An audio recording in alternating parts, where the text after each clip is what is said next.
thank you very much. Are you all set? You all ready? Nice group, big group. But I want to thank you all for being here as we prepare to celebrate Labor Day, when we honor the incredible hardworking men and women of our country, which is doing very well, I have to tell you. Every policy of the Trump administration is designed to lift up the American worker, promote great-paying blue-collar jobs, and to rebuild the industrial bedrock of our nation. It's also obviously for great defense. We have the greatest military in the world. We rebuilt it largely in my first term. Some of it was stupidly given away to Afghanistan. For what reason? Nobody can figure that one. But it was still a relatively small amount of what, if you compare. The concept of what they did, however, is just incredible. But the country is doing well. We're respected all over the world like never before, probably. We went to NATO, as you know, and they went from 2% to 5% of GDP. Nobody expected that. And the difference is they didn't pay the 2 and they paid the 5. So, and as you know, we are selling a tremendous amount of equipment to NATO. We're not spending any money. We're making money, but I don't want to talk about making.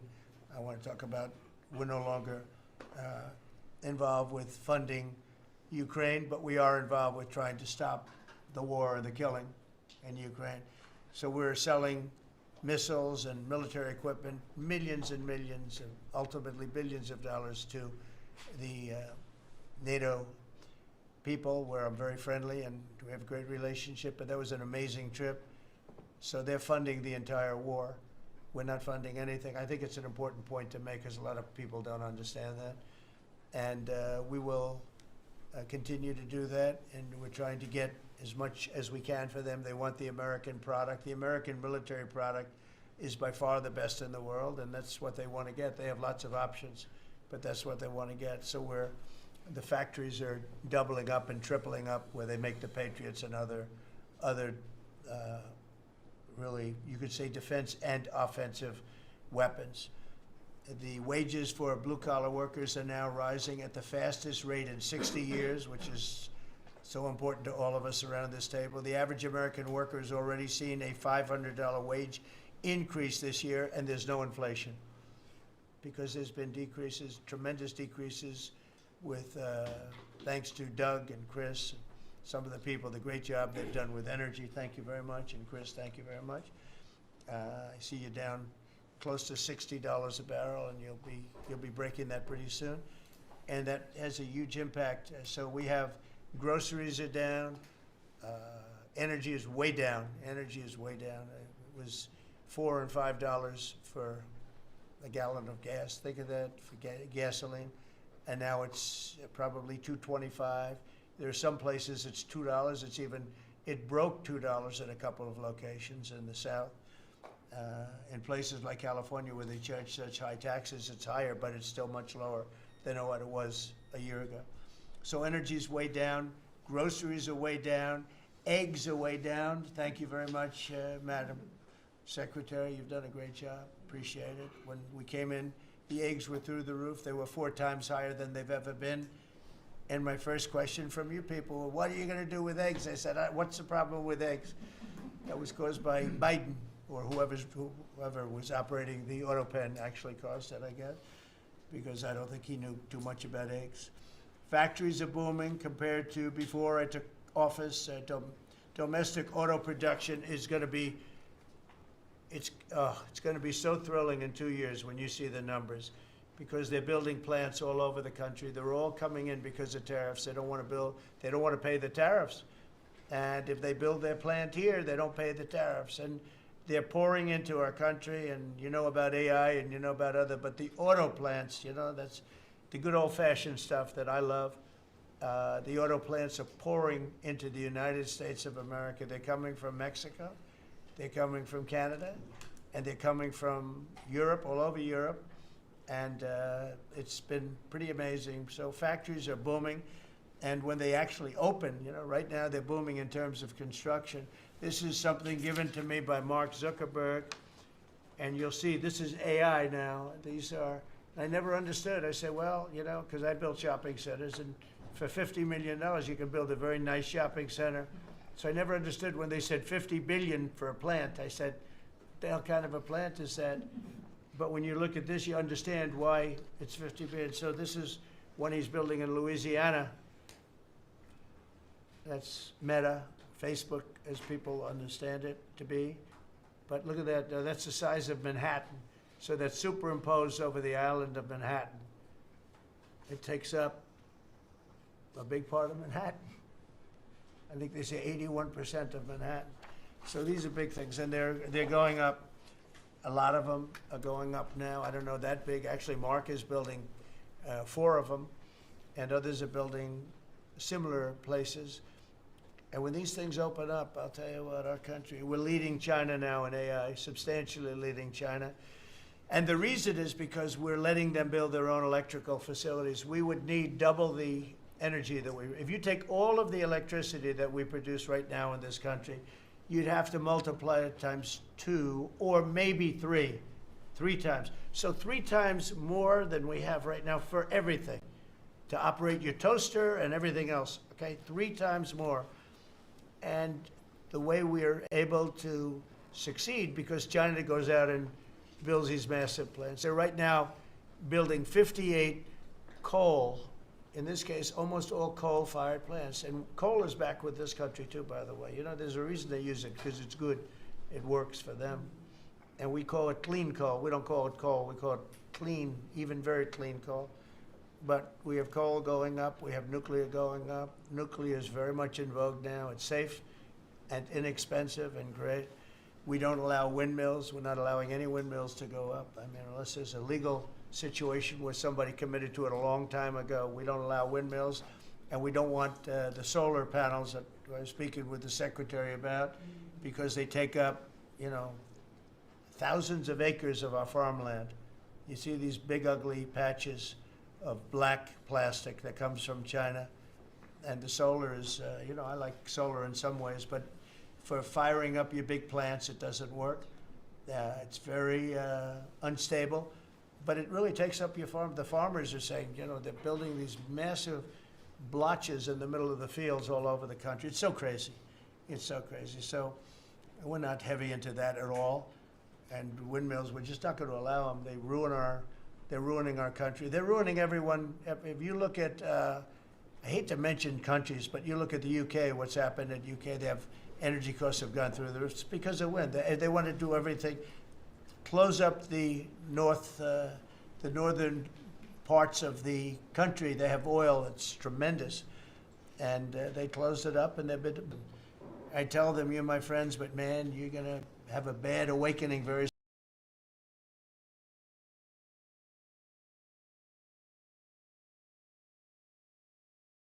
Kill your birds, they're bad for the environment. And if you look at them from a house, your house is trying to have people learn about wind real fast, and I think I've done a good job, but not good enough, because some countries are still trying, and they're destroying themselves. Those are countries that are really destroying themselves. I hope they get back to fossil fuel, because right now, Chris, whether we like it or not, fossil fuel is the thing that works, and then you can add nuclear with it and other things, but fossil fuel is what works if we're going to fire up those big monster factories. But if you look at comparing everything before I took office, domestic auto production is up 18,000 cars a month. And we haven't even started yet, because a lot of these plants aren't built. It's up 18,000 because Ford, General Motors, and a couple of others, Stellantis, they're taking their existing plants, and they're, as quickly as they can, they're adding on to them. So when their plants open, because they're building big, modern, beautiful auto plants. But think of that, we're up 18,000 cars a month, and essentially all they've done is try and utilize their space correctly as their big plants open up. It's going to be, I hope they remember that it was this way. I hope this table gets a lot of the credit for what's happening. It gets all of the credit, because this would have never happened. We were going out of business in every way. We were losing. All the car plants were leaving this country. Now they're all coming back in, and they are coming from Canada, and they are coming from Mexico, but they're coming from Germany. They're coming from all over the world.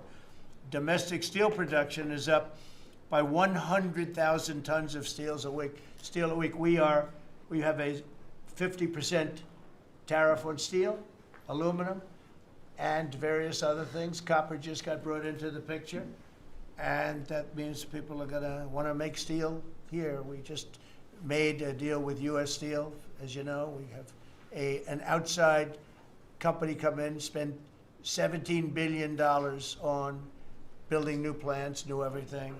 It's great, and it stays right here in America. So we're doing amazingly well on steel, and domestic oil production is up by more than 300,000 barrels a day. That's a lot of barrels, and you're going to be talking about that in a second, I think, Chris and Doug.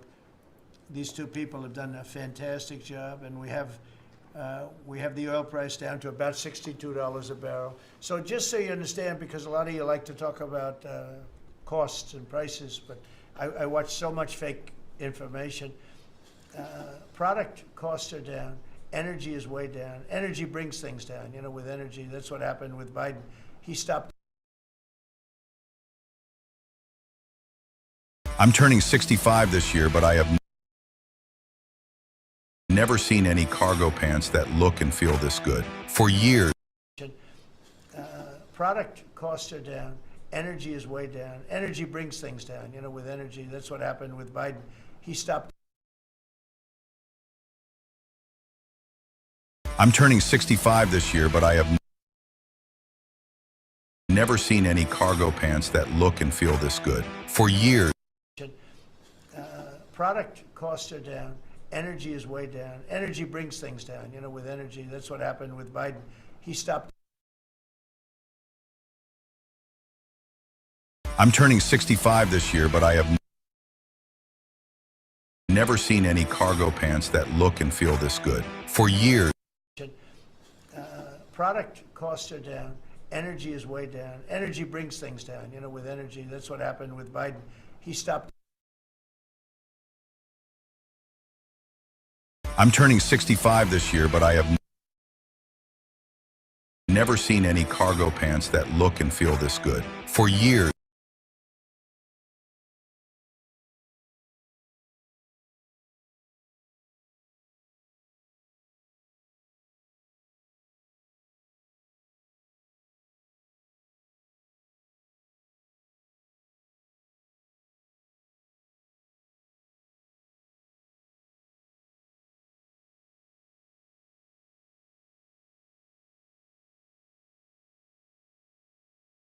From a business standpoint, from running the country.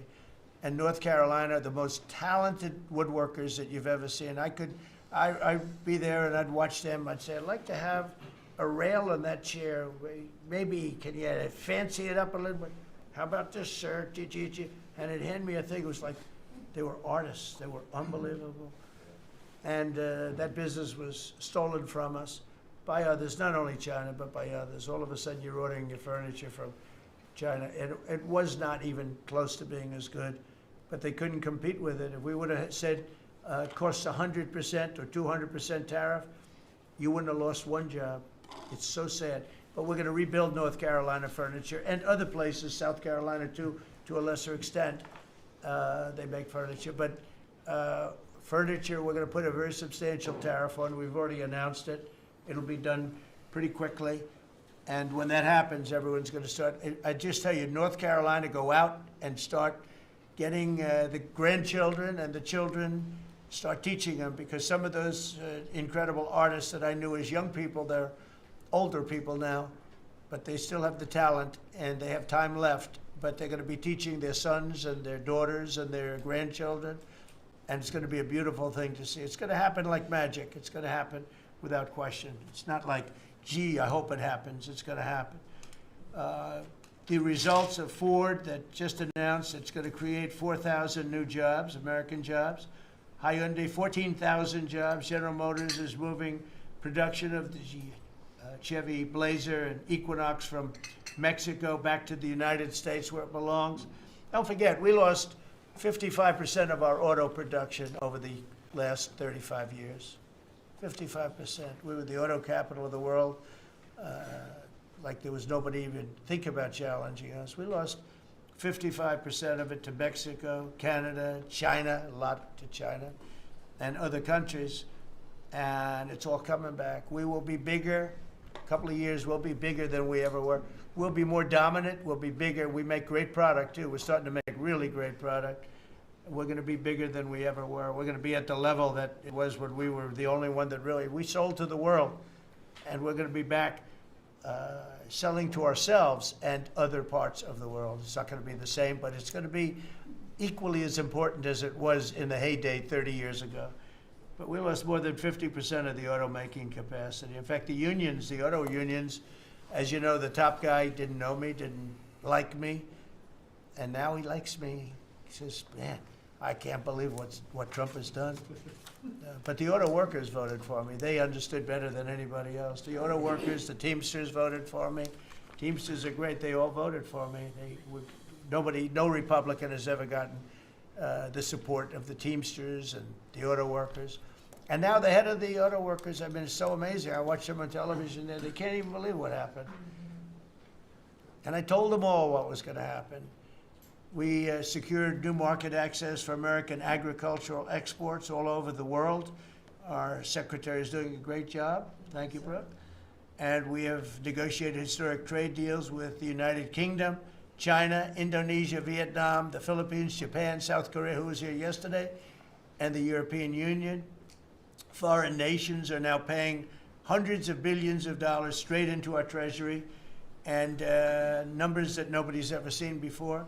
As you know, we made trade deals with a lot of countries, and many of those countries, just to be able to sit at the table, are paying us hundreds of billions of dollars. We made a trade deal with the European Union. They were rough on us for a long time, and now we have a very good deal.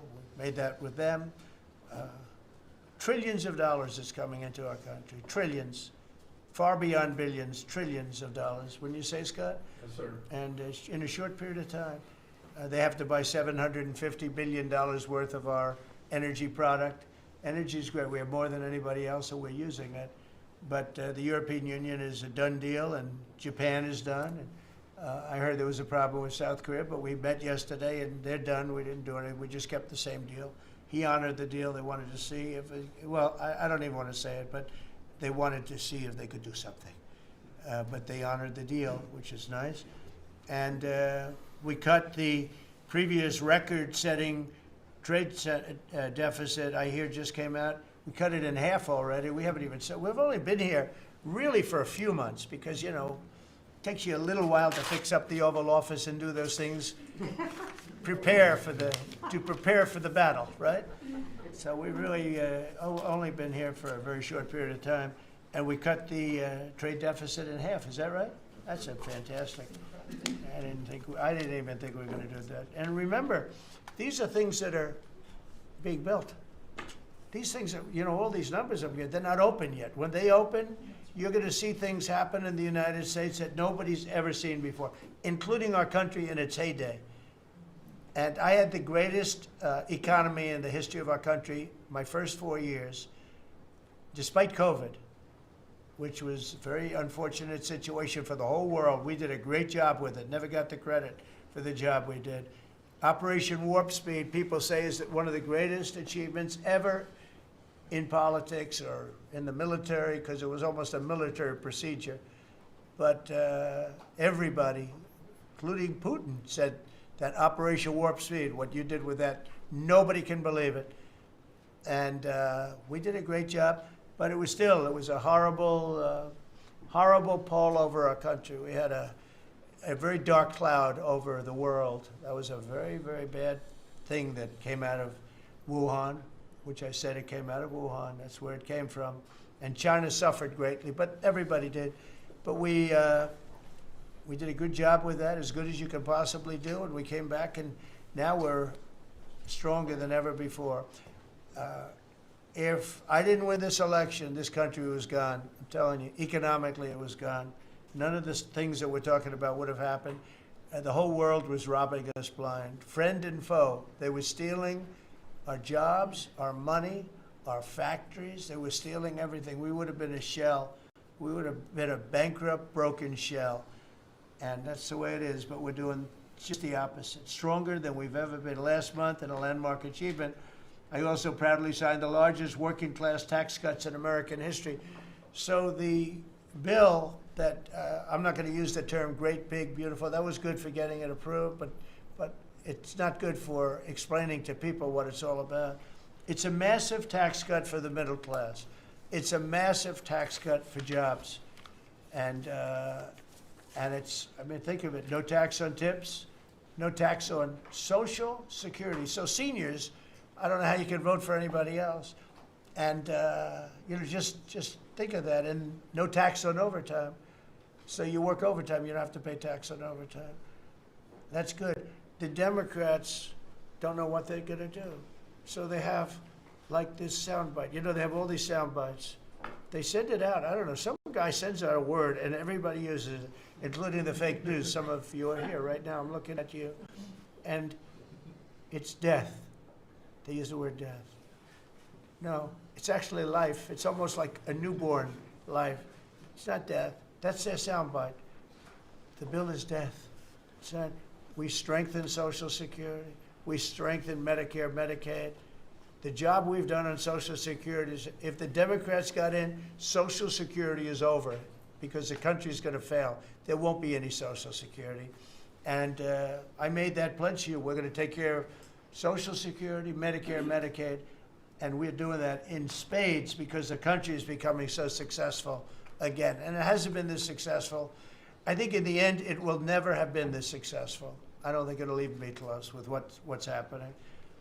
Every American is seeing a tax cut as a result of the bill. The average police officer will keep an extra $1,000 a year at least in overtime, and the average waiter or waitress will keep nearly $2,000 extra in the fact that they would have had to pay that kind of money on tips. And I never realized that the government was so strong on that. But waitresses, waiters would tell me that the government would go after them. Like, it was horrible. That's how it all started with me. It just was incredible. And the biggest thing was, again, the $4 trillion that they found. They said, well, that was nice. They should have announced it. I could have told them that. And I don't know. It should be simple. But a lot of people didn't understand it. Actually, a lot of good people didn't understand it. But now they're saying, Trump was right. They've never seen anything like this. And I don't know what it is, Scott. They didn't understand what we were trying to explain to them was going to happen. Everybody's moving back to the United States because they don't want to pay a tax. If they're not here, they have to pay a tax. And it didn't seem that complicated, but it's working at a level that nobody can imagine. This is working $4 trillion, but that's a big number. It's a number that nobody ever heard of before. But $4 trillion is exciting. But that's nothing compared to what's happening, because these places haven't even opened yet. Some of them haven't even started hiring yet. They're under construction. So it's construction jobs, but it's not the big number, and the big numbers, when they open, they're going to be very successful. It's a revolution. We're also working on things to ensure that the awesome power of artificial intelligence is used to benefit all Americans, including American workers and also American children. In that spirit, our wonderful First Lady has just announced a presidential AI challenge. It's going to be a very good challenge, I can tell you. She's put her heart into it, which will inspire the next generation to stay on the cutting edge of this vital technology. This is the new internet, the new computer, the new television, the new everything, all put together in one. This is why when I show you a picture like that, I show you this. This is a factory superimposed over the island of Manhattan, and you have many of them being built right now all over the country, or soon to start. Some of them have started. This one has actually started. That's in the great state of Louisiana. But the First Lady is working very hard on this, and it's an important initiative. And Melania, when she puts her mind to it, nobody could do better. There's nobody. So every young person should go to AI.gov to learn more, AI.gov to learn more. And you'll see it's a great challenge. I think it's going to be a very modern kind of a challenge. It involves AI, which is very exciting to people. So I want to thank her, raise a lot of money for children. We're putting America first, and we're going to be putting the American worker first. And, you know, the Republican Party has picked up 4 million new people, 4 million. The Democrats have lost 2.5 million. Other than that, they're extremely happy. No, they're very depressed. They're very depressed. And their new box that they've fallen into is crime. There was a consultant on one of the shows this morning I was watching. I thought he was very good. He's a Democrat consultant. And he was screaming, no, no, don't let him do this to you. Don't let, it's another trap. It's another trap. What he's talking about, like men playing in women's sports. They said that's an 80-20. No, it's a 97-3. It's 97-3. Like transgender for everybody. They fought for it. They're still fighting for it. I saw a guy today, a politician that you all know very well, fighting like hell for men playing in women's sports. You don't understand. They're human beings also. Well, I agree they're human beings. But you can't have a 7-foot guy playing basketball with the women. You know, just one of those little problems in life. And we all have our place. That's okay. I've got my place too. But this guy's screaming, it's another trap. And this is the worst of all. He said, because this is crime. Trump is saying he's against crime and they're for crime. No, he's going, it was funny. No, it's a trap. Don't do it. And then I saw this poor, stupid Chuck Schumer, the guy. He looks like he's aged 100 years. And I don't like getting into looks. You know, looks don't mean anything, right? When you're in politics, looks don't matter. I look at Pam, I would never say she's beautiful because that'd be the end of my political career. Laurie, secretary. But I will tell you, this is the best of all. And they're going to fight me. Like this slob of a governor you have in Illinois. This poor guy got thrown out of his business by his family. I know the family. I was partners with the family. Nice family. I like the family. But he was no good. They threw him out. He's governor of Illinois. And he goes about Trump, we don't need his help. Chicago is the worst. These places are really bad. Crime in D.C. was the worst it ever was. You know, they make up stories. Crime in D.C. was the worst ever in history. And now, over the last 13 days, we've worked so hard. And we've taken so many, there are many left, but we've taken so many criminals, over 1,000. I watched a man from Maryland who said to me, I mean, sir, you're the greatest president. You're doing an unbelievable job. What a great job. Governor Moore, has anyone heard of him? Mm-hmm. He's another hopeful for president. I don't think so. But I met him, and I didn't realize it was on camera. Did you see they caught him on camera? I was at a game, I don't know, like the Army-Navy game or something. And I met him in a hallway. And as usual, you do your job very well. One of these great cameramen had it on tape. But I met this gentleman. I never met him before. Sir, you're doing a great job. You're doing an unbelievable job. Thank you very much. But then he goes on television and says, oh, Trump is a dictator. He's a dictator. And a lot of people have heard. So the line is that I'm a dictator, but I stop crime. So a lot of people say, you know, if that's the case, I'd rather have a dictator. But I'm not a dictator. I just know how to stop crime. And you would think that Illinois would have such a problem with crime, such a bad governor. He should be calling me, and he should be saying, could you send over the troops, please? It's out of control. It's out of control. In New York, it's out of control. Not as bad as Illinois, by the way. Not even close. In California, you would have not had the Olympics had I not sent in the troops, sent in the National Guard. They did a fantastic job. We have the Olympics, we have the World Cup coming. I got them in my first term, and I was really sad because I said, oh boy, I got them, and I won't be president. And little things happen. Thank you, God. Thank you. No, little things happen. Think of it. You could ask Johnny. Johnny would tell you, he's the head of World Cup. He's a great guy too, great commissioner, but he's the head of the World Cup. He said, Trump is the only reason we're doing this. And the sad part is that I was not going to have it. I would have to be, probably I wouldn't have even been invited to the game, depending on who's president, right? And I got that. I did not get 250, okay? The 250th anniversary, I did not get. I'd like to claim it, if I might, but I didn't get that. That was whether I was president or not, it was still 250. I'd like to take credit for it. What I will take credit for is we're going to have a better celebration under Trump than you would have had under some stuff. That I'll take care of. We're going to have a safer place, Christy, because of you and Tom Homan and everybody, right? But, so we have 250 coming up. We have the World Cup coming up, which is like having 45 Super Bowls. And we have the Olympics coming up. So we're going to have a very exciting 3.5 years remaining. We're going to have a very exciting, it's going to be done properly. So I just want to tell you, our country's in incredible shape. Our military is strong and powerful and respected. We had some fantastic decisions from the Supreme Court that let us put the people into the military and other businesses that are best for the job, as opposed to some woke reason that was killing our country. That was a very strong, very powerful.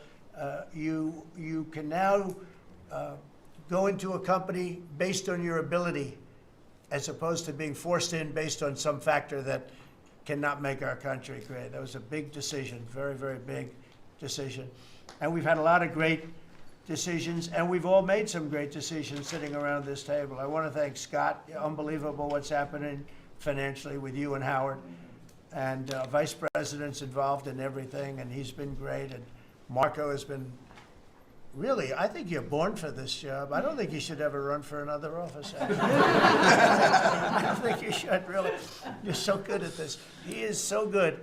And everybody likes him, everybody likes him. But everybody, much more importantly than like, I think you would say, is respect. They respect Marco. They respect all the people around the table. So what I'd like to do is, I'd like to go around the table. You seem to like it. Your audience seems to like it based on ratings. And I want to mention, about crime, because we have a young lady here, Iris, of Epoch Times. You're Iris, aren't you, huh? And I heard you were very savagely mugged in the city, and I'm not going to let that happen under this administration. That was last year.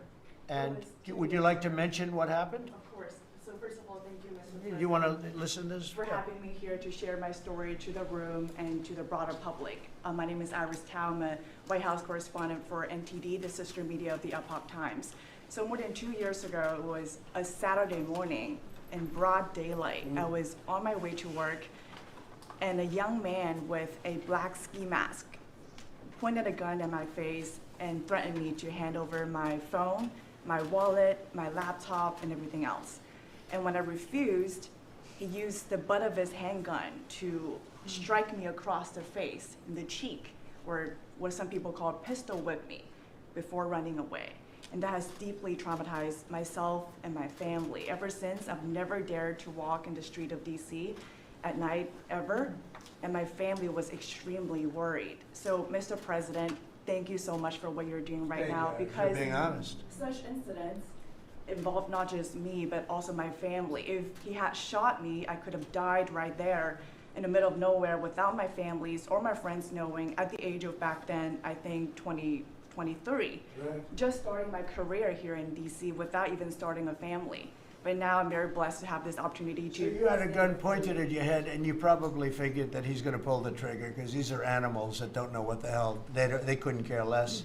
The pulling the trigger to him is a very minor event, and I'm sure he's done it before. So how did you, and you did refuse to give it, which would probably, maybe somebody would say that was not the right decision, right? Right. But you refused, but I understand that. And then he hit you real hard. Yes. It's really amazing that you weren't shot. That was. I'm very blessed, and that's why having this opportunity to stand here to share my story today. One, I'm very grateful for God for allowing me to still survive to this day, but also to Mr. President. Thank you for now making DC safer. Thank you very much. For us, for our families, for my parents, on my behalf of my parents, and now my baby on the way. Thank you so much.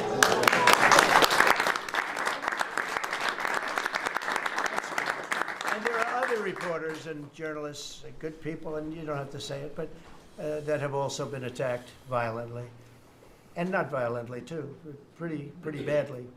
But and I bet you see a big difference in the streets right now. And this is only 12 days, but people are telling me they're going out to dinner now. They haven't. I told my friend, but I have a lot of friends that are going out to dinner all the time now in D.C. and they weren't doing it 12 days ago. They would never even think. One of my friends went out 5 times. It was 4 times the last time I told. Now it's 5 times. He said, I love going out to dinner, and restaurants are starting to open again. A lot of them closed because, nobody wanted to go into a restaurant. Nobody wanted to get to a restaurant or even sit in the restaurant. But you see a big difference now, don't you? I do pass by Union Station every day on my way home, and I do feel a lot safer seeing the trucks right outside, seeing the National Guard troops members right outside. It does make me feel like I'm hopeful about DC again, and one day hopefully we can raise our family here. Thank you very much. That's nice. And those are tough troops, too. Those are not politically correct troops. We don't have politically correct anymore. We have tough guys, tough people, including some tough women. But we have tough people, and when you look at them, I tell you, they showed one scene where a bunch of Trinidad guys or whatever, maybe MS.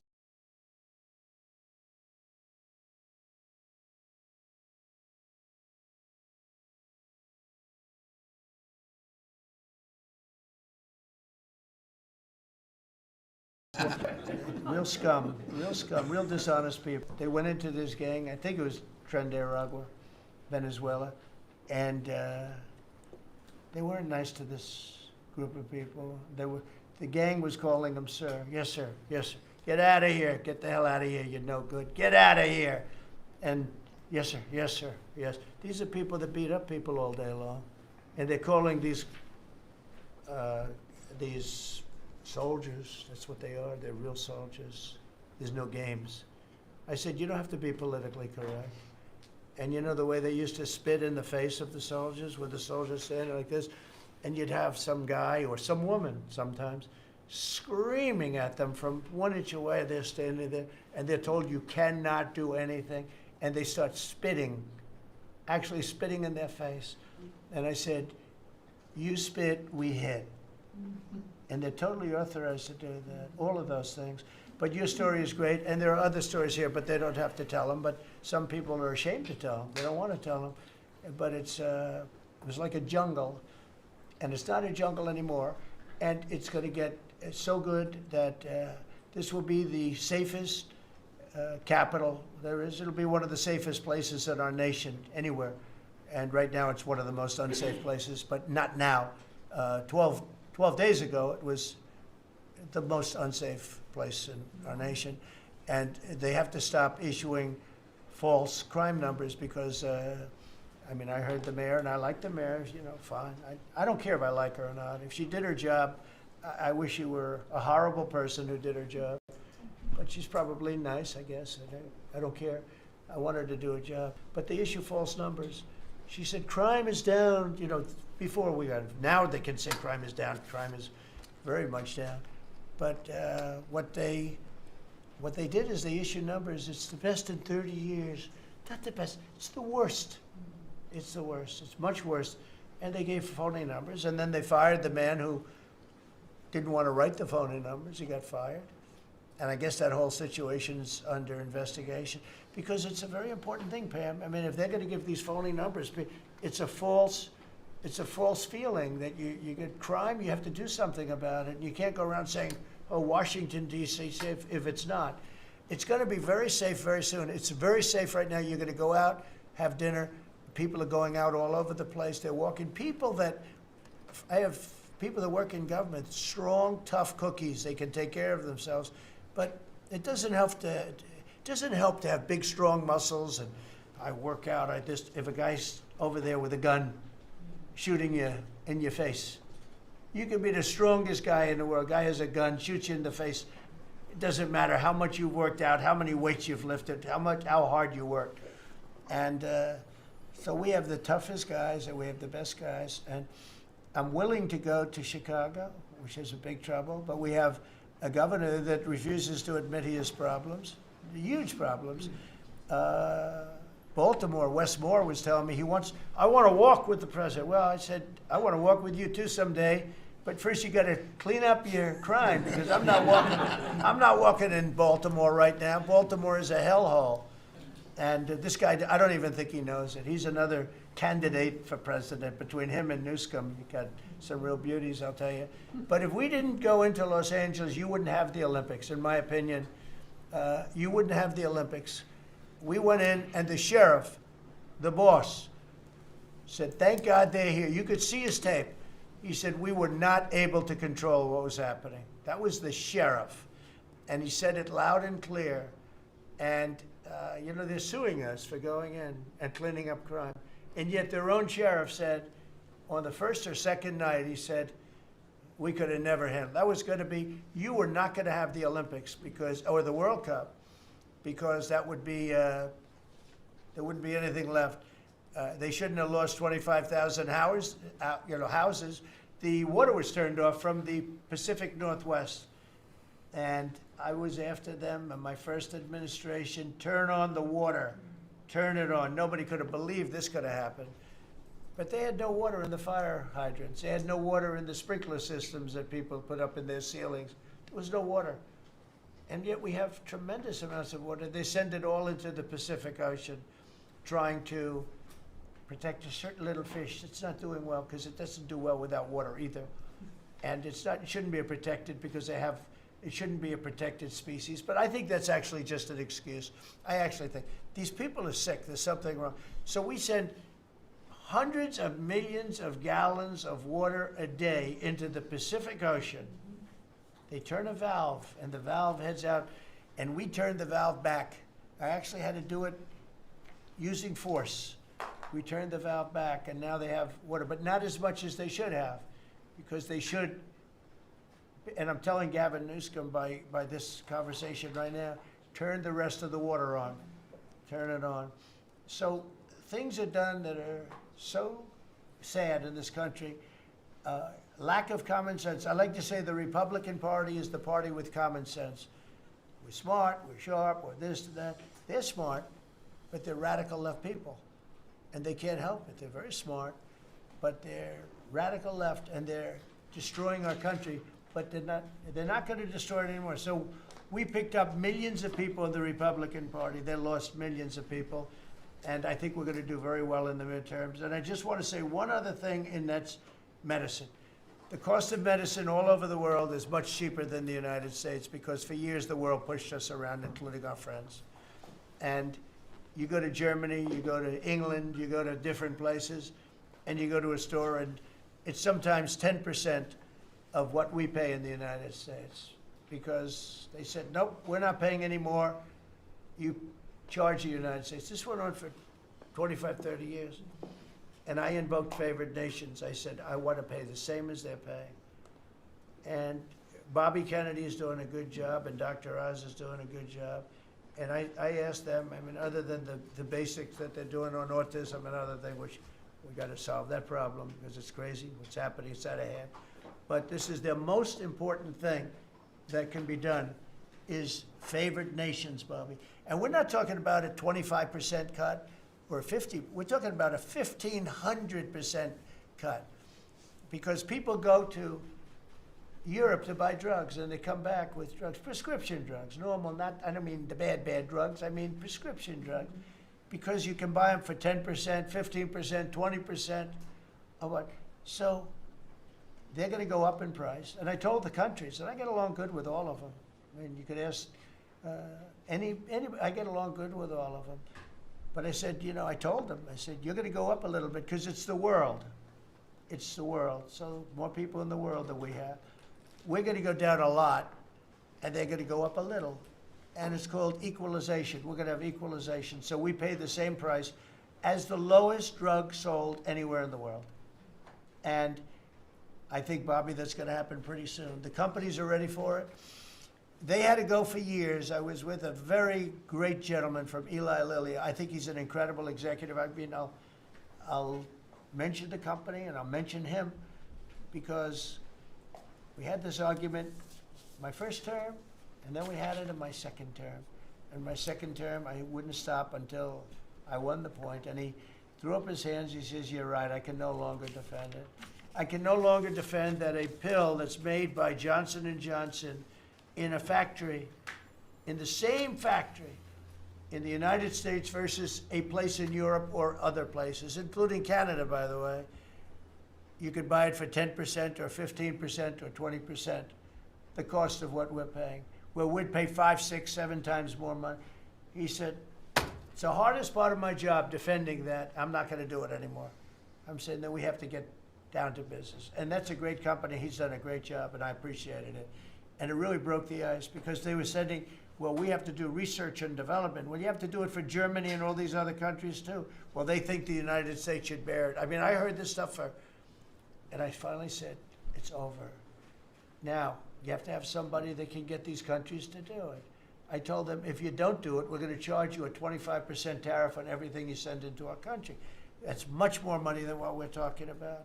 Then we have to get the drug companies to do it, and they'll do it because we have tremendous power over the drug companies too. So we're going to get it done. I just hope we get it done fast, Bobby, because this thing should go fast. But we're going to get the cost of medicine is going to be 1,000%. Think of that, not 2%.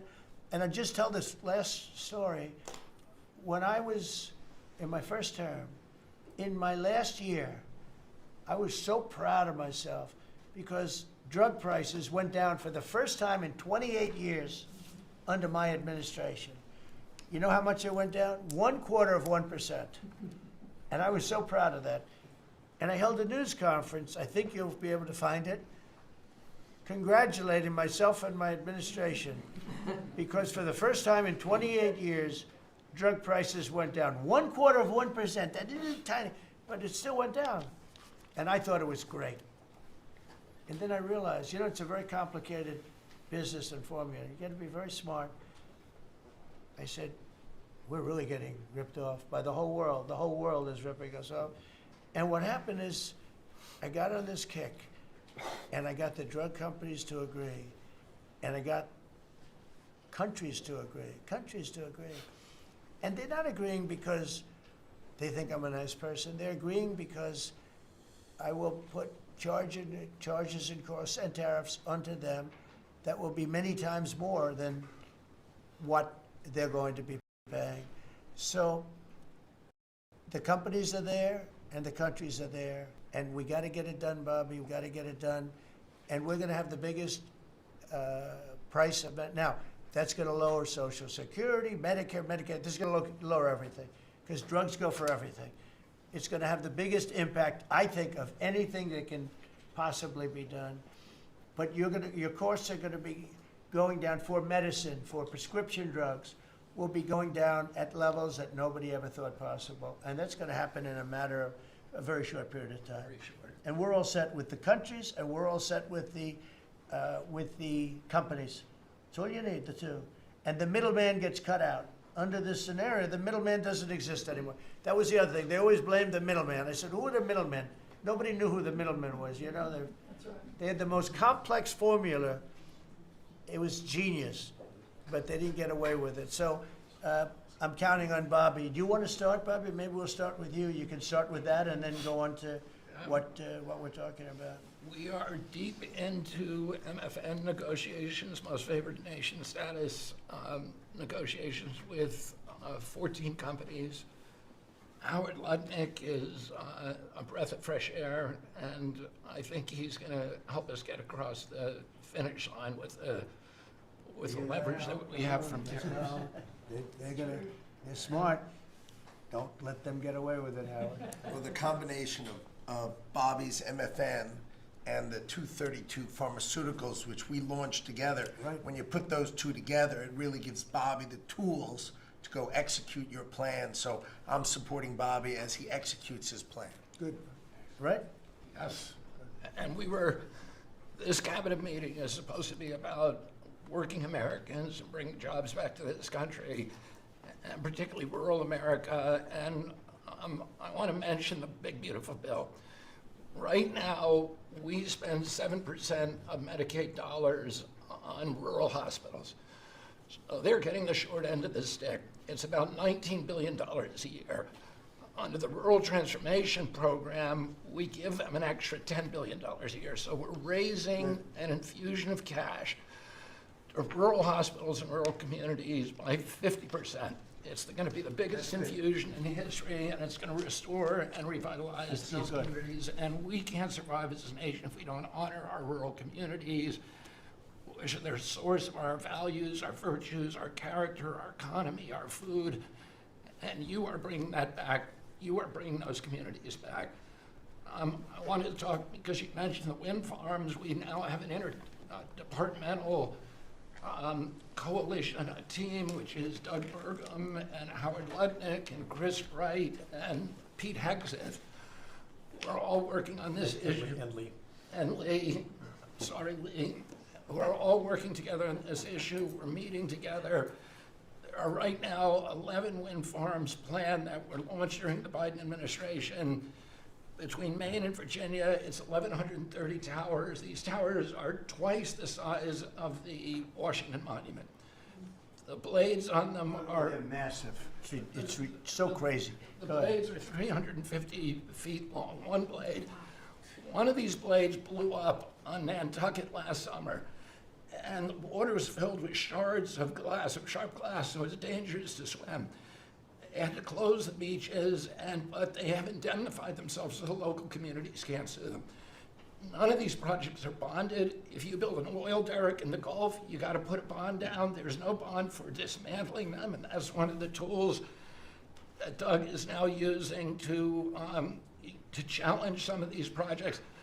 None of the cost of energy from these projects is 39 cents a kilowatt hour.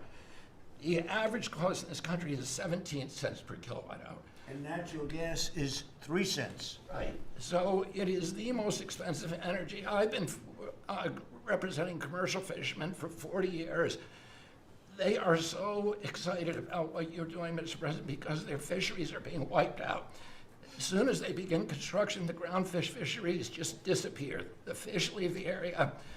They've killed 160 whales in the last 2 years.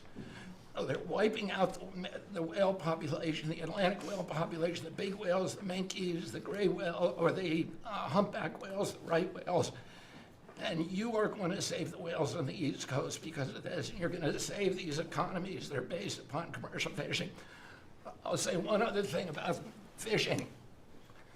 We are now, the South Asian nations are now dumping shrimp on our country. The shrimp is heavily contaminated. We just stopped a shipment that was contaminated with cesium-157, which is radioactive. They're farming these shrimps, and they use bactericides and antibiotics and all kinds of chemicals, and the shrimp are so contaminated that the European nations won't take them, so they're dumping them all here, and they're putting out of business. We have the most sustainable, highly regulated fishery in the world. What our fishermen do is a good thing. And all the trawlers in the Gulf and Alaska are being shut down because we're getting shrimp dumped here. So we have now increased FDA inspections of shrimp to make sure that Americans are not buying and eating contaminated shrimp and putting our shrimpers out of business. I talked just very briefly, we have an historic agreement on pre-authorization. We brought together 80% of the insurance industry, which has agreed to, for 80% of diseases and injuries, to give immediate pre-authorization so that when you go to your doctor's office and he prescribes you a new knee or whatever it is, you will immediately know whether your insurance company is going to pay for it. This is an historic agreement. People have been trying to do it for decades, and we, because of your leadership, brought the insurance industry together and got them to voluntarily agree to do this. Similarly, we've made another historic agreement with personal health records. The 60 biggest tech companies in our country have all agreed to allow Americans for the first time access to their personal data, which they own, which these companies have been monetizing without permission. You're going to be able to see by next year all of your health records on your cell phone. It's going to save lives. It is going to fuel an infusion of technology into that space where people can access those records. They can compare their diet to what they personally need. and we'll have personalized medicine.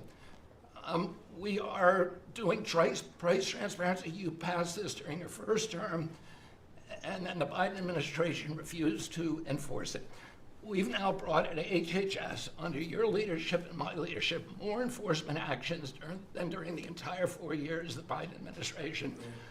So we're going to have that kind of price transparency. I'm working with Linda on forcing medical schools and the MCATs, the people who administer the MCATs, the people who do accreditations, to put nutrition into medical school education. Right now, 25% of the doctors in this country do not feel competent to give nutritional advice. 70% of diabetes cases can be reversed or ended if you just change people's diets, and the doctors don't know how to advise it. They only know how to prescribe the drugs.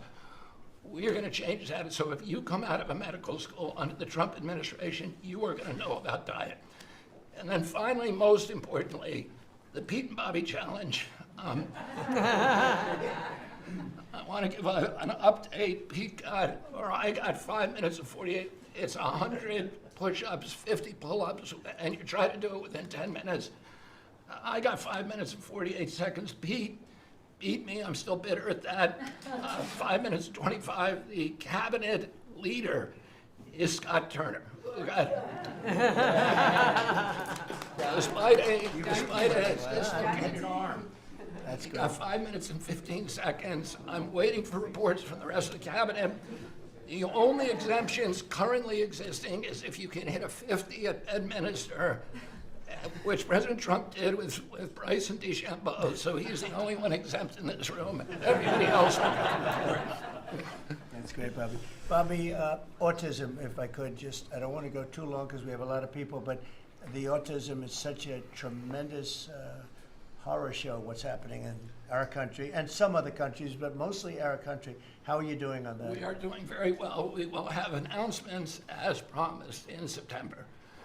We're finding certain interventions now that are clearly, almost certainly causing autism.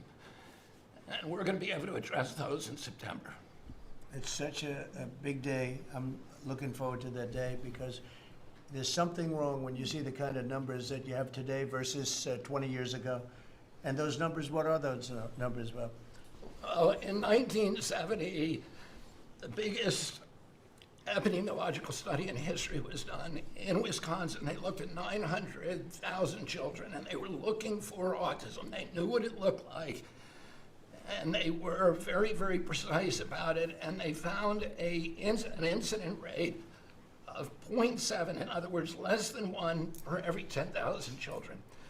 Today, our most recent numbers are 1 in every 31 kids. It's probably actually much worse than that because California, which has the best collection system, is reporting 1 out of every 19 children, American children, has autism, 1 in every 12.5 boys. So it's gone from less than 1 in 10,000 in 1970 to 1 in 12.5 boys Look at today. those numbers. So there has to be something artificially causing this, meaning a drug or something. And I know you're looking very strongly at different things, and I hope you can come out with that as soon as possible. We will. So 1 in 10,000, and now it's 1 in 31 or 34 or 12 if it's a boy. Can you imagine that? 1 in 12. That's for a boy. 1 out of every 12.5 boys. It's not even believable that that could be. And that was 1 in 10,000 not so long ago.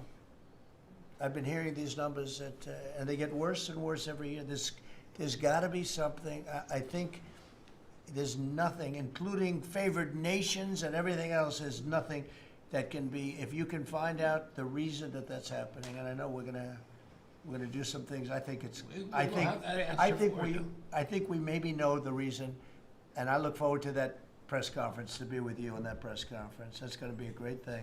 Thank you, Bob. You're doing a great job. Linda, how about it? And we want nothing less than $500 million from Harvard. Don't negotiate, Linda. They've been very bad. Don't negotiate. Go ahead. All of that's working well. Mr. President, thank you very much. Since we are focusing today on Labor Day, and I know that Kelly and Lori are both going to echo some of the things that I'll say as well. We are really focusing, on our workforce. But what I'm finding with great joy around the country is that states really are being innovative and working more with middle schools and with high schools to make sure that we are having hands-on learning. There are pathways to jobs that are happening now. And if we see more and more of our community colleges working with our middle schools and our high schools so that high school students are graduating not only with a diploma, but a certificate that they have worked with, perhaps with a Toyota or another company that is coming in, public-private partnerships. And they're learning on the job so that when they graduate from high school, they're ready to go into the workforce, because we know with all of these wonderful jobs that are coming back into the country, through AI, through just our normal jobs, that we need electricians, HVAC operators, et cetera. If we don't have this training, we're not going to have the workforce we need for all these wonderful jobs. So governors are really excited about this prospect. I've been now to several states and visited community colleges and tech schools with governors, and they're just all on board for getting this done. I think it's one of the best things that we're hearing relative to the job market. So we're just kind of focusing on that for today. So we're bringing education back to the states, to put it in a more simple fashion. We're going to let the states educate our children again. And, we're rated out of 40 countries, we're 38, 39, or 40. So obviously, it's not working what they've been doing for the last 30, 40 years. And if you go back, the best are like Norway, Denmark, Sweden, some of the other, Finland, they're very highly rated. If you go back to just take a look at anything you want to do, you just look at us in the past. If we gave Iowa or gave Indiana or gave, and I don't say every one of them, a guy like Gavin Newsom's not going to do well. Certain states won't do well. But even California, you cut it up into sections. You have Riverside, you have this, you have that. You cut it into 5 sections. And, if you had a good governor, you'd be able to do well. But certain states will be able to compete with Denmark, Norway, Sweden, and everyone. It'll be just as good.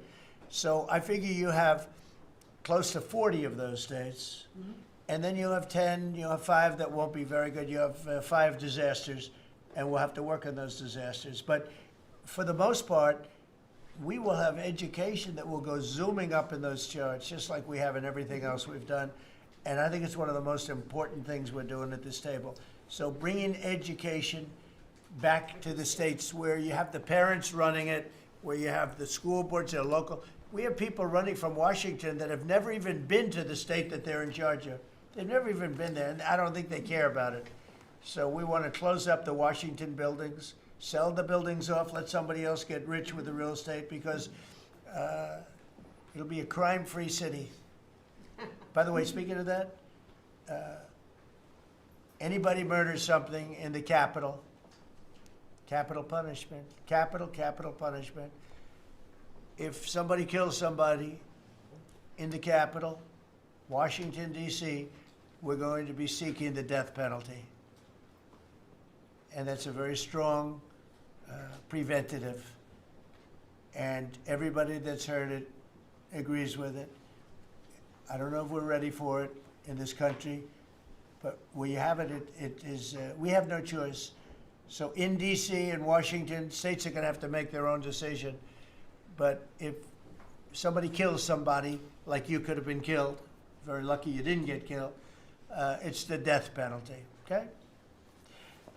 Fantastic job you're doing. Thank you, Linda. Very much appreciated. How are you doing with the colleges, by the way? You're doing some pretty good work in terms of getting them to go fairly.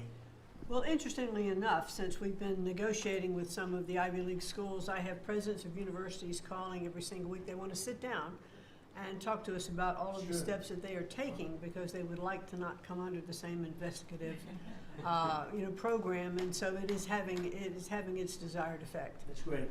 If I shot across the bound, the big guys, people kind of step in line and know you mean business, and we have teeth in these agreements, and I'm proud of the work that we're doing there. Well, they misbehaved, and some of these schools are getting billions and billions of dollars and they misbehave, so that's it. And so one way or the other, we're gonna win that whole thing. It's gonna straighten them out, okay? Thank you, great job. Lee, please. Mr. President, the Trump EPA has a special Labor Day message to America's workforce, especially our auto workers, our coal miners, our steam fitters, our pipe fitters, and the list goes on. See what a difference a year makes. A year ago, the way that the Environmental Protection Agency was operating, the choice was made to protect the environment. We would have to strangulate the economy. That's the way that the EPA operated for years. There was a binary choice. We had to choose one or the other. The Trump EPA completely rejects that. See, we choose to protect the environment and grow the economy. And a very special shout out to Russ Vogt and his team at the Office of Management and Budget. We give him a lot of work. He's happy to do it. Dozens of different deregulatory actions.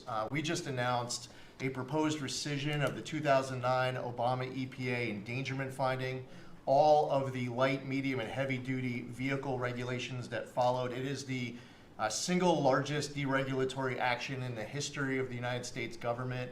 And when you add up the dozens of different actions that we have announced and that we're working through, in one agency in 1 year, we'll do more deregulation than entire federal governments have done across all agencies, across entire presidencies.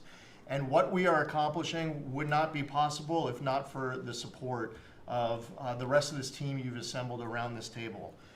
The well-oiled, well-wired machine at the White House, led by Susie Wiles, and the DCOSP, the policy shop, led by Stephen Miller, they have been amazing to work with. I was just in Iowa with Administrator Loeffler, who made an announcement with Secretary Rollins to reverse the deratement on diesel exhaust fluid systems.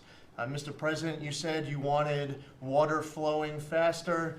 Working with the Secretary of Energy, we've done our part to do that, to get gas cans flowing faster, to stop that annoying start-stop feature in vehicles. See, people out there might say, well, why are you focused on all of these little things? If it's little to you, it doesn't mean that it's not a very big deal for millions of other Americans. The charge was clear when you called me in November and you asked me to do this job. Clean air, land, and water for all Americans. Unleash energy dominance. Advance cooperative federalism, permitting reform, make America the AI capital of the world, bring back American auto jobs. What we are accomplishing now, again, wouldn't be possible if not for your leadership. I'm grateful to the American people for electing you and our amazing Vice President. I was just in Mexico City announcing and signing on behalf of the Trump administration an agreement with Mexico for a permanent solution for the Tijuana River sewage crisis, which you have been so outspoken and passionate about in our conversations. It would not be possible if not for Secretary Rubio, Deputy Secretary Landau, U.S. Ambassador to Mexico Johnson. The team at the State Department has been incredible. The work with the NEDC on permitting, to be able to get new pipelines built, to get new factories started. The list, it's amazing. So, somebody out there might not realize the relationship between the Environmental Protection Agency and the Department of Defense. The amount of work with Secretary Hegseth and the Army Corps, from responding to the LA wildfires, to getting more water flowing in California, which is also something that Secretary Burgum is involved with, to helping the farmers, the ranchers and landowners to revise the waters of the United States definition so they don't have to go hire an attorney or a consultant to tell them whether or not a water on their property is subject to federal regulation. Thank you for putting this entire team together. It's an honor to be at the Trump EPA, where we choose to both protect the environment and grow the economy. It's a very happy Labor Day for America's workforce. And Lee, in Los Angeles, if you could, because of the fires, Lee was there, and as you know, we have very strict federal rules having to do with the rebuilding of those houses. And Lee was able to get the approvals done for everybody immediately. It was so fast, nobody could believe it. And the mayor and the governor still haven't gotten their approvals. And they're gonna have riots out there for that reason. These are great homeowners. They wanna build a house, they can't get approved because you have the mayor, Bass, who has no idea what she's doing, and you have a governor who is just such a bad governor, and the people are unable to build their house. The toughest permit to get was the federal permit by far, and yet he got them all in a short period of time after the fire. How long did it take? Well, Mr. President, you came in, signed an executive order, and told the EPA that we had less than 30 days to complete our hazardous material removal, which the initial response, once all of our heart rates went down a bit, was just to figure out how to get it done. We got it done in just less than 30 days. The Army Corps of Engineers then comes in for the debris removal. The federal government, in clearing over 13,000 properties that were destroyed because of these wildfires. We've got to the point today where property owners all across Los Angeles, they're grateful to the Trump administration. They're happy that we did our part, but they are desperate to rebuild. And there is not a single green light approval that they are waiting for from the Environmental Protection Agency. The EPA and the Army Corps of Engineers proudly have done our work. It's important for those local officials to let these property owners build on their land. It's their property. It doesn't belong to the mayor of Los Angeles. And they need to represent their people better. They're ready to build. When will they have their permits from Los Angeles? Here's the problem, Mr. President, is that they have been ready since the moment we were done with the federal part. I mean, well, I was visiting a week after. Actually, I thought my first trip was going to be to Los Angeles. However, the moment I got confirmed, the vice president said, "You're going to East Palestine right away."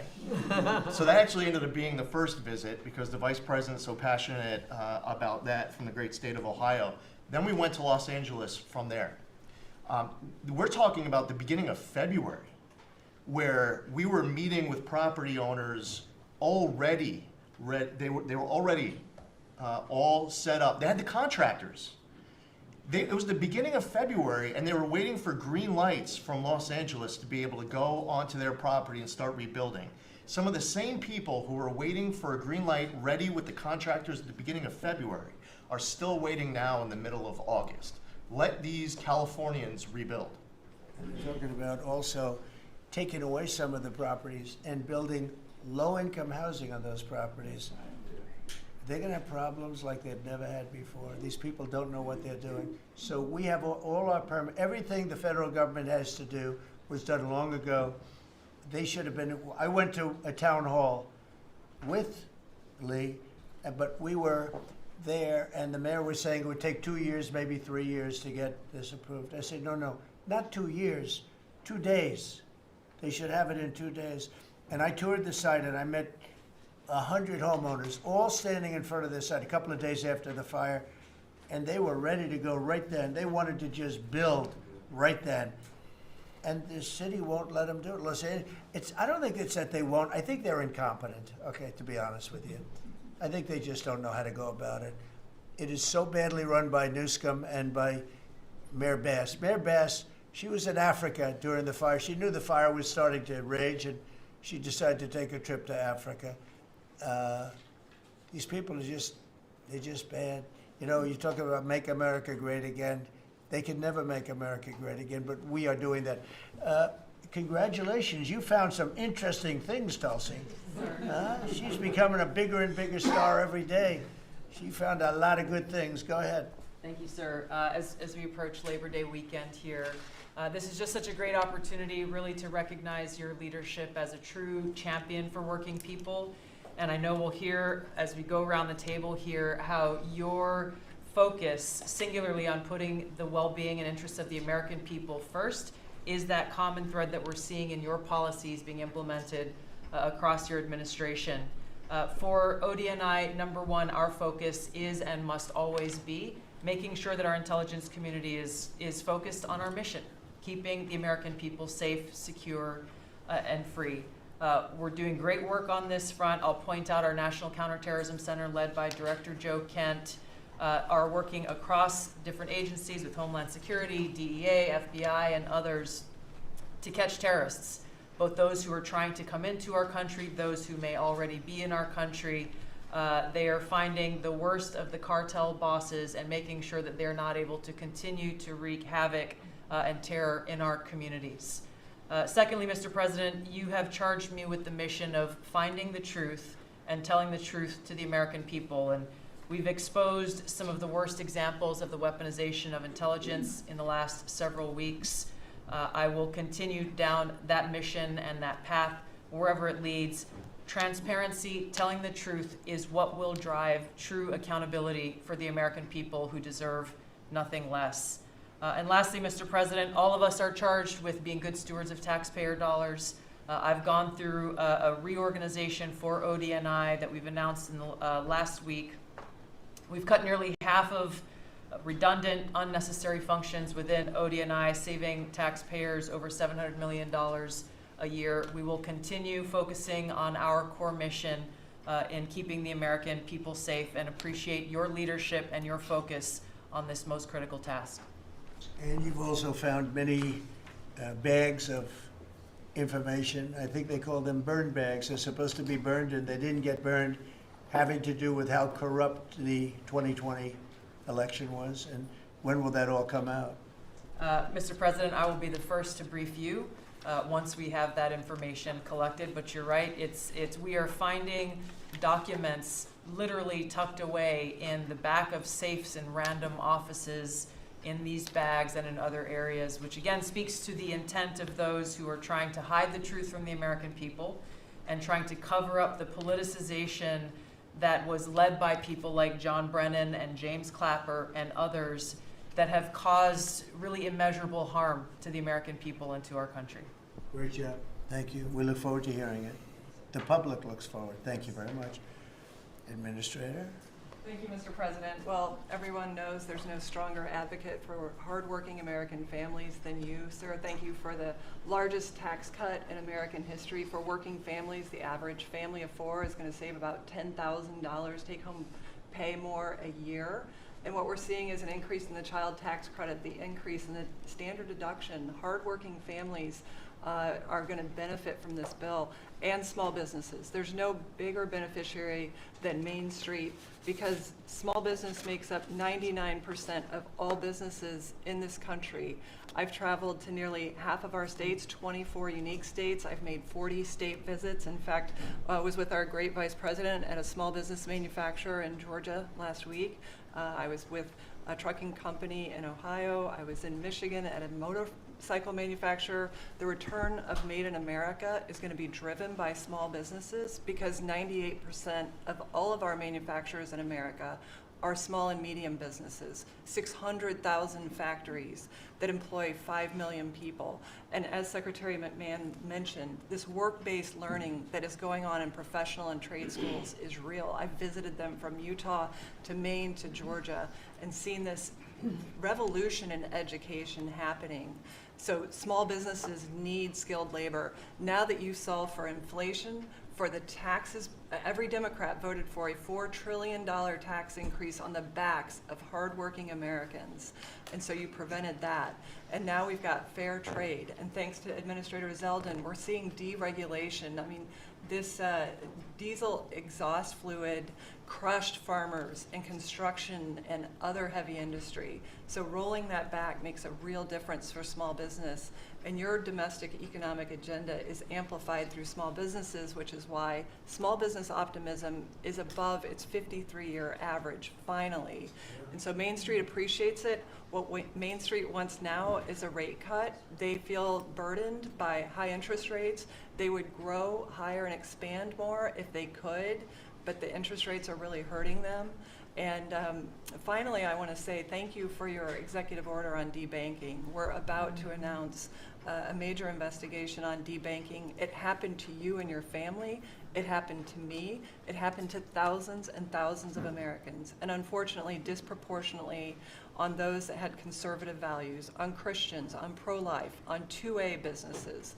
And so we're going to be talking to the banks about that. The SBA operates the largest government business loan program in the federal government. We have a network of 5,000 banks, so we're going to be making sure that that never happens to anyone again. Good job. You're doing a great job. Thank you very much. Christy? Well, Mr. President, first of all, thank you for the opportunity to work for you. And you committed when you ran for president to make America safe again. And today, the average family and individual that lives in this country is safer than they've been in years because of what you've done. We've got 3 months in a row now with 0 illegal aliens coming into this country, and I want to thank Pete and the Department of Defense for all of their help. They're down at the border with us still, helping us keep that border secure and make sure we know who's coming into this country. You've arrested and brought to justice hundreds of thousands of illegal aliens, but criminals that have perpetuated violence against American people. Sir, you've had 1.6 million people voluntarily go home to their home countries that were here in this country illegally. Because of your strong message and you enforcing the law, they decided to go home on their own so that they could come back the right way someday and be American citizens. But what I think is one of the most remarkable statistics is that under Joe Biden's administration, 88% of new jobs went to foreign-born individuals. Under your administration, 2.5 Americans have jobs today that they didn't under the previous administration. And they have those jobs because you created opportunities. You made this country safe. You opened up the economy. You enforced the law. Now people can get up and provide for their families and go to work every day and be confident in that. And the last thing I would say is that it's incredibly important to know that every one of those illegal aliens that has gone home, they were costing us about $8,700 to $9,000 a piece in what they were taking out of our social programs, out of Social Security. You've saved this country billions of dollars, about $15 billion, just in what those illegal aliens were costing us in social programs. I've cut over 450 different contracts at the Department of Homeland Security. We're getting rid of corrupt ones that were not efficient for taxpayers, weren't focused on our mission of keeping us safe. And we've also renegotiated and brought in our biggest vendors and said you have to do better. And we've saved the taxpayers over $13 billion doing that as well. So we're continuing to be accountable with taxpayer dollars, but sir, focused on doing the mission of what you've committed, and that's to keep us safe and to make sure we put Americans first. Great job, and great job on the border. We had millions and millions of people coming in. To think 3 months in a row, 0. Incredible. That's some job. Thank Tom and everybody, and Pete, good job. Not surprised. Thank you very much. Chris, please. Chrissy. Sorry about that, Mr. President. Like Secretary Noem, I'm thrilled to be here to work with you on the simple platform you were elected on, which was to bring back the American dream, to bring jobs and opportunity for families across the country and to lower their costs so they can live their lives and expand the choices they have. You led off today talking about gasoline prices. I'll throw in diesel. If you correct for inflation, they're at multi-decade lows. This is a huge expense. This is a huge constraint on people's lives. We should celebrate that. Natural gas has become our main industrial fuel powering factories around the country. Natural gas prices are quite low in this country, and they're lower than in any country in the world. The reason for that is the United States produces 2 times more natural gas than the second largest natural gas producer in the world, and 4 times more natural gas than the number 3 and number 4 producers in the world.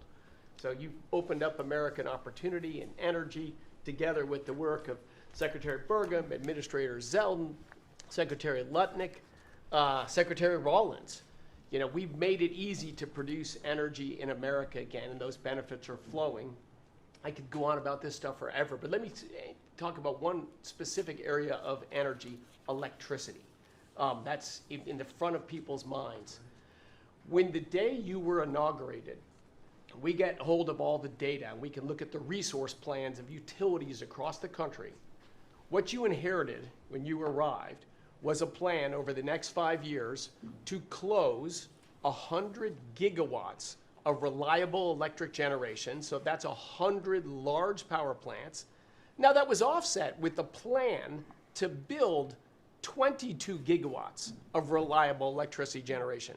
Their plan was to close more than 4 times as much electricity generating capacity as they were going to build in that 5-year period. How do we lead the world in artificial intelligence if we're shrinking our supply of reliable electricity? How do we reshore steel and aluminum and automobiles and semiconductors and all those jobs Americans want back in our country when we're degrading and shrinking our energy system? We were going to hand that leadership to China in artificial intelligence, not just to our economic loss, but to our huge national security loss. Your team around this table, and almost everyone around this table is involved in it, is just to completely pivot dramatically. We're stopping the closure of all these plants way before their retirement date. Some plants get to their end of life. That's a small percent of the planned closures. Most of those were just political nonsense at the cost to American taxpayers. So we have rapid new construction of power plants under in the United States. We're doing everything we can with suppliers who build the equipment for these power plants. They've got to build their factories bigger to build power plants in America. People thought those days were past. We weren't going to build big things in America anymore. We're just going to keep sending it over to Asia and overseas and just buy other people's stuff. Totally nuts economically, totally nuts for national security, and of course crushing for working Americans, particularly Americans that work with their hands. But we are seeing a revitalization of those people, of that optimism. You showed that picture of that plant being built in Arkansas, dozens of those under construction, just in artificial intelligence. But the reshoring of steel, of aluminum, of plastics, of fertilizer, semiconductors, like this, America is the land of opportunity, awesome nation, because we believed in the American dream and we leaned in on it. But the wealthy in our country and the coastal elites that live away where stuff's actually made, they just lost their way, and politicians just let them have it. Your tireless campaign and your relentless messaging made people realize the American dream isn't dead. It's just been smothered, and we're unsmothering it and setting it loose. God bless your efforts. God bless your assembly of this team around this table. We're bringing the American dream back. Thank you, Chris. Good job you're doing. Appreciate it. Lori, please.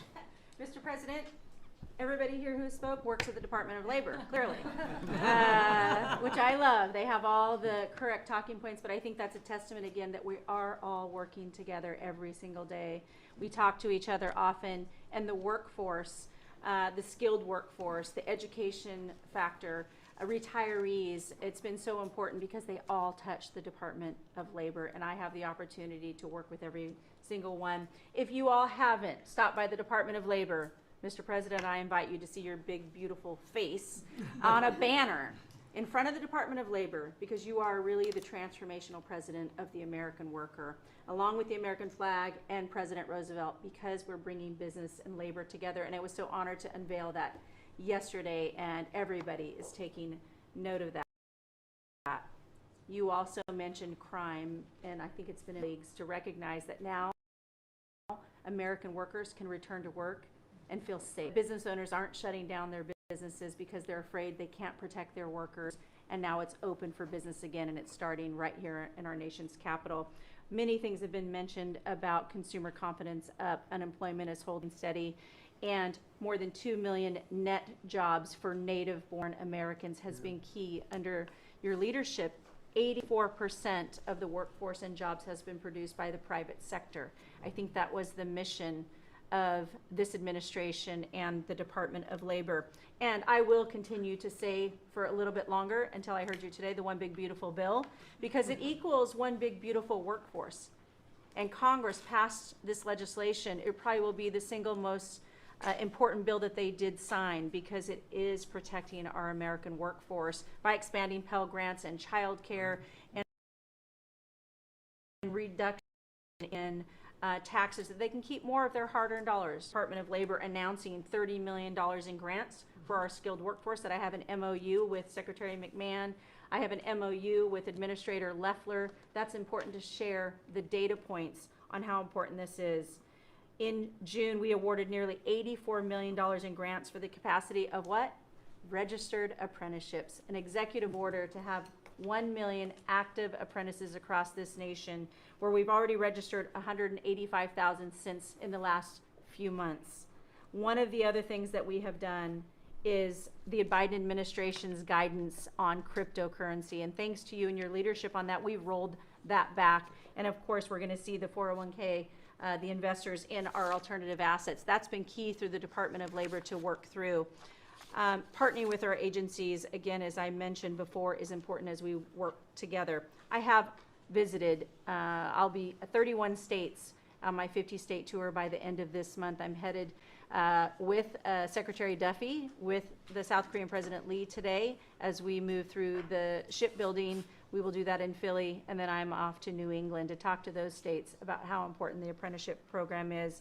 But while I visited Hexel in Salt Lake City, 100% domestic carbon fiber for the Department of Defense as they produce. They are announcing another $1 billion investment per your executive order on advanced manufacturing. So it is working. Everything that you have been saying since you were elected and since we all can put into play has been working. Ohio, McDonald's is investing 375,000 new jobs. The shrimpers I visited as well, and they need our help in protecting that industry for our American fishermen and shrimpers. In Minnesota, I toured Cambria. When we're talking about quartz countertops, all made in America.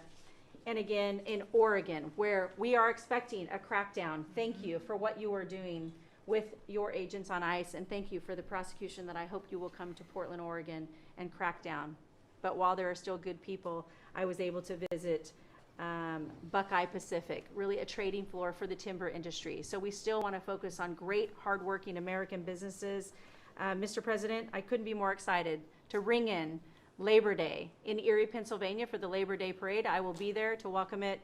It is an honor to serve this country. It is an honor to serve under your administration as the Labor Secretary, and we will kick off, and Republicans will own Labor Day again, not Democrats. We will own it because we are, and you are the president of the American worker. So thank you for everything that you've done. Thank you very much, Lori. Absolutely. You're doing a fantastic job, and I will tell you that Lori was recommended by the Teamsters. And I said, that doesn't really work, does it? And it turned out to be one of our best choices. So I just want to thank you and Sean, who, as you know, recommended you very strongly. You really turned out to be a gem. Thank you. I was able to talk to the president on the phone the other day. He called and we visited, and he said, but I know that you were, you know, a little bit middle of the road and not so sure. I said, Mr. President, I have been a Republican. He's like, what?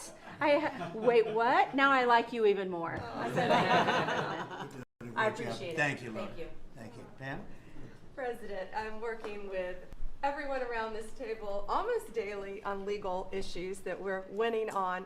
But today, because it's Labor Day, President Trump, if I could focus on public safety, not only domestic, but from our foreign adversaries. And Secretary McMahon, I know you know, kids are out of school this weekend. It's Labor Day. And Secretary Duffy, you know, our highways are going to be packed with travelers coming to not only our nation's capital, but all over this country. We're also going to have boaters, Secretary Duffy, right, on our waterways. It is illegal to be under the influence and on a boat. So get a designated boater if you're out on our waterways, whether it's the Potomac or the Gulf of America or the Pacific. Wherever you're out this weekend, people need to be safe. And on an international level, Secretary Rubio, thank you for all your help on everything we're doing, and everyone around this room. But yesterday, there was a big, big win. El Mayo pled guilty, and he was the co-founder of Sinaloa Cartel with El Chapo. And there's even a Narcos Netflix series about these guys. Well, now we know the ending. He's going to die in an American prison. They are one of the worst, El Chapo and El Mayo, some of the worst narco traffickers in our world. And he will spend life in prison now. And that's so important because those guys and others throughout this country, throughout this world, have brought into our country drugs, cocaine, heroin, fentanyl, methamphetamines that's killing our kids. And we have to stop that. And that's what you've been doing not only in DC, but around the country at your leadership. And over the weekend, parents need to know, with kids out of school, with people out on our highways and on our waters, do not take a pill from anyone you know, don't know. Do not buy anything on the street. It could be laced with something toxic. We've seen so many fentanyl overdoses.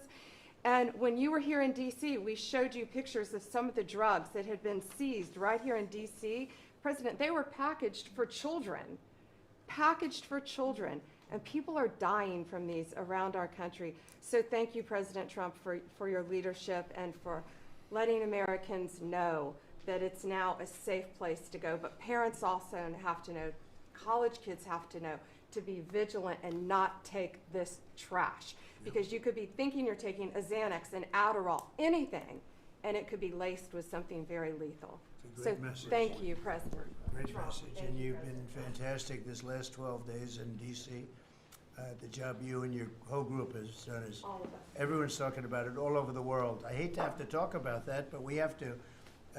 It's becoming a very safe place again, and the work, I've seen how hard you worked from the beginning, in all fairness, but this focus on DC is so important for the country, so great job, and to everybody, And great job. President, it's a team around. We're all working hand in hand, side by side, all of our agencies together to make America safe and DC safe. And Iris, congratulations on your baby, and I'm so glad that you're safe now. Thank you, Pam, very much. Mr. VP, would you like to say something? Yes, sir. I'll be brief, but I want to congratulate you and the entire team on all the things that have been accomplished. You'll hear about a lot of it. You've already heard some of it, but I thought it would be helpful, Mr. President, just to take stock, not just of what we've accomplished, what we will accomplish, but of the mess that we inherited, because I think it makes this first Labor Day a bigger and more special occasion. You heard, I think, Christy talk about this, that all of the net job growth under the Biden administration had gone to the foreign-born. Now that net job growth is going to American citizens who deserve opportunity in their own country. That's a great accomplishment.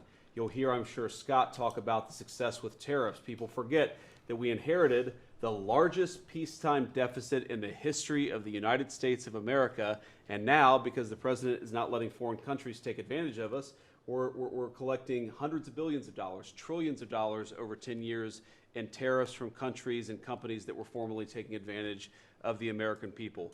You heard Pam talk about the public safety and the success that we've had there. I happen to believe that maybe the most sacred thing that we can deliver to American workers is the ability to live safely and comfortably in their own neighborhoods. Public safety is not just something that should belong to the wealthy. It should belong to every working man and woman in the United States of America. And because of the work of this administration, that is happening. And of course, Mr. President, you yourself talked about the inflation mess that we inherited under the Biden administration. Maybe the most striking and even shocking statistic of the Biden administration is that housing costs had gone up by 100% over the 4 years of the Biden administration, literally doubled, making the American dream of homeownership unaffordable. We've made great strides and great progress already, but to the American people who are listening, there's a lot more to do. We're going to keep on working hard at it, but it's an honor to do this job under the president's leadership and with this very great team that you've assembled. So we've done a lot, but there's a lot more work to do, and we're very cognizant of it. Thank you, sir. Great job, thank you, J.D. Scott? Sir, as we've said very often, economic security is national security, and our country has never been so secure thanks to you. You have brought us back from the edge. You have the overwhelming mandate from the American people. You're restoring confidence in government, a topic that is on the front of everyone's mind, the Federal Reserve. The Federal Reserve's independence comes from a political arrangement between itself and the American public. Having the public's trust is the only thing that gives it credibility, and you, sir, are restoring trust to government. You are weeding out the waste, fraud, and abuse, and the old ways of doing things are not good enough. We are seeing a blue-collar boom. In the first 7 months of your administration, real blue-collar wages have taken off. And the only other time that they've done this in the past 70 years was in your previous term. Your efforts on tax, trade, and deregulation have boosted paychecks for American workers while slowing the pace of inflation and lowering the cost of energy. Inflation has plummeted to just 1.9% since you took office, and the economy rebounded with real GDP surging 3% last quarter. The blue-collar boom coincides with a CapEx comeback. In anticipation of your one big beautiful bill becoming law, CapEx increased by American businesses by nearly 14% in the first half of this year.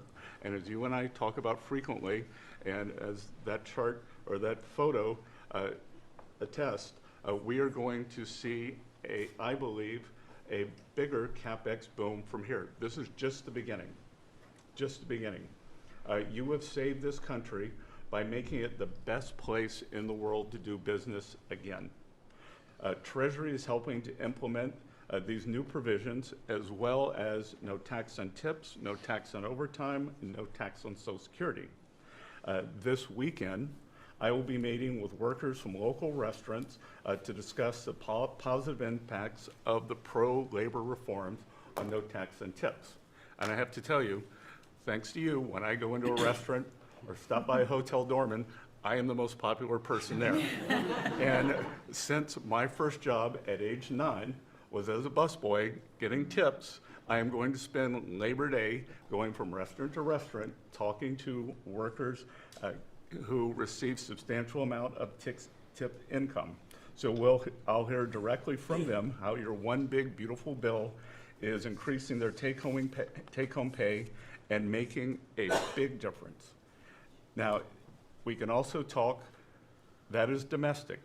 On the international front, you have leveled the international trading system whereby countries took advantage of us, and that's over. It's over.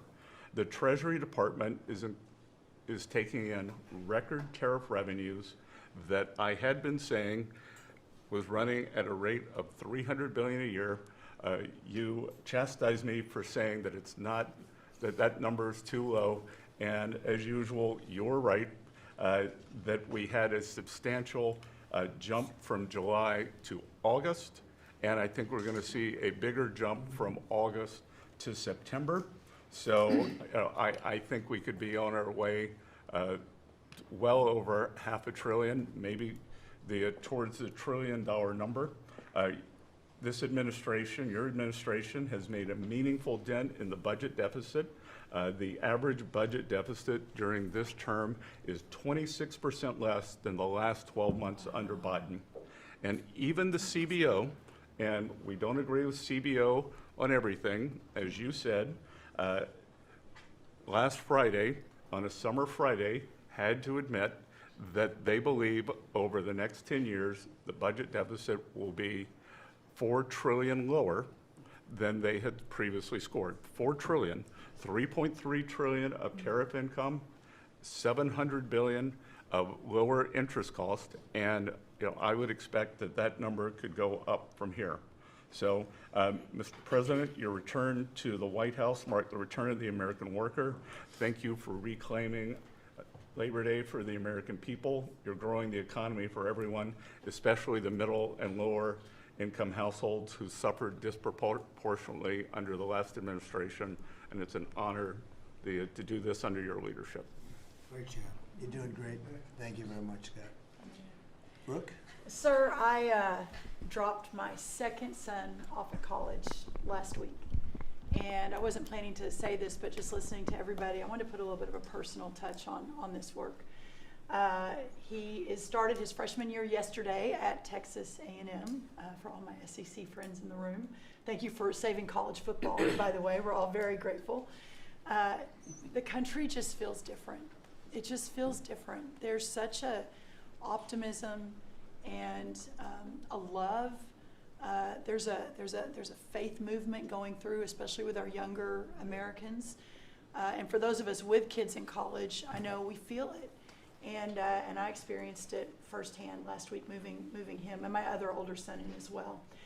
As we move toward Labor Day, you have made a lot of dreams come true for a lot of people, but one of my longtime dreams was for the right to recapture Labor Day. And I've been talking about this for almost 20 years and writing about it, that why are we ceding the day that we are celebrating the American worker to the Democrats? Because this is our day. Perhaps of any day of the entire year, this is our day. America was founded and fought for by fishermen and farmers and workmen and et cetera. The Genesis, the first book of the Bible, talks about the righteousness of work and the art of creation. And so to be part of this effort to represent the farmers, the ranchers, the agriculture industry at this moment in time, which I do believe we're in a revolution. 1776 was the first one, 1863 or so with Abraham Lincoln was the second. This is the third with Donald Trump leading the way. And we are saving America. And the idea that we are putting the worker, the very central component of the American dream, at the center of it is the reason that it is so. So at USDA, it continues to be my greatest honor to fight for the original American worker, whom I think the farmer is and what they represent.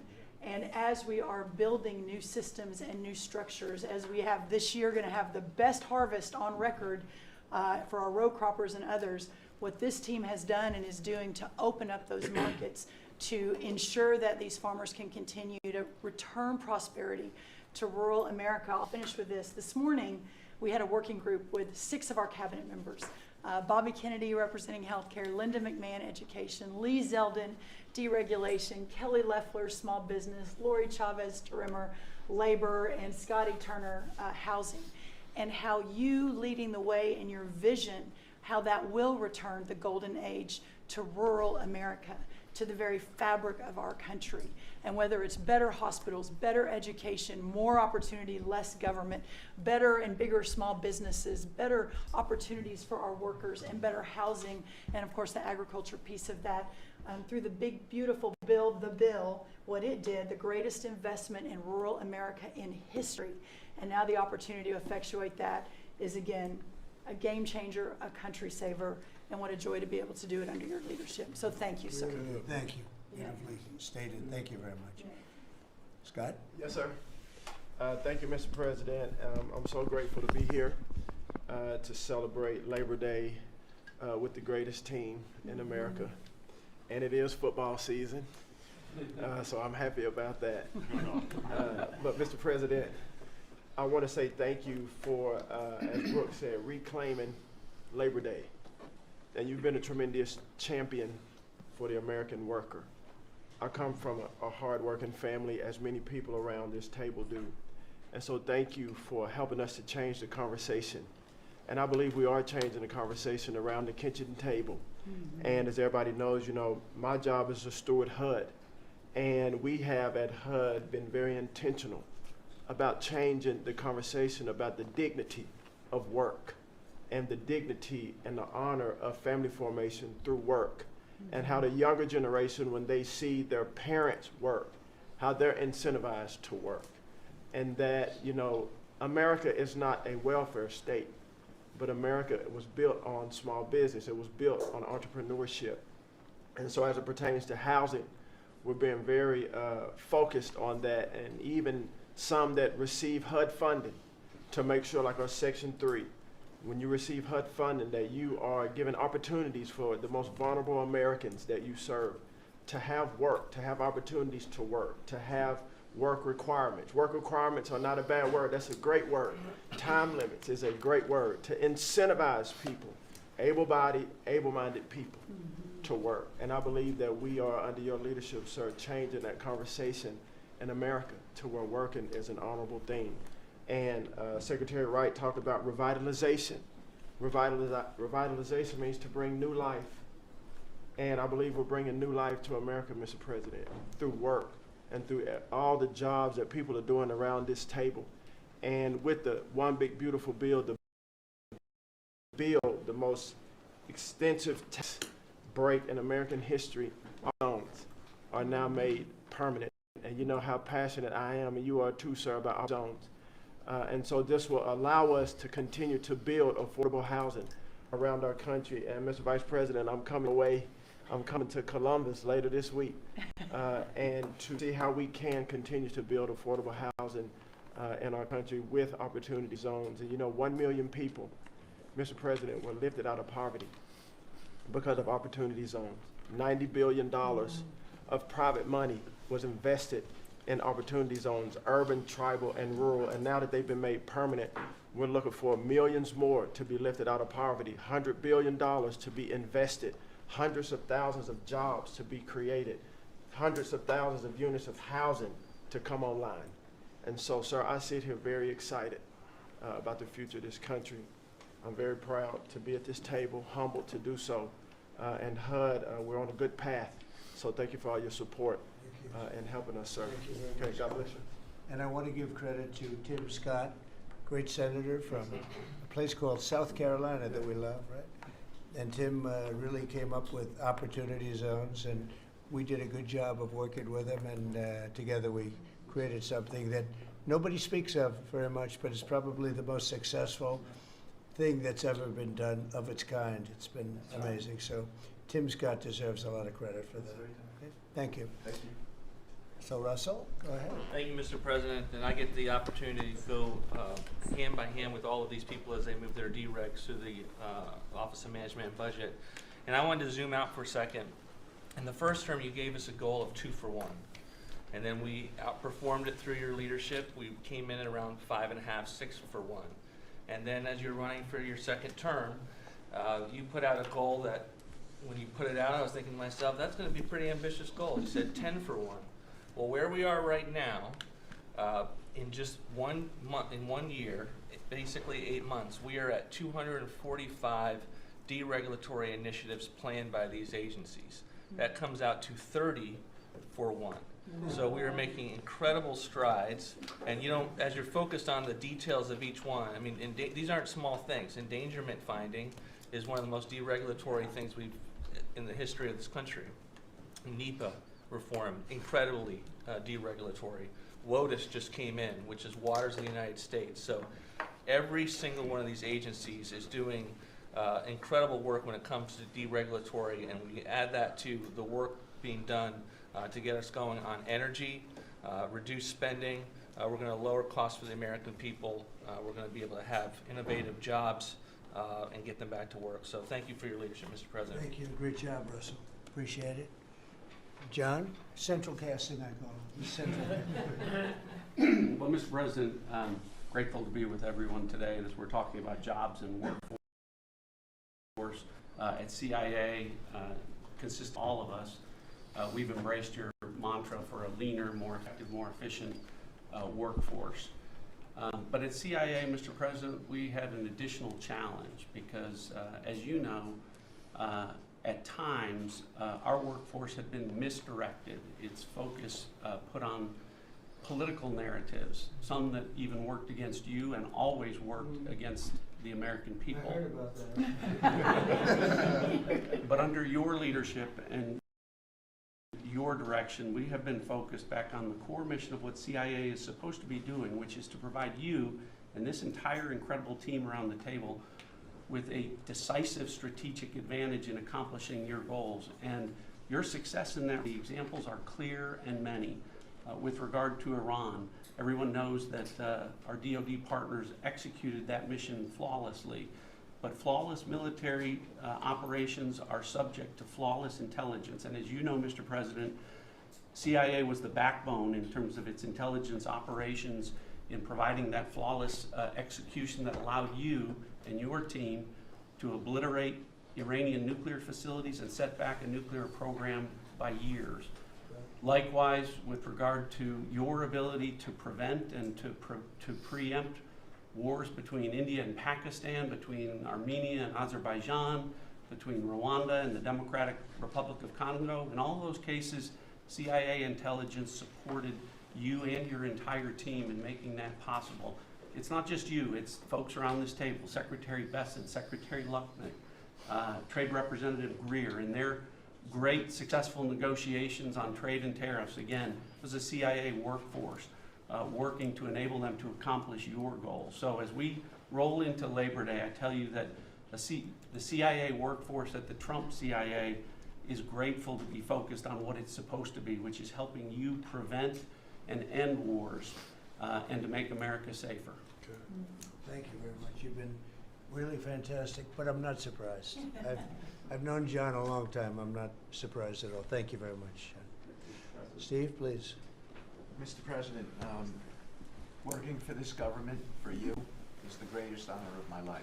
I tell it to everybody, and I really do feel that way, and I thank you, because it's a privilege to go out there represent you in your humanitarian effort, in your goals of solving conflicts all over the world. I think there were actually more than 7 conflicts that you've put to bed in the last 8 months. And I hear these, I travel all over the world. In Hostage Square, they talk about you reverentially. It's really quite amazing. I sometimes wish that I had a cam recorder with me and I could put you right there as I listen to it. I was in Gaza, the first American diplomat, on your behalf, and as we delivered food and aid pursuant to your new aid initiative, pushed forth by your great Secretary of State, Marco Rubio, who it is a privilege for me to work alongside. The people were applauding you. The signs were up. I mean, these are, I just don't think you get the proper credit for it all. We are negotiating multiple entries into the Abraham Peace Accords because of your vision. Azerbaijan, all these different conflicts that we're out there on your behalf on, these are people who have never really seen the world change in this way. Peace through strength really, really works. Russia, Ukraine, Iran, Israel, Hamas, we're having meetings all this week on all 3 of those conflicts, and we hope to settle them before the end of this year. Your team is nothing short of incredible. And there's only one thing I wish for, that Nobel Committee finally gets its act together and realizes that you are the single finest candidate since the Nobel Peace, this Nobel Award was ever talked about, to receive that reward. Beyond your success is game-changing out in the world today. And I hope everybody one day wakes up and realizes that. Amen. Well said.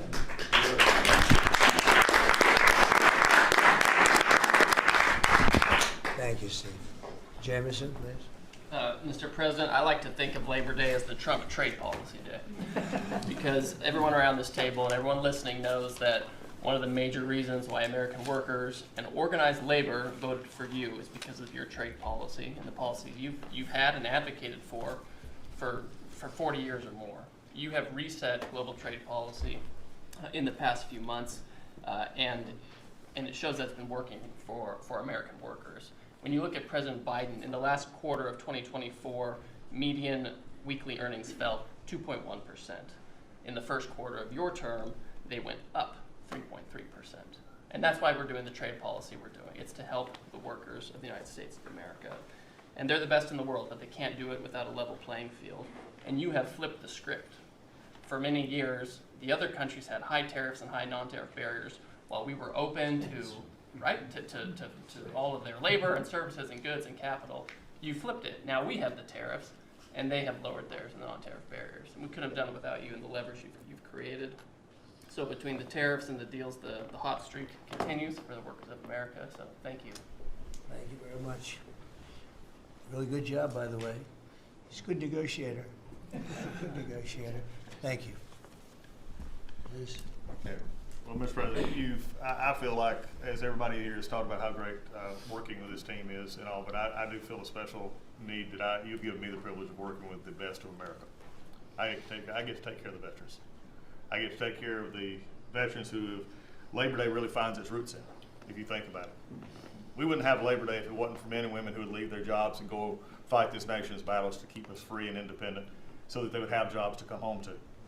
And over the past few years, they've been coming home to many times a government that was keeping them back, holding them back, taxing them, regulating them.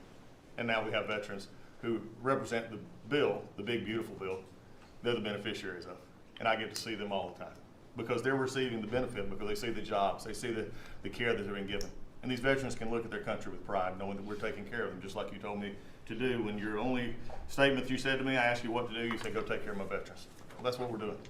One of the other things we're doing right now is, for many of you, I love to hear how you're deregulating everything, and I've worked from Congress and worked with many of you before. I get to do the same thing with the largest bureaucratic organization in the government. We're deregulating from the inside. And it's amazing to me because we have such a powerful workforce at the VA who really want to do good, but yet they kept tripping themselves up. They kept making their own, we'd take one step forward and put a regulation in that put them 3 steps back, and it always hurt our veterans at the end. We're taking that away. We're making community care again, Mr. President. We talked about this yesterday. We're making community care a part of our direct care system. So if a veteran wants to get into the community, they have our direct care and they also have the ability to go into the community. Something that the previous administration decided they wanted to keep everybody inside because they thought it was a fiefdom they were building. I'm telling you, we're not building a fiefdom at the VA. We're trying to take care of a service organization that takes care of veterans. So how do we do that? We made best medical interest where a doctor can send a veteran to the community a lot quicker without having to worry about miles and time logged and wait times. Just get them the help they need. We've actually expanded out, and it's made a difference in this regulation, and also unleashed a workforce that is now free of the collective bargaining agreements and other things that have kept them from being able to do the job of national security that they've been intended to. I'm actually giving them the benefit of the doubt to actually go be the workers that they're called to be, and that's what Labor Day is about. The VA is going to have the best workers. But just to let you know how that's working out, wait times at our hospital are going down because we're getting them in our hospitals or into community care. And then one for you, Mr. President, you heard about this a lot, and that was backlogs. At the backlog when I first came in, and I've said this before, in February we had over 260,000 backlog. That means over 125 days of not getting an answer. In just a little over 4.5 months, we've dropped that over 100,000. We're under 150 and heading down to historic lows. We'll be within the next month lower than any time under the previous administration at all. That means our veterans are getting the help they need. So when you look at it this way, we've opened new facilities. We've put new facilities in places where workers can get to. We've expanded out hours, over 1 million extra hours, so veterans, younger veterans in particular, can get off of work and bring themselves and get their appointments in after hours or on Saturdays. That's what it means to be in the Trump administration. That's what it means to take care of veterans. That's what it means for Labor Day. Because you can't forget the ones who fought for us to be on this table today. And it's all because of what you've done and the progress that we've made. Well, you've done a tremendous job, and I hear it all the time. We have a 93% approval rating at the VA now. And you know what it was before? It was like horrible. So thank you very much. Mr. President, there's been some conversation about the Pete and Bobby challenge. I would just note that I don't think Pete or Bobby could hold these sticks for 2.5 hours. Exactly. If they want that to be the challenge, so be it. But I think 50 pull-ups and 100 push-ups might be You know, easy it is compared to impressive. the. It really It is. We didn't have this problem with Biden. It was in and out very quickly. So kudos on Labor Day to the audio team that's holding the sticks. But Mr. President, it's pretty great to celebrate Labor Day with a builder who loves labor, who loves the men and women who built this country, the people that sweat, that have great skills, they have grit. They do the dirty jobs of America that have made this country great, and you know them very well because you have worked with them. The great Trump projects have come from the very men and women we're going into this weekend to celebrate. We all want to claim Labor Day in our departments, but I'm going to claim this at DOT because, you know, roads, bridges, pipelines, shipbuilding, rail, passenger, and freight all fall under the great men and women who wear boots and make this country wonderful. And at DOT, we don't want to have the Congress spend money. We want to take the money that Congress gives us and actually deploy it and put these men and women to work building the great projects of this country. That you said, the big, beautiful projects that connect this country. And that's why we have got rid of the DEI. We've got rid of the green. We've done what we can to streamline the regulation to move these projects faster. Time is money. And time has been money. Even Democrats agree now that it takes too long to go through the regulatory process. So we're going to move these projects faster, putting the great American worker back to work. I want to make a quick comment. We've all probably talked about this horrific accident in Florida. And I appreciate the help of Christy and Marco on this very issue. But in May, we said, listen, it's a safety issue if you can't proficiently speak the English language. And we gave states a little over a month to comply. And Washington, California, and New Mexico have refused to comply. And by the way, this individual in Florida received a CDL from Washington, from California, and received a speeding ticket after our rule went into place, and they didn't stop him. And had they taken him out of service, he wouldn't have been in Florida, and we'd have 3 beautiful people alive today. And I make that point because it's the work that maybe no one sees that then shines a light when horrific things happen, but also that your cabinet works together and teams up to make a difference for the American people. Real quickly, so we have a safety mission at DOT. I don't know that you'd think of the transit unions in the greatest cities of the country, New York maybe being one of them, that support us, but they do, because the violence in the subways and on our buses across the country, the transit workers are the ones who take the most abuse. And they're grateful for the mission of everybody around this table fighting to make their communities safer. So I appreciate everyone's help on that. But they, again, the transit unions love the effort that all of us have put in together. One quick FAA. We are about to put out a request for proposals for a big, beautiful bill. We got build. We got $12.5 billion in the big, beautiful bill. We need more, but this is a great start. I expect the middle to the later part of July, we'll be through the process to bring the proposed integrators to you for selection, so we're looking forward to that. We will have the most, I'm learning from you, this is going to be the greatest contract ever crafted in the federal government for this build for air traffic control. Really, it's innovative, and we have unique tools at FAA. It's going to be a great contract. Bobby left me out of the windmill conversation, Bobby, but so there was a study done in the last administration that said if you build windmills 1.2 miles, within 1.2 miles from a roadway, it can mess up the automation and technology on a car. Same thing 1.2 miles from rail. The last administration buried that report, Mr. President.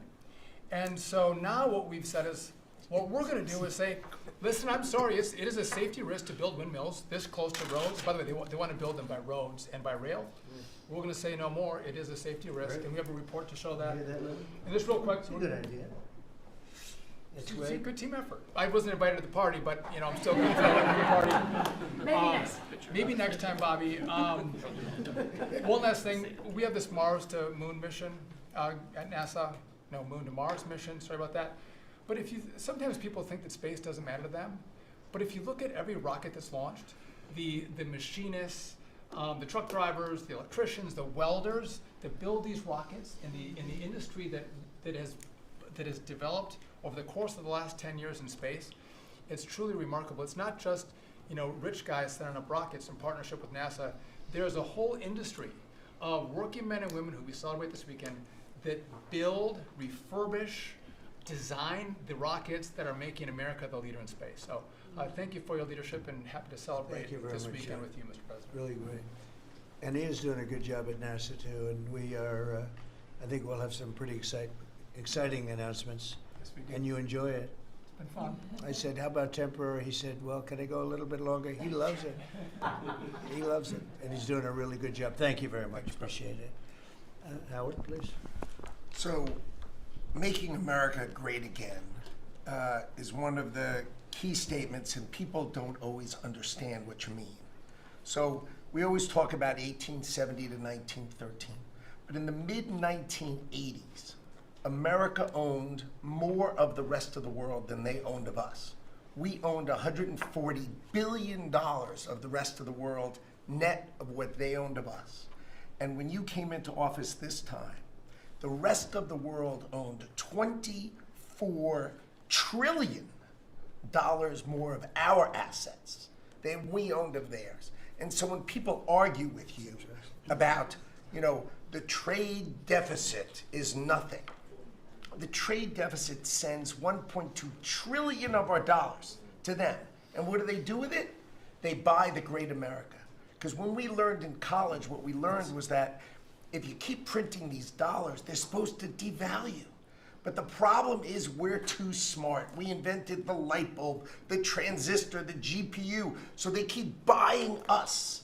And the only president ever to understand it, and you understood it in the 80s and the 90s, and I used to see you on TV and you'd say, God, what are these people doing? And finally we've changed it. So let's go over what we changed. So Japan and Korea, they're never going to open their markets to us. So we've negotiated $900 billion that they're giving you to invest in national and economic security in America. The European Union, the second largest economy, $20 trillion. And all the experts said you'd never get a deal done with them. And watching you in Scotland was my favorite thing, right? 15%. They'll pay us 15%, and we will pay 0. So we can export to their $20 trillion economy, and they can pay to come to the great American consumer, right? So, a couple of other things. 4 days before you took office, the Commerce Department, which had the CHIPS money, they set up this thing called NatCast, which was a make-believe not-for-profit. And they signed contracts to wire them $7.4 billion. This was just nonsense. So we stopped the payment. We've got the money. It's an illegal thing to try to set up a department that's not the Department of Commerce, that kind of acts like the Department of Commerce. And what was it filled with? All these people who work for the Biden administration. I mean, it's exact corruption that you talk about. $7.4 billion now clawed back. Last week was the most fun. In 1 week, Intel came in, right? The Biden administration had given $11 billion to Intel, given it to them, done. Corporate just gift. And you turn that into really, you know, it was like less than 5 minutes of conversation, and Intel agreed to give us 10% of their company, which of course was worth $11 billion. So it's not socialism. This is capitalism. If you give someone $11 billion, who's just building in America, they're not doing something special, they're building in America. And their CEO told the president he didn't need the grant. And you said, well, then why don't we get something for it? So it's amazing. You're going to watch semiconductors come home, right? We don't produce semiconductors. We've got $165 billion for TSMC, but you're going to watch the whole ecosystem come home because Donald Trump is the only president who understands the magnet to make them come home is one word, which used to be your favorite word. Now it's dropped to number 4, which is tariffs, right? Tariffs are going to bring semiconductors home. They are going to empower Bobby to execute MFN. Tariffs are going to be one of those tools that he's going to use to do that. We're going to do it for furniture. We're getting autos. We have steel, aluminum. I mean, it has been a blast, a blast. So 2 more things. The Department of Commerce is going to start issuing its statistics on the blockchain because you are the crypto president, and we are going to put out GDP on the blockchain so people can use the blockchain for data distribution, and then we're going to make that available to the entire government so all of you can do it. We're just ironing out all the details so we can do it. Patents. We have given tens, if not hundreds of billions of dollars to universities for them to do research, and they invent things. And you know who owns those patents? The universities.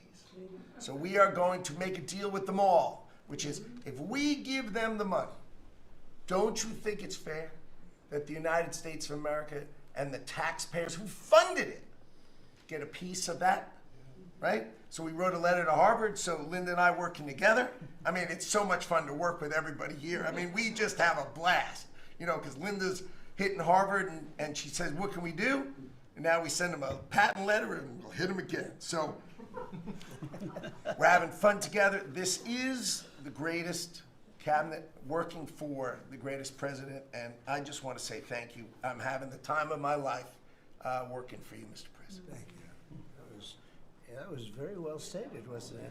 Some things people don't think of too much. Thank you very much. Great job.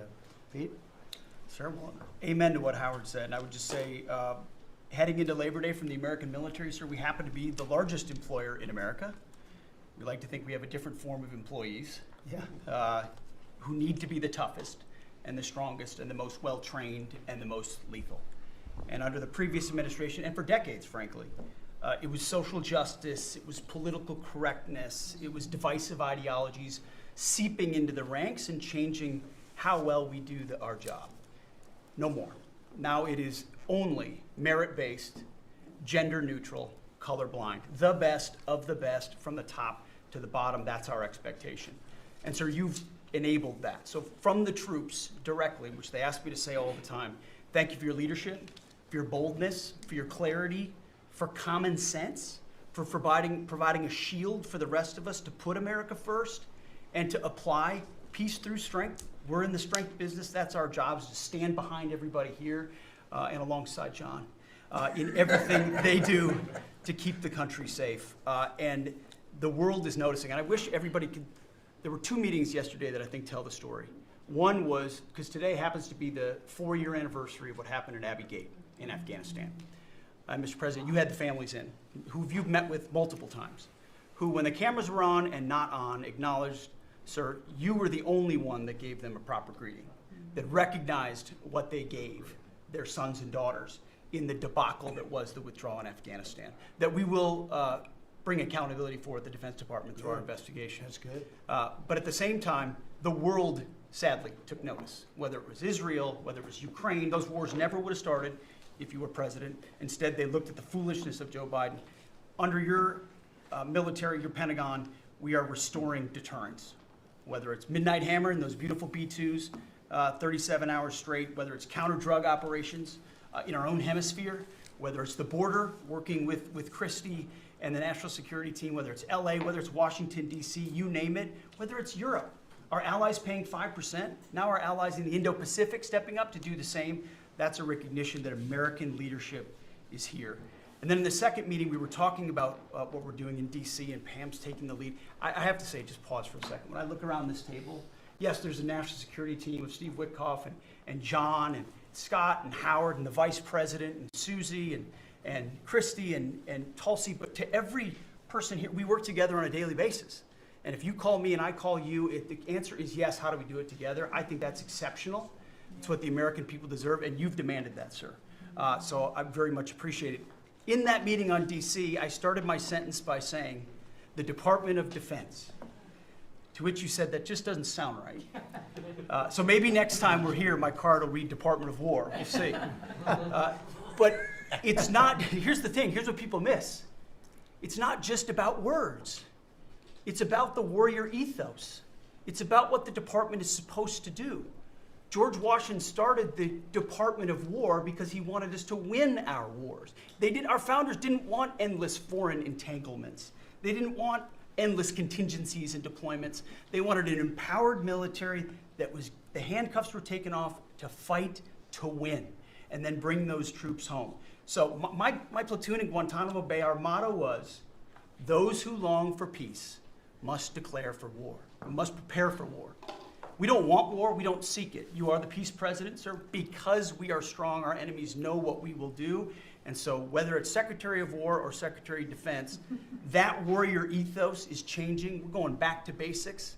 Our drill instructors can be drill instructors again, sir. So from the minute of the tactical of standards to the strategic of B-2 bombers, we're focused on what matters. Had a meeting yesterday on Golden Dome for America, which is on track to deliver strategically for the American people. Munitions, and the Deputy Secretary making sure our stockpiles are overflowing. That's our job. I'm an honor to be a part of it, sir. Thank you for your leadership. That's great. I think I like Department of War better, but we'll make that decision, right? But you've been great. Thank you very much, sir. So Marco, go ahead. Well, Mr. President, first of all, everyone's made this comment already and needs to be echoed again. You were elected as the President of Working Americans, and that's why this Labor Day is so meaningful. For me personally, this is the most meaningful Labor Day of my life as someone with 4 jobs. And so,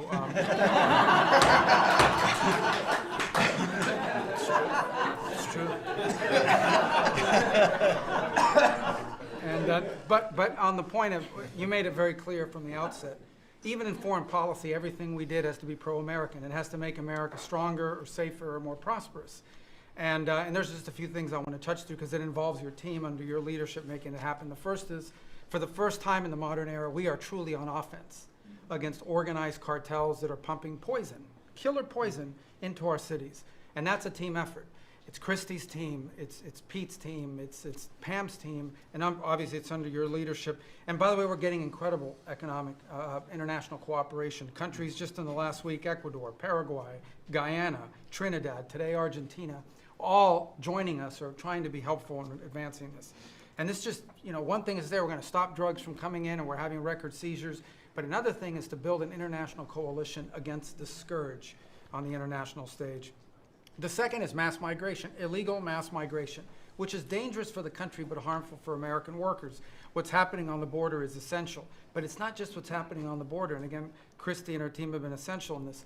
We have countries all over the world that are actually helping us, whether it's through safe third country agreements, whether through its stopping the migration flow from coming here in the first place, incredible international cooperation. You've redefined our border. It's no longer just our physical border. We are doing things ahead of time to prevent this from happening and getting cooperations from countries that we've never seen before. And last, I would say, and Steve touched upon this, who by the way is doing a phenomenal job. Steve is both a great negotiator and he's also a nice guy, which are two tough things to pull off together. But it's incredible. But we both work for the peacemaker in chief. Think about it, how fortunate we are as Americans to have a president who's made peace a priority. And just since the last time we've met, there was a war going on in Cambodia and Thailand, between Cambodia and Thailand. The president just picks up the phone and tells them to stop fighting, and within 72 hours, the fighting had stopped. You know, there's no other leader in the world that could have done it. And the fact that you were willing to spend time to do that and to make it happen is, of course, essential. And then the war that didn't happen because of Azerbaijan and Armenia coming here to sign that peace deal, which is historic in so many countries. You know how many countries said, "Oh, that's never going to happen, it isn't possible," and it occurred, Mr. President, because of your leadership. And then on a point of personal privilege, I wasn't even going to raise it. I haven't even talked to you about this. It's a little controversial, but I think I need to bring it up at this time of year. This thing about people getting married on Saturdays during college football season is a scourge, Mr. President. It's dividing families. And I don't know if we can have an executive order on this, just saying, but it's really difficult. There's 7 other months of the year that people could get married, so I just wanted to say that because it's very, very difficult. Thank you. Fantastic. Thank you very much. Doug, please. Well, Mr. President, you've heard from around the table how people are grateful to have an opportunity to be part of this team, have an opportunity to work for you, and have an opportunity to serve the American people. And I would say as we head into this Labor Day, the thing that really differentiates you and your leadership and everybody around this table is one word, and that's respect. Because this is a group of people that respect our farmers and ranchers. We respect the people that are in law enforcement. That's a huge change. Respecting the people that are in uniform, respecting our veterans, respecting our shrimp fishermen. I mean, whoever it is in this country, people that are building our roads. This whole group embodies that sense of respect. And when we start with that, then who benefits? We come up with policies that help those people. And what have you done? You've led an opportunity for us to have the lower taxes, way lower deregulation, record amounts of investment that's coming into this country. We're going to be seeing lower interest rates. All of those things coming together is a gift to the working people. The policies are lifting everybody up. There's 140 million Americans that get up and go every day and drive to work. They commute. And one of the most obscene things of the prior administration was their energy policies was creating a hidden tax on those people. The poorer you were, usually the further you had to drive because you couldn't afford the housing if you were working at a hotel, if you're working in a service industry. We were taxing them. A hidden tax on them was the high cost of energy. You're perhaps one of the only leaders in the world that understood the connection between peace abroad and prosperity at home was directly connected to energy policy. You came in and said, we're going to sell energy to our friends and allies. We're going to bring prosperity at home through policies here by having lower energy prices. And we're going to stop funding wars abroad with energy policies that help their adversaries and hurt us. You said we're going to sell energy to our friends and allies. And with the work that Jameson and Howard and Scott and everyone has done on these trade deals, we're going to have an opportunity to have a renaissance in American energy, selling energy to the world, which is going to help bring peace abroad. But the real key thing in closing I want to say is 2 things. One has to do with the U.S. Park Police. That's the group here in Washington, D.C. They're the oldest uniform law enforcement group in the nation. You coming out and visiting with them in person before they went out on the surge. Not only are carjackings down, muggings down, homicides down, everything down, morale is through the roof. Just like Pete saw, we've got record people signing up to want to be part of our military. You have breathed life back into the profession of law enforcement. Your respect for law enforcement is so incredible. It's making a difference. And then us giving them the tools. On a lighter note for everybody here, one of the rules that under President Trump we were able to change for the U.S. Park Police was they could do a pursuit. I was shocked to find out when we were talking to them, like, oh, you pull somebody over and they just drive away and you can't pursue them? I mean, and they said, no, we can't. They said, oh, rules. We got that rule changed in 24 hours because of President Trump's leadership. The next night, they had so much fun. They pulled people over. They started to take off. They chased them. They stopped them. And then the bad guys, some of these were in cars that had stolen plates. So they take the plate off. They steal them off somebody else's car. They know it. The plate doesn't match. They know they're doing this thing. The bad guys in the car said, "What? You're not supposed to chase us. Like you're breaking the rules." The bad guys are telling us to break. No, we're back in action. So it's like, and so the morale is high. They all wanted to say thank you to you. Yesterday, you announced increasing the number of U.S. Park Police that we're going to hire. This is the group that protects not only our sacred monuments of democracy here, but also the Statue of Liberty and the Golden Gate. This is a great group. But on behalf of all law enforcement, we say thank you. And as Chris Wright was talking about electricity, I want to close with that. We've solved amazing things in 7 months, but the big challenge we have against the remaining is, solving Iran's nuclear thing, that was an existential threat. China beating us in the AI arms race, that's an existential threat. We finally have a president who talks about it. You talked about it in your opening remarks. You've signed executive orders. You understand that essentially we used to say hundreds of years ago, people started saying that knowledge is power. But now, for the first time in history, we can take electricity and we can convert it into intelligence. So it's flipped. It's no longer knowledge is power. Power is also knowledge. And while we're ahead on the technology, we're way behind China on the amount of electricity they're bringing online. And your strong position to support affordable, reliable energy using our nation's resources, including those across the Department of Interior, bringing back coal mining, bringing back mining, bringing back timber. All the industries that have been killed in this country are coming back to life because of you. And with your leadership, we have a chance to not only win the AI arms race, but actually dominate it the way we're dominating in other things. So thank you, Mr. President. Thank you very much. And we're leading that race right now by a lot. And we're going to keep the electricity coming. You know, in China, they do it very quickly. They have one person that says, do it, and that's it. But essentially, we have one person that says, do it. And we've given that order, and the job they've done has been amazing. And I want to thank again, Lee, what you're doing in that regard is so important. And the rapidity, just as fast as them, because it's a question of a week versus a day, and that's not going to make the difference. But you've done fantastically, and Doug and Chris, amazing job. So we've done this for a little while now. I don't think you've ever seen anything like it, and I think Sean was right. These guys that are holding this up, if you ever try holding your hand out for 2 hours, that's a long time. These are pretty strong characters. You've been doing that a long time, I guess. Congratulations. Are you getting tired? Are you getting tired? I'm looking at these guys. They look like they have no problem. It's amazing, actually. It's, I think they would have beaten you guys in the test. So I want to thank you. If you want, it's been a long time. If you want, we could go in and we can call it a day. And feel free then to ask some of the questions here. Look, I believe in very open, we want to be open, above board. We want to be honest with the media. I wish the media was totally honest with us, but I think they're getting better, to be honest with you. And so we'll see. But if you want to take a few questions, you really want to do that. On a serious note, when it comes to Fed Governor Lisa Cook, her lawyer has said that they're going to be filing a lawsuit challenging this legal action. What is your response? Are you prepared for a legal fight? And then a little bit Oh, sure, always. You always have legal fights. Look, I had a legal fight that went on for years with crooked people, with very horrible people, people that have been found out now between John Ratcliffe and Tulsi and Pam, and I mean, the things that we found out, of course. It's a very, very sad group of people.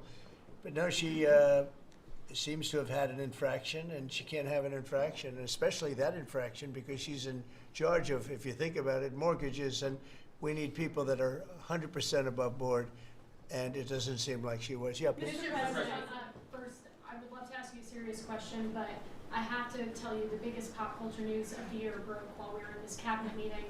Travis Kelce and Taylor Swift are engaged, and the world wants your reaction, sir. Well, I wish him a lot of luck. No, I think it's. I think he's a great player. I think he's a great guy, and I think that she's a terrific person. So I wish them a lot of luck. On a serious note, Mr. President, in May, Secretary Rubio said that they were aggressively removing visas of Chinese students. Yesterday, you said you want to allow 600,000 Chinese students to study in the United States. Could you and the Secretary clarify what is the policy on Chinese students in the United States? Well, we think we're, look, we're getting along very well with China. And I'm getting along very well with President Xi. I think it's very insulting to say students can't come here, because they'll go out, they'll start building schools, and they'll be able to survive it. But I like that their students come here. I like that other countries' students come here. And you know what would happen if they didn't? Our college system would go to hell very quickly. You'd have, and it wouldn't be the top colleges. It would be colleges that struggle on the bottom. And you take out 300,000 or 600,000 students out of the system. I like having, and I told this to President Xi, that we're honored to have their students here. Now, with that, we check and we're careful and we see who's there, and Marco wants that. We're in the same position. But we have a tremendous college system, the best in the world, nobody even close. That's why China sends them here. And you can call it an industry if you want, but you're talking about millions of people. And I'm honored to have the students from China come here. And we're just getting along very well with China. And it's a different relationship than we had for years, where they took hundreds of billions of dollars, just sucked it right out of our country. They respect us again. I respect them. The relationship is very good. I think it's important that these are two very major powers, nuclear powers at that, but two very important powers. You know, when I get along with Putin, when I get along with President Xi, when I get along with these people, that's a good thing, not a bad thing. We're tough and we're smart and we're strong. We get along. It's a lot better than not getting along. You had somebody in here before. The war should have never started with Ukraine and Russia. It would have never started. And Putin said that himself. President Putin said that himself. So we want to see college students come in from countries. There are some countries that we can't necessarily say that. These are places that have ideologies that we can't live with. So there are some areas, some countries that we can't say that. But we're honored to have the students come here. Please. Yeah, please. Yesterday you said that within 2 to 3 weeks we would have a conclusive, pretty good conclusive end to the war in Gaza. What did you mean by that? And could you tell us On what? In the war in Gaza. Yeah, what about it? You said in 2 to 3 weeks we would have a conclusive end, a pretty good conclusive. There's no conclusive. It's been going on for a long time. You're talking about, I guess if you really add it up, Steve, you're talking about thousands of years, okay? It's been going on there's nothing conclusive, but hopefully we're going to have things solved very quickly with regard to Gaza and also with regard to Ukraine and Russia. Mr. President, who are you considering for the replacement to nominate for Lisa Cook, and what economic background or history are you? Well, we have some very good people for that position, and I think we have some very good people. We're down to, I think I maybe in my own mind have somebody that I like, but I deal with Scott and I deal with Howard, and we're dealing with a lot of people actually that are going to be involved in that decision ultimately. It's a very important decision. As we see, I got a bad recommendation when I went with Jerome Too Late. He's too late. His nickname is Too Late, costing us a lot of money, hurting the housing. Our housing industry is good, but it could be phenomenal. Most of this country, in economic terms, has been phenomenal. We've never seen anything like it. Because of him and his high interest rates, the housing is less than it could be.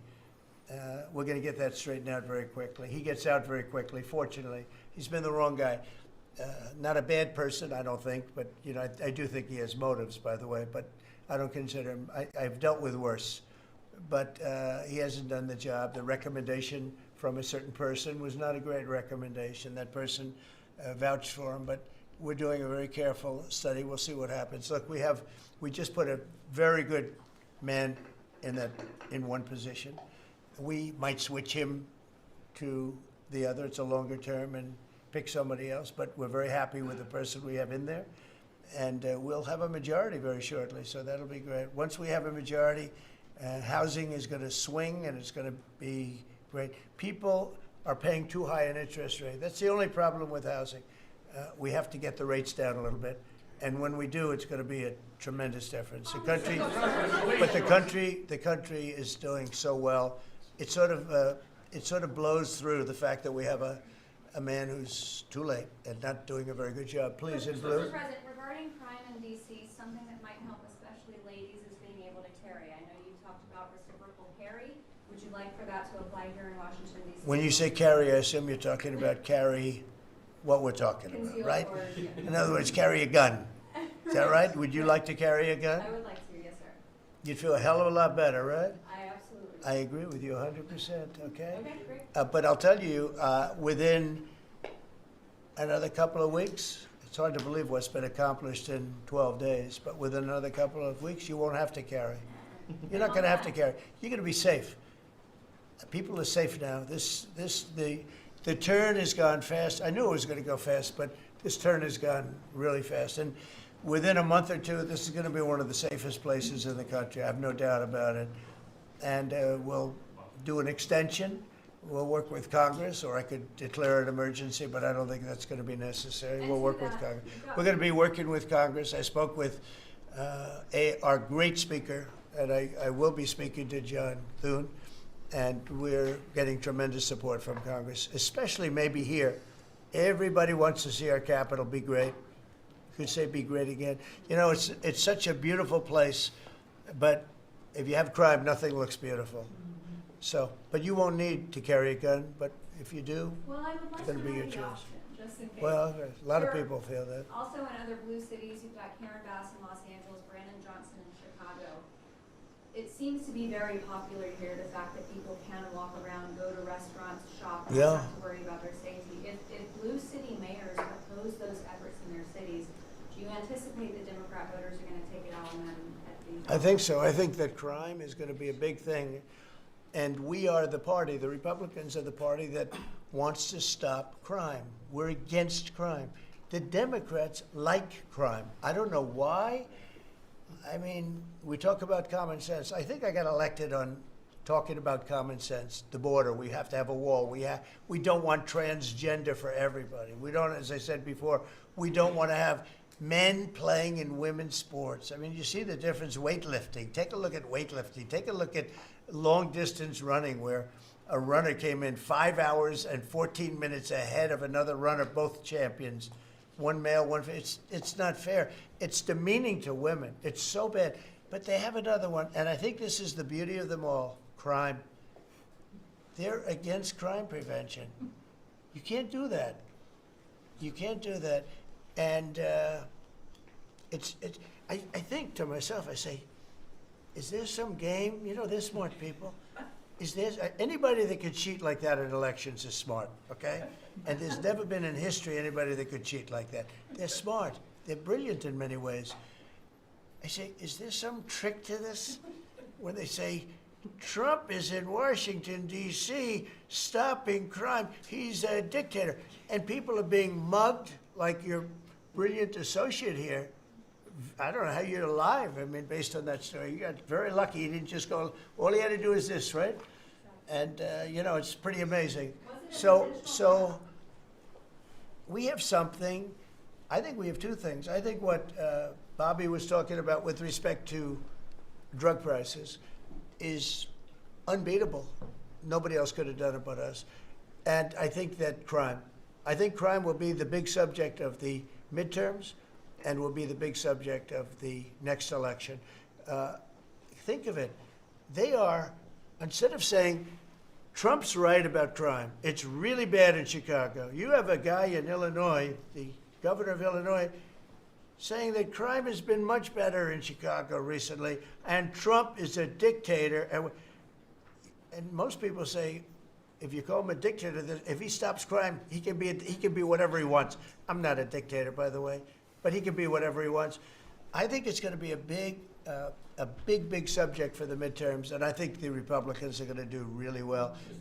They called it a trap. This Democrat consultant, they said, he's put him in a trap again, because these are all traps. You know, 80-20, but they're not 80-20. They're almost 100-0, all these issues. But I would say that crime is stronger than men playing in women's sports. I think it's stronger than transgender for everybody. You know, it's transgender for everybody, according to them. It's stronger. Of course, this is the cause of it, open borders. open borders gave us a lot of this crime. So, you know, so they're sort of on an equal footing, I guess. But crime is going to be a very big subject. And you know what he should do if he was smart?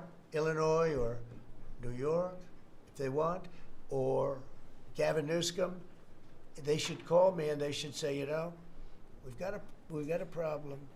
You know, we could solve with this team different players, but work the same way, because you'd leave them here. You don't want to take them out and let it go to hell. Everybody's so happy and I bet you walked over here today and you had no fear. Nobody has any fear anymore for the last 12 days. But what if they? It would be so smart. Gavin Newsom called me up, say, you know what? We have a big problem. We have the Olympics coming up. We want to do well. We have tremendous problems on crime and other things, and would love some help. Chicago, in particular, maybe right now. I mean, it's a disaster. It's a disaster. We could solve their problem in, it's bigger than this, let's say 2 months, okay? Working with their police. I know their police very well. I have a big project in Chicago. I was so proud of it. It's the best site in Chicago. I got it. Nobody else got it. I was happy as hell. That was when I was a real estate guy, and I got it. The Sun Times site, they call it. And I built the building. It's a great building. And I'm so embarrassed when I see the kind of crime stats coming out there. So embarrassed. And if I were a governor, a Democrat governor, or mayor, or anybody having to do, I'd call up President Trump. I'd say, President Trump, we need your help. We saw what you've done in D.C. in a period of 12 days. This is 12 days. We haven't even started. This is going to be so safe. It's going to be the safest place on earth. And we'll do the same thing in Chicago. But I'd like to be asked, as opposed to just going in and doing it. Because, you know, when you go in and do it, then they start screaming, oh, he shouldn't be here. We don't need him. We're doing so well. And then the better we do, they take credit. It's really pretty unfair. Yes, go ahead. For a lot of victims, long-term sustainability. Can you share with the American public about your plan in ensuring that DC is safe in the long term? Longer term, yeah. Well, it's a great question. Number one, we want to stay there for longer than 30 days, as you know. We have an absolute mandate, and I can extend it, but I'd rather not have to declare a national emergency, because by that time, I mean, right now there's not an emergency. We've done, as you sort of said yourself, it feels like a different world. We've got under arrest and prosecution, and we've now taken some, and we're in the process of taking hundreds out of our country that shouldn't be here. And these are hardcore professional criminals. They were born to be criminals, in my opinion, but they're seriously bad people. Murderers, drug dealers, you know them all. You see them all as you walk beautifully to work, and every once in a while somebody puts a gun to your head, because that's what happened in your case. We're getting a lot of them out of the country. We're putting a lot of them in prison because we're afraid to bring them out of the country. They could come back. You know, as good as we're doing, they could come back. We don't want them back. And that's going to solve a lot of it. We also think there should be a presence here for law. We should also work with our police department, because you have very good police here. Very good. We're working very well with them, by the way. And we have to work together for a while. We have some people that are very tough and very strong. Working with the police, they're going to be able to handle it. And you know what? If it gets a little bit bad, just a little bit, I'll bring them back in and we'll straighten it out and we'll make it perfect. You're going to be so safe in the city. And you're going to have the city beautified. We're going to be giving out, we're working with Clark, as you know, construction. They're the biggest. They're working with me also. We're building a beautiful ballroom for the White House. They've been after it for 150 years, employs a lot of people. It's going to be as beautiful a ballroom as has ever been built. And Clark is the big builder in this city. They've done, I guess, a majority of the good work, the big work. And we're working with them on the beautification, the fixing up of the roads, the fixing up of the medians, between the roads, so cars don't wrap into each other. They wrap into, I have one piece sitting on the ground for weeks. This was a year ago when I had to come in, unfortunately, for fake court cases. And I looked at the condition. We have it fixed up a lot right now. You know, the tents are removed and a lot of things have taken place. But I'd come into this city and I'd say, boy, does it look bad. The filth on the roads, the medians were broken and always laying down and nobody would fix them and all of that. Well, We're gonna have new medians, we're gonna have a nice topping put on the road. We're not gonna rip the roads apart and start a construction project that lasts for 2.5 years as they rebuild the road, which they don't have to do. And we're gonna have this place so beautiful. That's gonna be a part of it. Now, the biggest part is crime, but it's also a part, you know, when you see a dirty city, it's like I told, I don't know, it became the #1 thing viral. I said my father is a smart guy, he's a great guy, he's a loving, wonderful father, but he could be a little on the tough side. He told me that, son, when you walk into a restaurant and you see a dirty, filthy door going into the restaurant, don't go there because the kitchen's dirty also. When they see a dirty Capitol, the rest of the world, they lose a lot of respect for our country. This Capitol is going to be so beautiful. We're going to have new poles, new lights, new fences.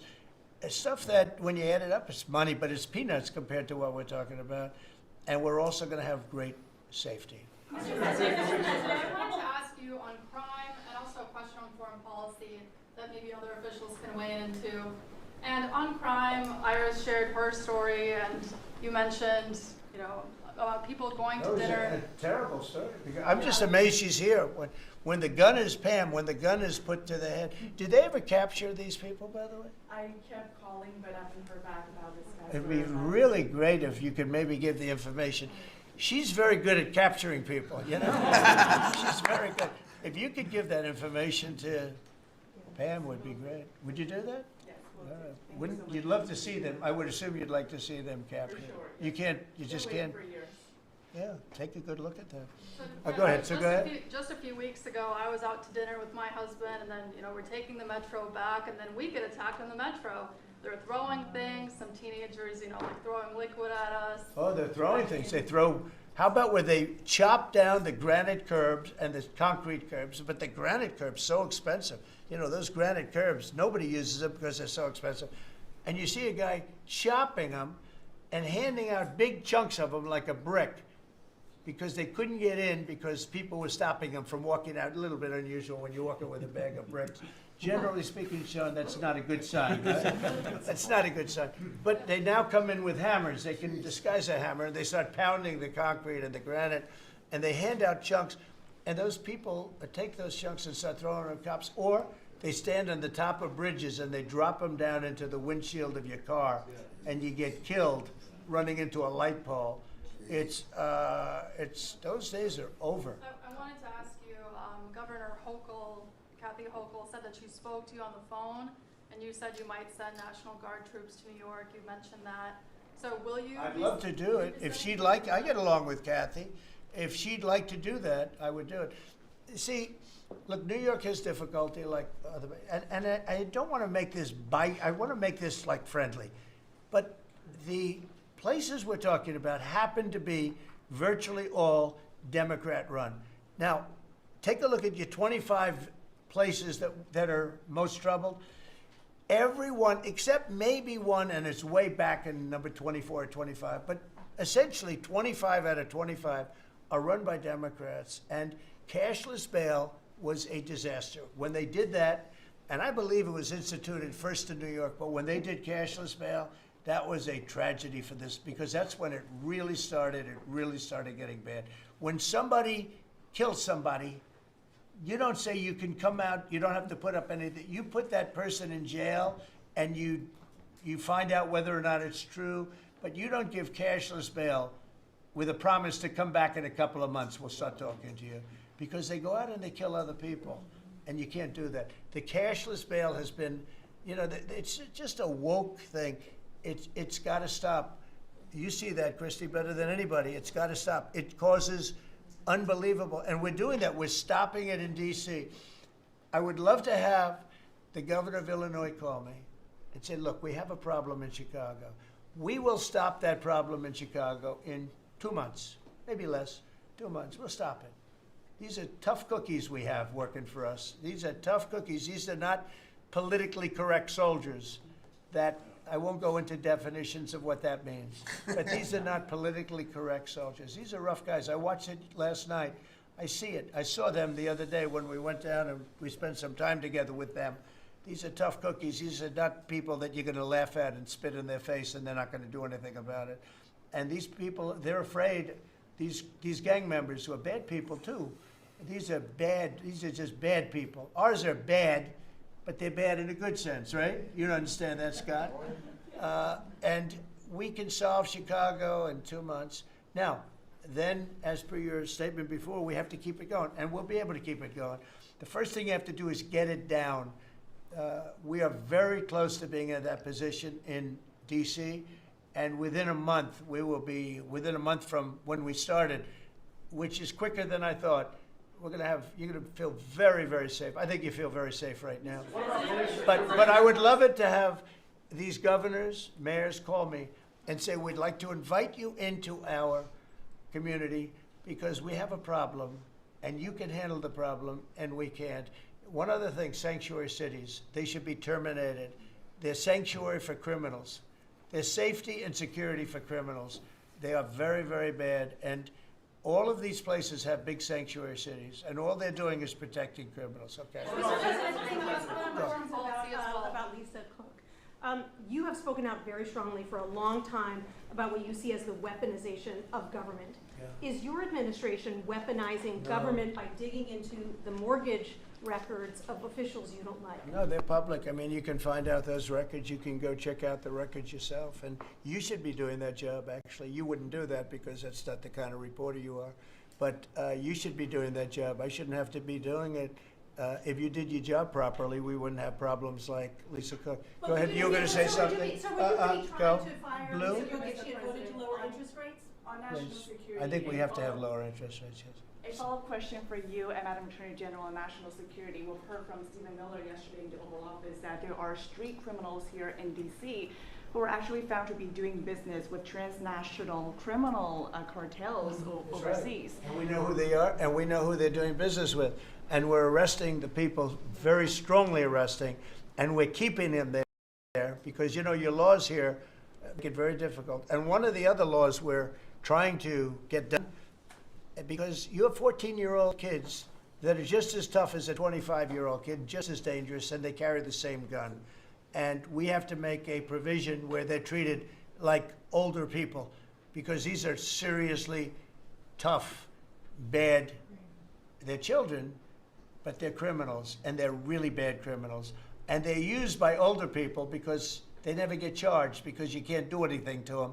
But we are getting that changed, Pam, I hope, because you have 14-year-old kids that are evil, they're sick, and they have to be put away. Something has to be done because you can't have a society where they're allowed to walk the street. You know that better than anybody.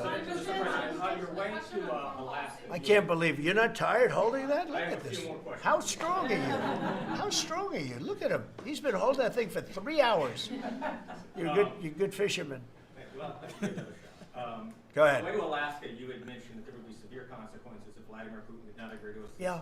After that summit that was rolled back, given the negotiations, is he back on the clock now? I want to see that deal end. It's very, very serious what I have in mind if I have to do it, but I want to see it end. I think that in many ways he's there. Sometimes he'll be there and Zelensky won't be there. You know, it's like, who do we have today? I got to get them both at the same time. But I want to have it end. We have economic sanctions. I'm talking about economic, because we're not going to get into a world war. I'll tell you what, in my opinion, if I didn't win this race, Ukraine could have ended up in a world war. We're not going to end up in a world war anymore, but it would have ended up possibly in a world war. That would have been they were ready to trot. But just like India and Pakistan, we're going to end up in a nuclear war if I didn't stop them. You know, it was sort of strange. I saw they were fighting. Then I saw 7 jets were shot down. I said, that's not good. That's a lot of jets, you know. $150 million planes were shot down. A lot of them, 7, maybe more than that. They didn't even report the real number. And I'm talking to a very terrific man, Modi of India. And I say, what's going on with you in Pakistan? Then I'm talking to Pakistan on trade. I said, what's going on with you in India? And the hatred was tremendous.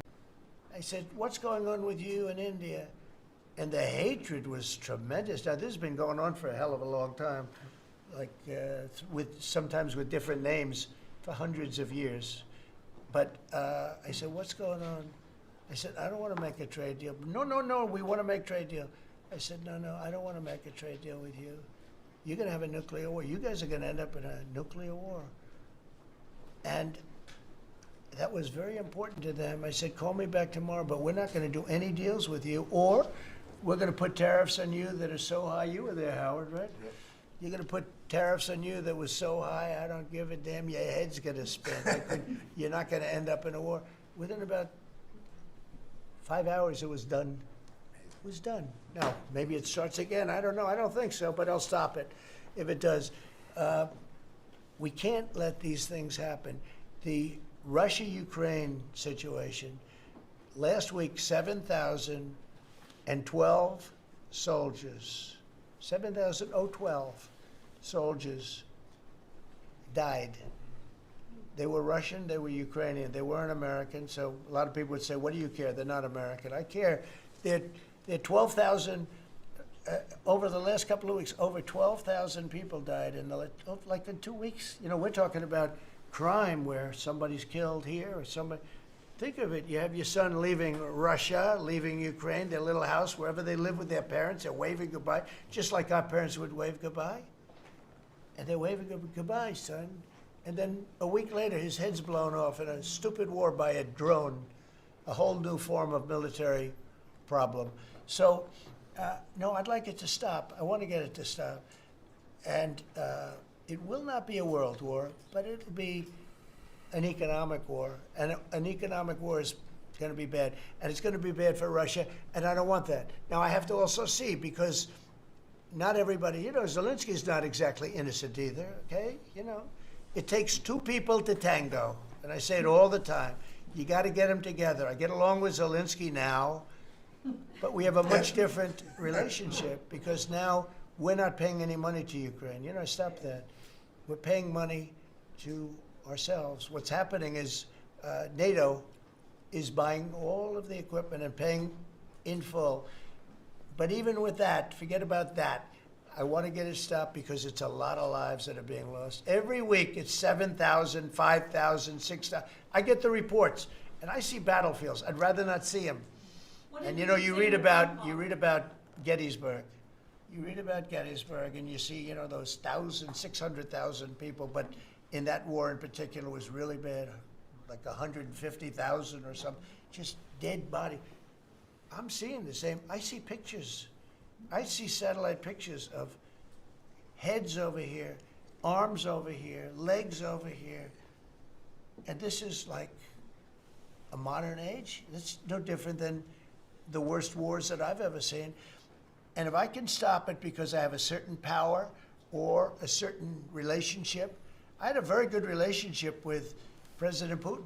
Very, very good. That's a positive thing again. And I think I'm probably the only, Steve Witkoff would tell you I'm the only one that can solve it. I don't know. You've told me that a few times, unless you were saying that just to build up my ego, but it's not really. I have no ego when it comes to this stuff. I just want to see it stop. Thousands of young people, mostly young people, are dying every single week.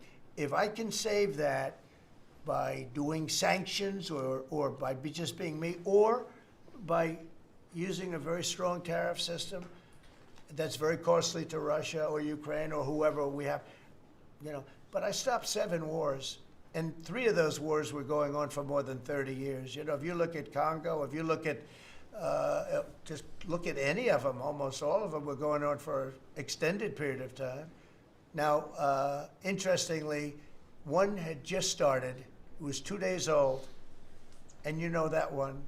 And we did that one when we were in Scotland negotiating. It was 2 days, but there were 2,000 dead bodies laying on the border, and I got that one stopped too. And I'm very honored by that, but I still, the one that I thought would be the easiest is turning out to be the hardest. That's President Putin and President Zelensky, but I think I'll get it done. Why do you think that is? Why is it harder than you thought it would be? You never know. It's war. Can you stop the family? With war, you never know, right? War's very tricky, very horrible. But with war, you never know. Things change. People go into war, think they're going to win the war, and then they get their asses kicked. And they lose their country, and they lose millions of lives. Nobody goes into a war thinking they're going to lose. They go in. I'm sure that Ukraine thought they were going to win. It's going to be, we're going to win. You're going to beat somebody that's 15 times your size. Biden shouldn't have let that happen. Biden shouldn't have. I mean, the man was grossly incompetent. He should have never been there. That would have never happened. But you don't go into a war that's 15 times your size. Do you think Say it. The Fed just put out a statement saying that Lisa Cook has indicated through a personal attorney that she'll promptly challenge this action in court, seek a judicial decision that would confirm her ability to continue. That's all right, whatever it It is. says the Fed will abide by any court decision. Thank you very much for reading You abide it. by a court decision. I abide by the court, yeah. I abide by the court. Yes, please. That's enough. That's enough. Mr. Go ahead. President, what other companies are you thinking about taking a stake in? Well, we didn't take a stake in the sense that it was reported. Everyone said, I bought a stake in Intel. No, I got it for free. I said I was with is that correct statement? Howard was there. Absolutely correct. Scott knew all about it. They came in, a man was charged with something by a very good person, Senator Cotton, made some statements about the gentleman that was running Intel. When he came in, and I said some rough things about him, I said, I'm not happy with it, and they called, and he was very devastated at what I said. I said he should immediately resign. And he came to see me, and I was very impressed by him. Factors happened where something like this could have taken place. In the meantime, his board was staying by him. And I said to him, and it took about, I would say, less than 45 seconds. I said, you know what you should do if you're smart? Give the United States of America 10% of your company. And he looked at me and he said, I'll do that. I said, I just made $11 billion for the United States. And we made the deal. I didn't pay, we didn't write a check. Now, I guess Biden, with his stupid CHIPS Act, handed money to all these people that didn't need any money. It didn't do anything. They're giving billions of dollars to everybody. They all have so much money, and they have more money. But there's no commitment that you had to build. They just took all this money. It's the stupidest thing I've ever seen. See, with tariffs, they have to come in, because if they don't come in, they can't sell into our country. So it's power, and you don't have to give up any money. But I said to him very simply, I'm glad we're straightening this out, because everyone thinks I bought in. No. I said, it would be great, we'd be a great partner for you, and I want to see Intel do well. Intel was a great company, and it can be a great company again. But I said, I think it would be good if we own 10% of your company. He said, I'll make that deal. And it happens to be worth $11 billion. So we made $11 billion for the country, and then I was criticized by some of the fake news media. That's not the American way. Actually, it is the American way. Now, if I can help other countries or do those deals with others, I would do that. I think it's great. It's good. Builds up our balance sheet. Let me tell you, our country is becoming very rich again. You don't see it. When the CBO came out on Friday and said, we just found $4 trillion, and that goes to reduce our deficit, $4 trillion, and it was from the tariffs. Our country is becoming very reducing the deficit. Any update on your previous talking about potentially giving Americans a tariff rebate check? Any update on that? And rebate check for the Americans, and coming in at tremendous numbers. Don't forget, I would say, Scott, we probably are talking about right now 50%, maybe even less than that. With all the money you're hearing is coming in, you're talking about, a lot of it hasn't kicked in yet. And when it really kicks in is in 2 years when these plants are built and opened and the money starts pouring in, right? But, there's a concept of making you could call it a dividend, as we would say, making a dividend to the people in this country who have had to suffer through stupid leadership. And they paid a lot of taxes and they got nothing for it. Or they got attacked like you were, okay, for it. No, there's a possibility. Primarily, we want to pay down debt, but there's a possibility that we take a piece of it and make a dividend to the people. Mr. President, I have a question for Steve Witkoff, if I may. Yeah. This past weekend, Sergei Lavrov was saying that Putin will not sign a peace deal with Zelensky because Russia views him as illegitimate. I'm just wondering if the Russians had been relaying this to your team, if they view Zelensky, as a leader worth signing a peace deal with, if they will go to the Doesn't matter table. what they say. Steve can answer, but I can answer too. Doesn't matter what they say. Everybody's posturing. It's all bullshit, okay? Everybody's posturing. Steve, do you have a different answer? I agree with you, sir. In this city, there are 500 people short on the police department, Metro Police. In New York City, it's 3,000. In Chicago, it's 1,300. Would they have had to bring in troops from the National Guard if the police departments in this country were fully staffed? Defund the police. How bad did that turn out for America? It's an interesting question. I was surprised when I heard how many police were here. It's not a really big area. And I think they said they're down to 3,200 police or something like that. I said, that's a lot of police. And I was a little bit surprised because to me that's a big force. And it's not a big area, but it is what it is. There's a lot of crime. You have a lot of, don't forget, you have a lot of police that weren't allowed to do their job. When I came in, as you remember, we made tremendous strides in a little conflict that we had going at the time because I allowed our military to make the decision. I said, you can make any decision you want. I gave it to the colonels in the field. I gave it to the captains in the field. You remember that where everything went through Biden, meaning one of the people, and everything went through Obama before him. Everything went through. They had to make the decision as to whether or not to attack the Taliban. So they'd find 30 people together. They'd call up Washington, and they'd go to a political hack who knew nothing about it. My first night, I got that same call. They called me, and they said, I got a call at 3 o'clock in the morning because I listened to their system, and they were calling me and they were asking me whether or not they could attack a group of people having to do with what war I'm talking about. And I said, I know nothing about this. Wait a minute. And then I said, who is he? Let me speak to the people calling. They're calling from Afghanistan. And I said, let me speak to the people. I want to speak to them. And it was a colonel. I said, where'd you go to school, Colonel? I went to West Point, sir. Were you a good student? I was, sir. I was a very good student. So you're calling the White House to ask for permission to attack, and by the time you get the answer, how long does it take? Sometimes 2 or 3 weeks. So by the time you get the answer, the people that you want to attack have already left, right? He said, how did you know that, sir?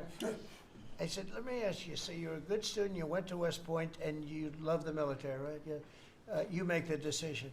And I gave all those guys that went to all these great schools, and they're all military people, I gave them the right to make their own decision, and we kicked ISIS's ass. Don't forget, ISIS was supposed to be, was supposed to take 5 years to terminate them, and we had a man named Raisin Kane who happened the whole thing in Iran. He's a great general, and he's a wonderful guy too, believe it or not. He's a great soldier. We let them do their work, and we defeated ISIS. We defeated everybody. Every fight that we had militarily that I had, I won. And I let these great soldiers do some make a mistake, I guess. But like this colonel, I'll never forget it. Where did you go to school? I went to West Point, sir.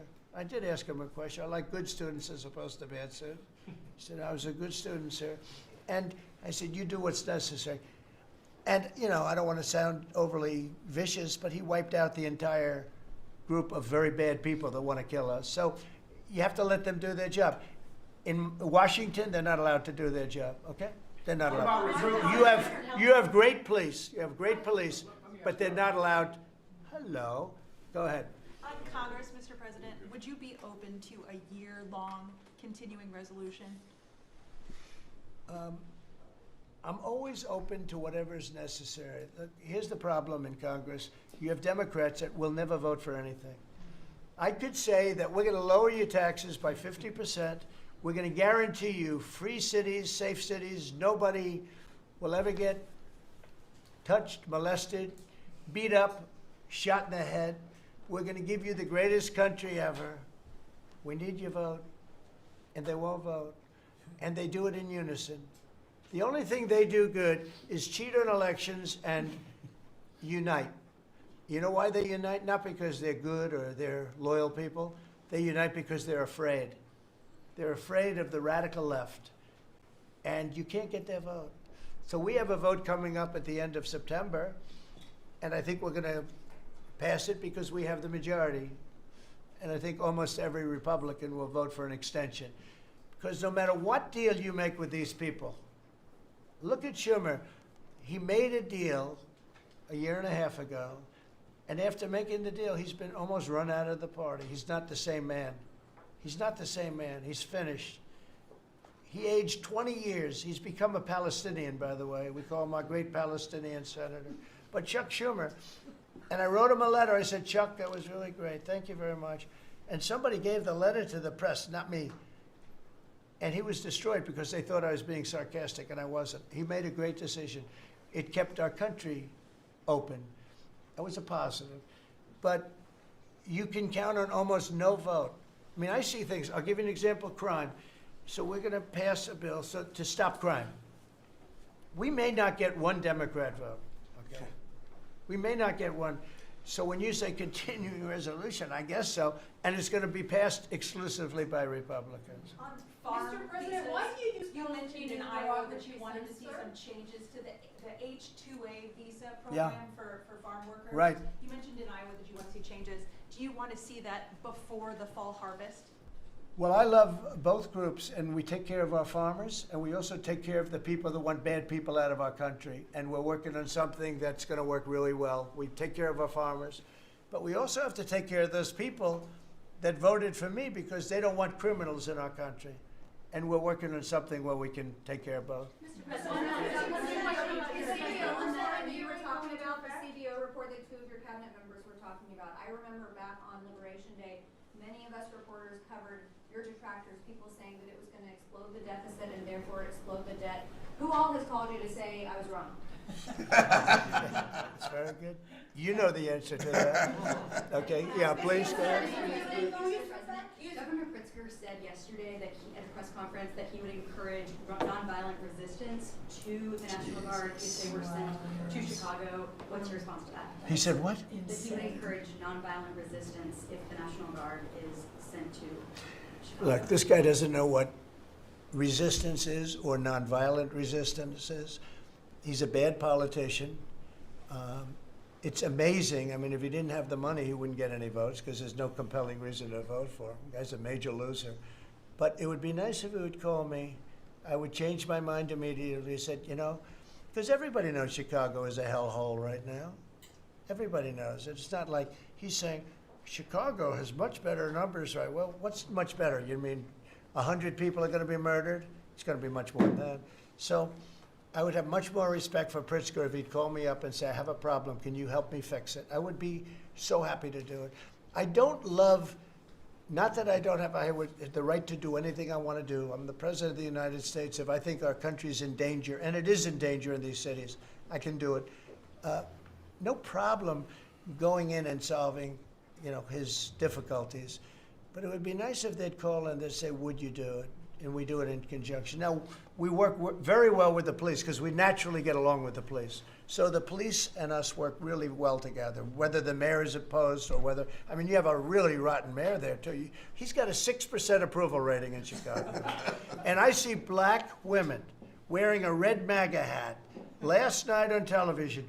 Please let the president come in. My son was attacked. You have a force of black women. They're like only Trump. They want Trump to come in. And you see them, they're all over the place in Chicago because they're afraid to go out and they don't want their son or their daughter killed, just like your parents didn't want you killed.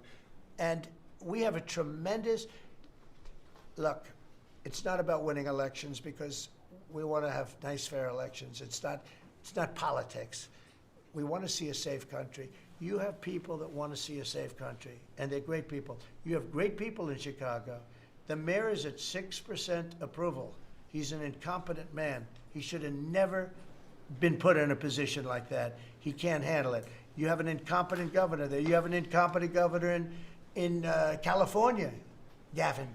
I know him very well. He's incompetent. He's a nice guy, looks good. Hi, everybody. How you doing? He's got some strange hand action going. I don't know what the hell his problem is. It's a little weird, to be honest. There's a little something shaky going on there. But, you know, all he has to do is call me and say, we have the Olympics coming up. We want to make it really good and safe.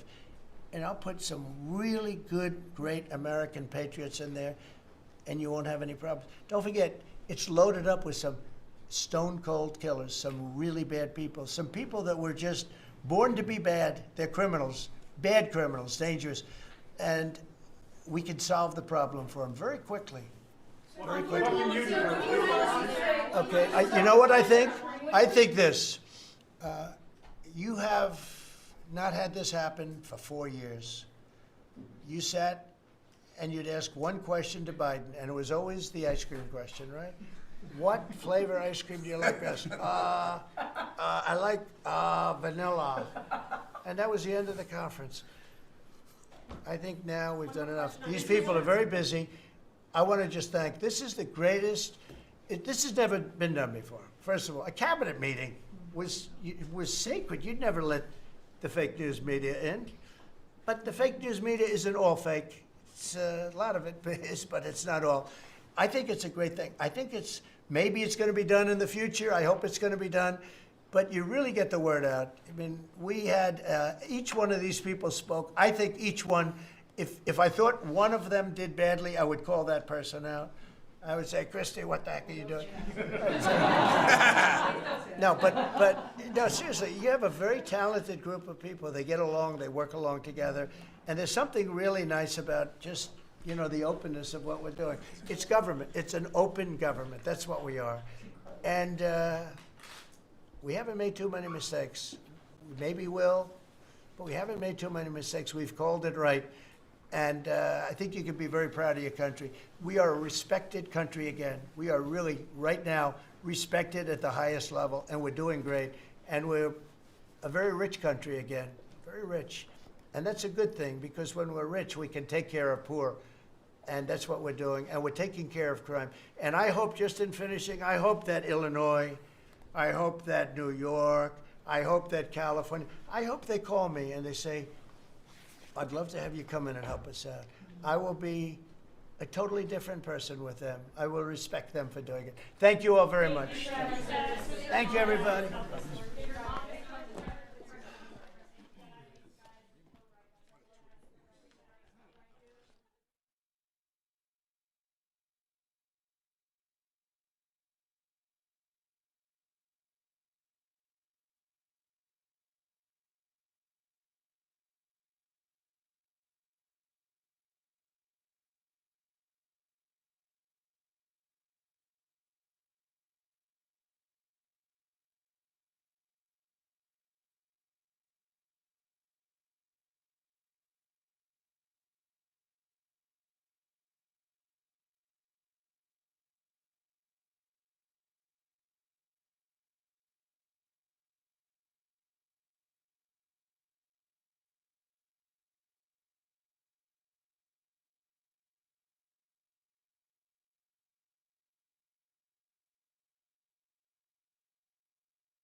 Thank you so much for coming. Really appreciate it. Thank you.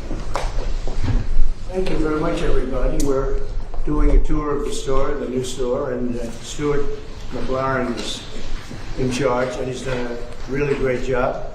We've moved, as you know, the store from where you've had it for many years, because we're starting construction of the ballroom, and Stuart's excited about it. I think everybody's excited about it. It's going to be amazing, actually. but that was where they had their store. So we had to move them out. We're going to find them another location over there, but this is the store that recently opened. Sue, would you like to say anything about the store? Well, we're so excited to have the president here to look at the gift shop. And we have this wonderful People's House gallery, so that while the White House is closed for tours for this wonderful ballroom to be built, we have this 33,000 square foot experience open 7 days a week, free to the public. So until that's built and reopened, we're happy to welcome everyone here, and so honored and happy that you came over today. And you do a great job. He's been here a long time, and we have a lot of things in common. We love the White House, right? Love that. And we're doing some very detailed renovations, fixing things that are broken, fixing floors that are cracked up and not good anymore. And in many cases, they were done in the 50s and 60s and 70s. We're redoing the Lincoln bathroom, which was Art Deco.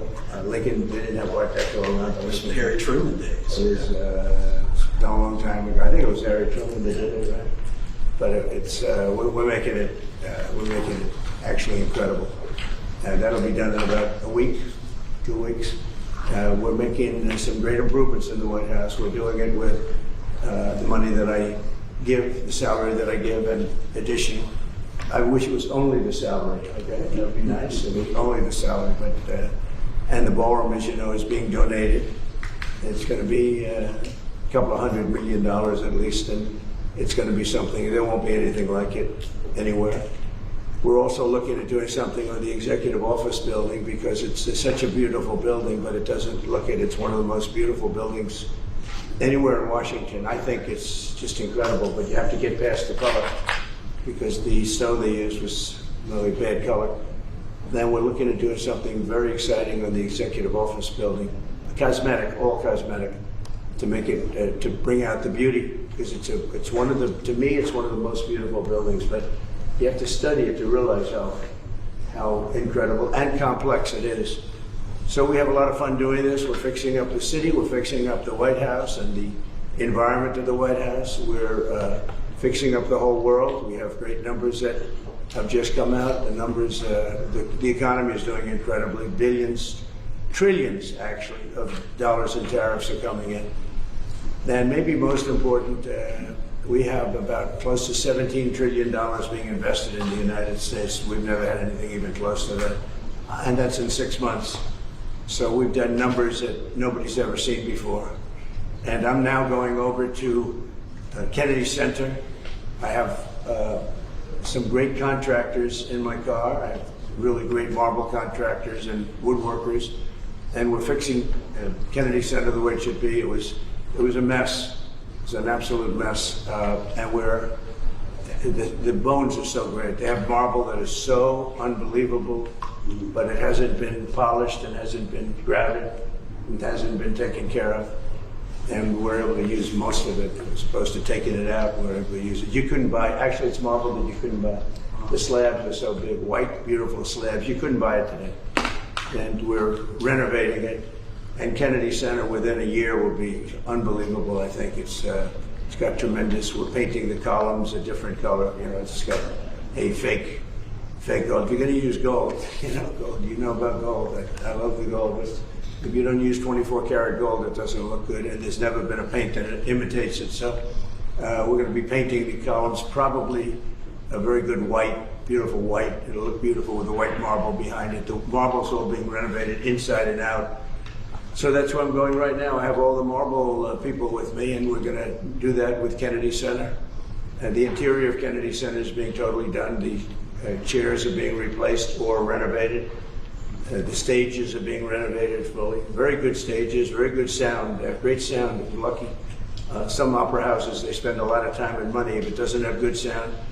It's like you're born a certain way. If an opera house opens up and it doesn't have good sound, you never make it good. They try. They've tried. In New York, they had a problem, and they rip it apart every 5 years and try to make it good. But if it doesn't work, it doesn't work. This one, the Kennedy Center has phenomenal sound. It's one of the big advantages. So we're going to make that fantastic. We have a great board of close to 40 people, and they're in love with it. They've made great contributions for it.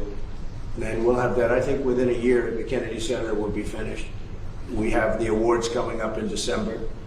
We have great people being awarded, Sylvester Stallone and KISS, which is very unusual. KISS, they don't do that, but they do it here.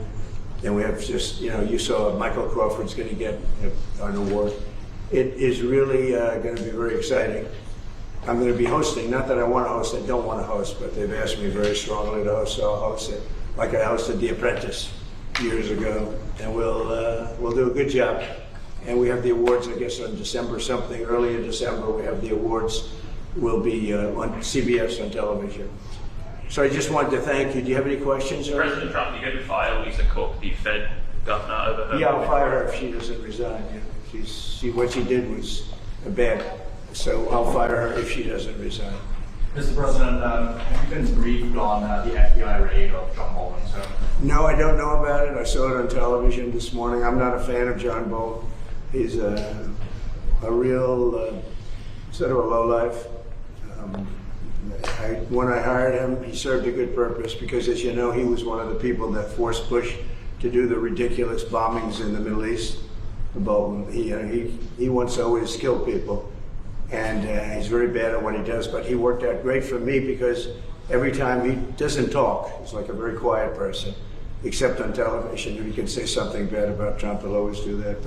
But he really doesn't talk. He's quiet. And I'd walk into a room with him with a foreign country, and the foreign country would give me everything because they said, oh no, they're going to get blown up because John Bolton's there. He's not a smart guy, but he could be a very unpatriotic guy. I mean, we're going to find out. I know nothing about it. I just saw it this morning. They did a raid. Do you expect the DOJ to brief you on this? Yeah, they'll brief me, probably today sometime. And Foreign Minister I don't want to, I tell Pam and I tell the group, I don't want to know, but just, you have to do what you have to do. I don't want to know about it. It's not necessary. I could know about it. I could be the one starting it. I'm actually the chief law enforcement officer. But I feel that it's better this way. Foreign Minister Lavrov said no meeting is planned right now between Putin and Zelensky. Absent that meeting, what are the next steps in your view? Well, we'll see. We're going to see if Putin and Zelensky will be working together. It's like oil and vinegar, a little bit. They don't get along too well for obvious reasons, but we'll see. And then we'll see whether or not I would have to be there. I'd rather not. I'd rather have them have a meeting and see how they can do.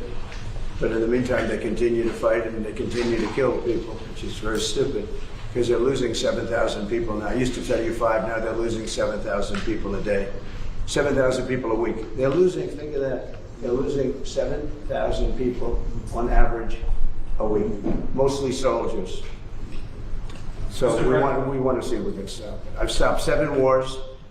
I'd like to make this one I thought would have been in the middle of the pack in terms of difficulty, and it's turning out to be the most difficult. With the launching of the White House TikTok account, are you no longer concerned about privacy concerns or national security problems? I'm really not. I think it's highly overrated. So TikTok, as you know, I used TikTok in the campaign.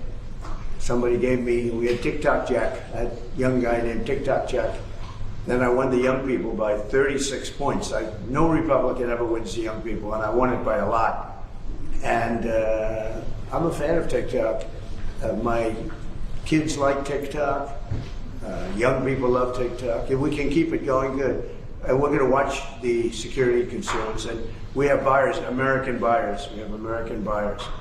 And I haven't spoken to President Xi about it. At the right time when we're set, I'll do it. In the meantime, until the complexity of things work out, we just extend a little bit longer. But we have buyers. We have very substantial American buyers that want to buy it. President Trump, would you like Congress to give you more control over D.C. when they return from recess? Look, D.C. is a miracle what's happened. I mean, they can come up with fake numbers like the mayor's doing. Oh, no, it was going down for 20 years. You didn't live here. You know, have you been mugged, okay? D.C. was a hellhole, and now it's safe. And in fact, I put out this morning, I said, I hate to say this because it doesn't sound very good, but there have been no murders in D.C. in the last week. That's the first time in anybody's memory that you haven't had a murder in a week. And I think the mayor has to get on the ball because we have a situation, and she's a nice woman, but I'll tell you what, she's got to get on the ball. We have, I don't want to see phony numbers. D.C. hit an all-time high last year of absolute total crime. and it continued pretty bad. And then we put some strength into it, got the numbers down a little bit, but we brought in the DC National Guard, and we coupled them with the police, and it has been amazing. I have friends that live here, people that work in the White House, but I have friends that live here. They're all going out to dinner now. They haven't gone out in years. One man, I told this story yesterday when we were with the police and with the National Guard. We had a great little celebration, brought them hamburgers, brought them pizza. But we were with them, and I told the story about one friend hasn't been out in 4 years to a restaurant, and now he's been out 4 nights in a row. He called me this morning, by the way. He said it's so safe. He feels like totally safe. He can walk. He's got a 10-block walk. He walks it. He wouldn't have walked those 10 blocks. He said it would be a chain of hell, he called it. He said it was just horrible. He had no chance of making it to the 10th block. And the mayor has to admit that. She can't say it was just like it hasn't been clean. Now it's going to be clean. I'm giving out a contract very soon. Susie's with me. We're going to be raising about $2 billion from Congress. Congress is happy to do it. And we're going to wisely spend the money. We're doing it with Clark Construction. We're going to head out right from the Capitol and the White House, and if you look at a circle and go about 3 miles out, it's going to be beautiful. All those light poles, see the poles, they're rusting, and they got different lenses on top. If you look, I mean, just looking at so many different problems. And we're going to have this place beautified within a period of 12 months. The streets are going to be retopped, not ripped up and rebuilt, and they're no good after they rebuild them because they start settling. We're going to take off the asphalt and put beautiful, well-done asphalt. You know, if you have a good asphalt worker, it's the greatest thing you can have, but there aren't too many of them. But I know all the good contractors. So this place will be beautified within a period of months. So it'll be safe and beautified. And then the big question is, how long do we stay? Because if we stay, we want to make sure it doesn't come back. So we have to take care of these criminals and get them out of here. We've collected hundreds of career criminals. These are career criminals. You're not going to teach them to be nice. These are probably born that way. I don't know. But they're career criminals. They're very, very dangerous people. They would love to be with you for a little while. They'd slap you around. But I put my money on this guy. He'd take them. Right? He'd take them down so quickly. Let me say, he's saying, I don't want any part of it. No, people don't want to be that. And we have over 1,000 arrests, taking career criminals off the streets. It's my ambition that when we're complete, we can take everybody out and you have a great capital. But people are so happy, and I don't know where they get the polls. I see polls that they're 90% in favor of what I'm doing, and then you turn to CNN, which is fake news and nobody watches it, or MSDNC, MSNBC, they changed their name now because they were so bad. But they're the worst, owned by Comcast, run by a guy named Brian Roberts, who doesn't have a clue. He's terrible, terrible manager. But they're not, I don't think, selling it. They're changing the name because they're ashamed of it. And they're disassociating it from NBC, which is also fake news. You know, they should be ashamed of that too. But a lot of fake news. I think the news is getting better.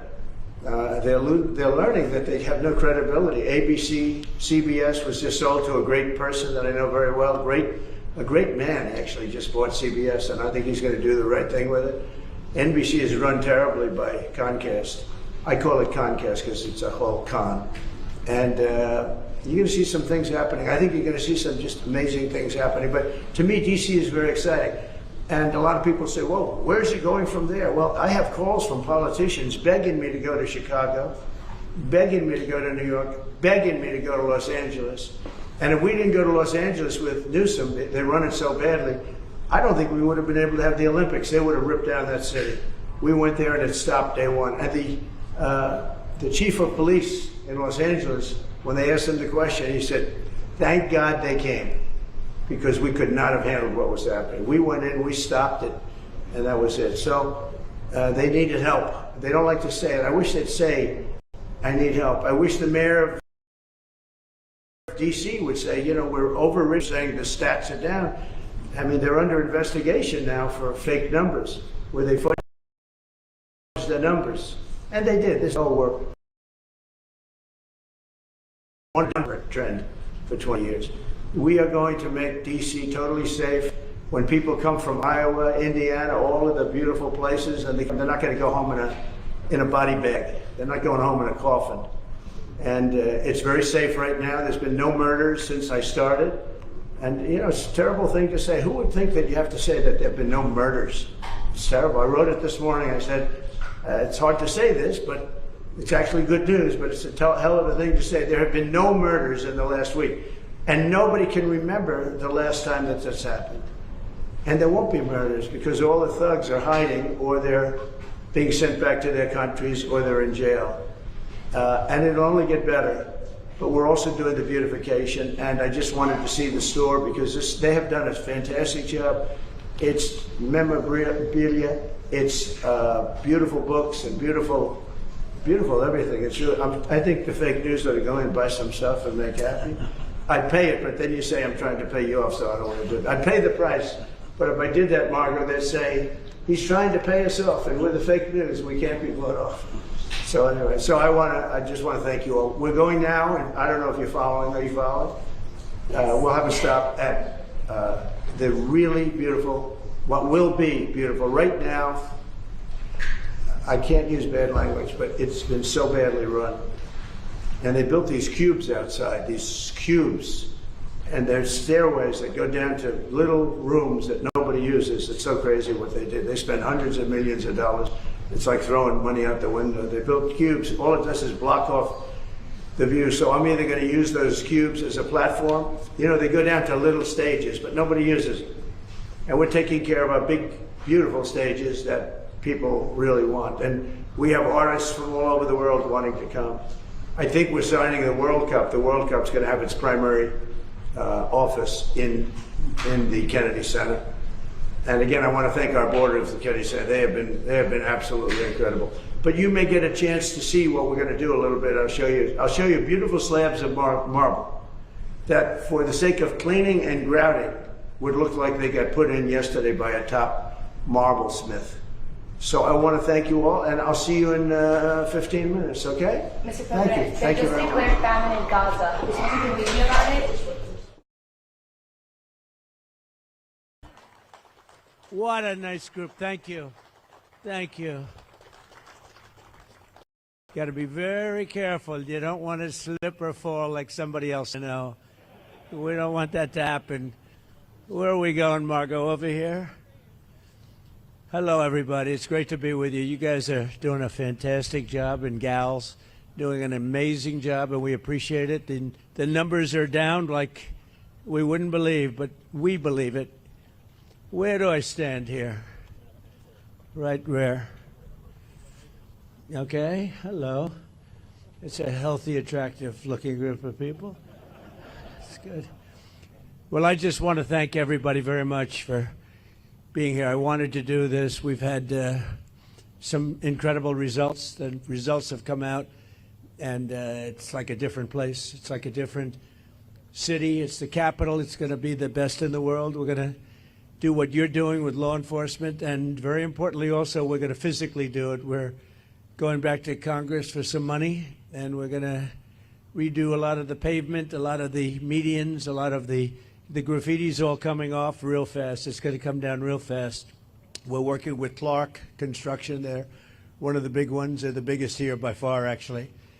And we're going to be not so much building, it's cleaning and fixing and redoing and putting brand new surfaces down on your roads and streets. And when people come in from the airport all the way to the Capitol or the White House or any place else they go, and they're going to say, boy, this place is spotless.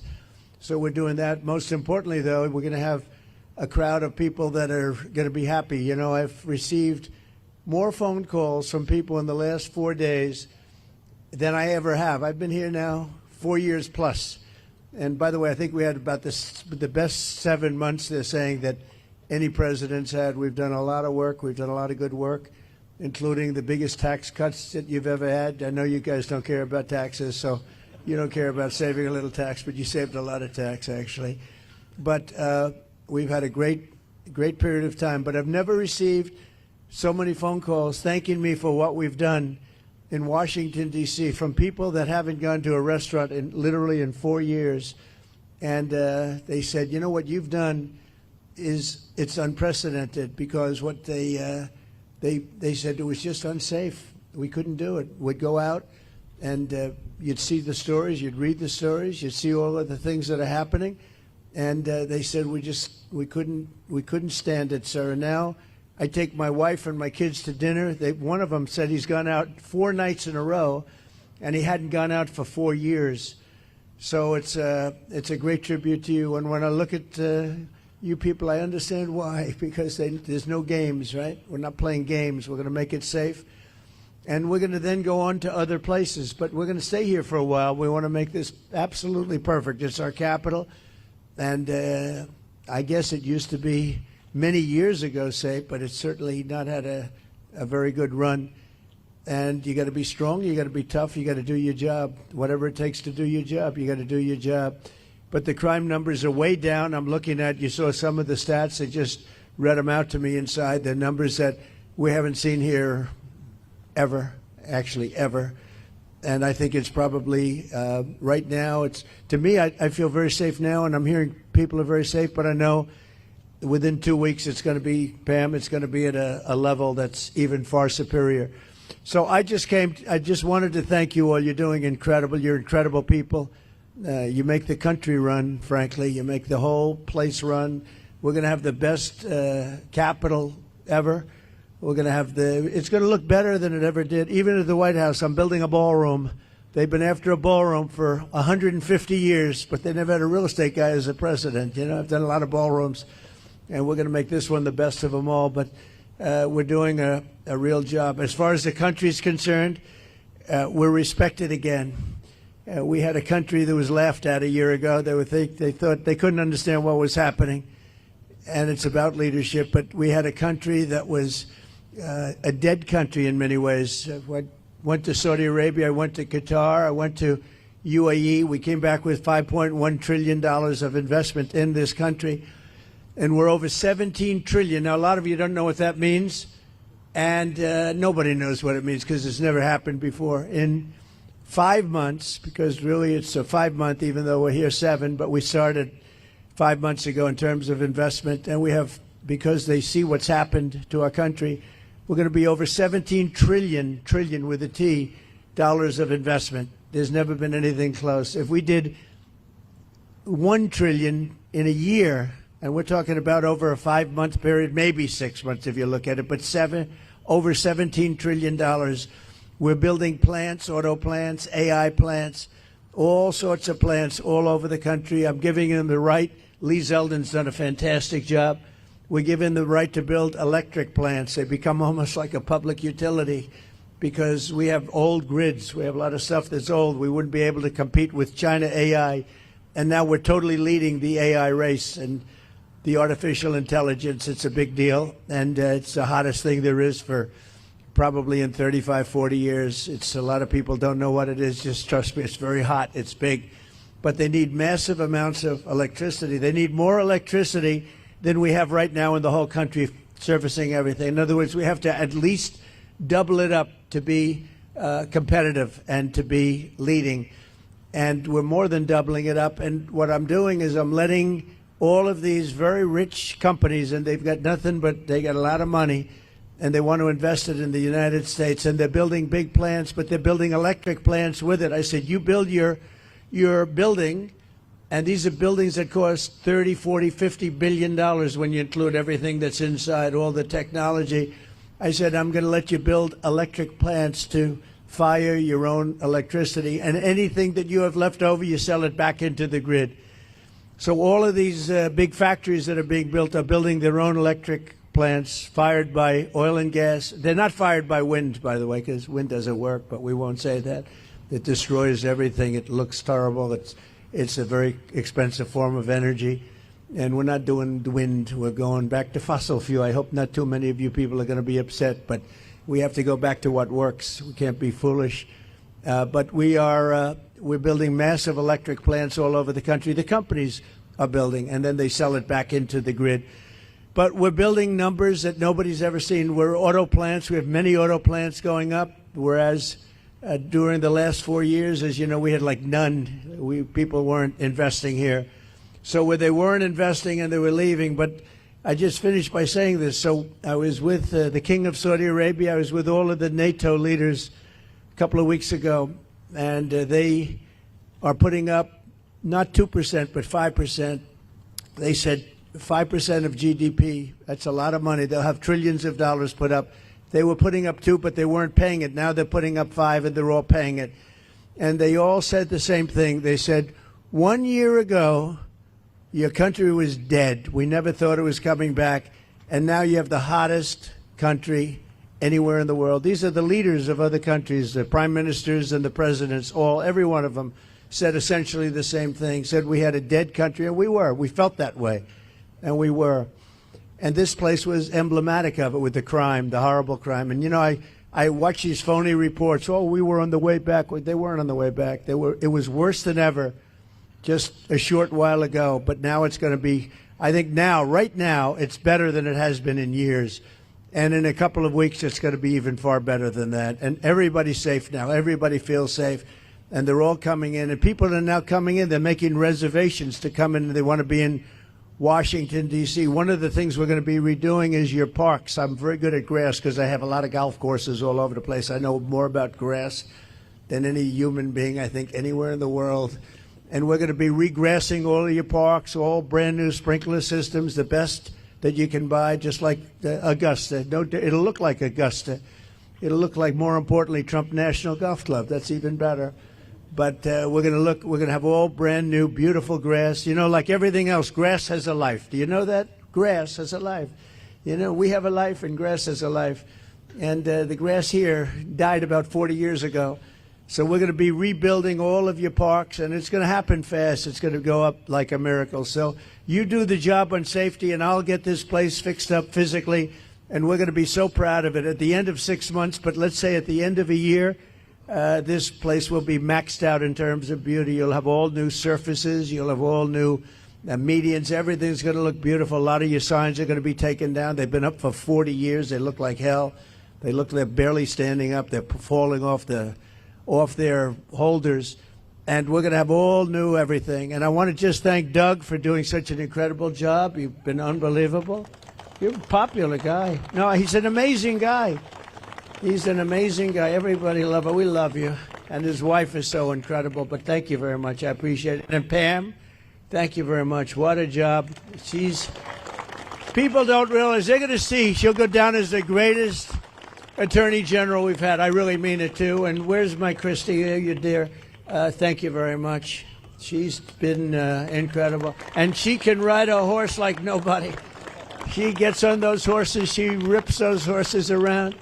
But I want to thank you very much. And Steve Miller, so fantastic. And Todd Blanche, who's been with me so long, and he's one of the best lawyers you'll ever find. And we're having a lot of victories. I had a victory today. You know, they stole $550 million from me with a fake case, and it was overturned. They said this was a fake case. It's a terrible thing. But that's a nice victory, you know.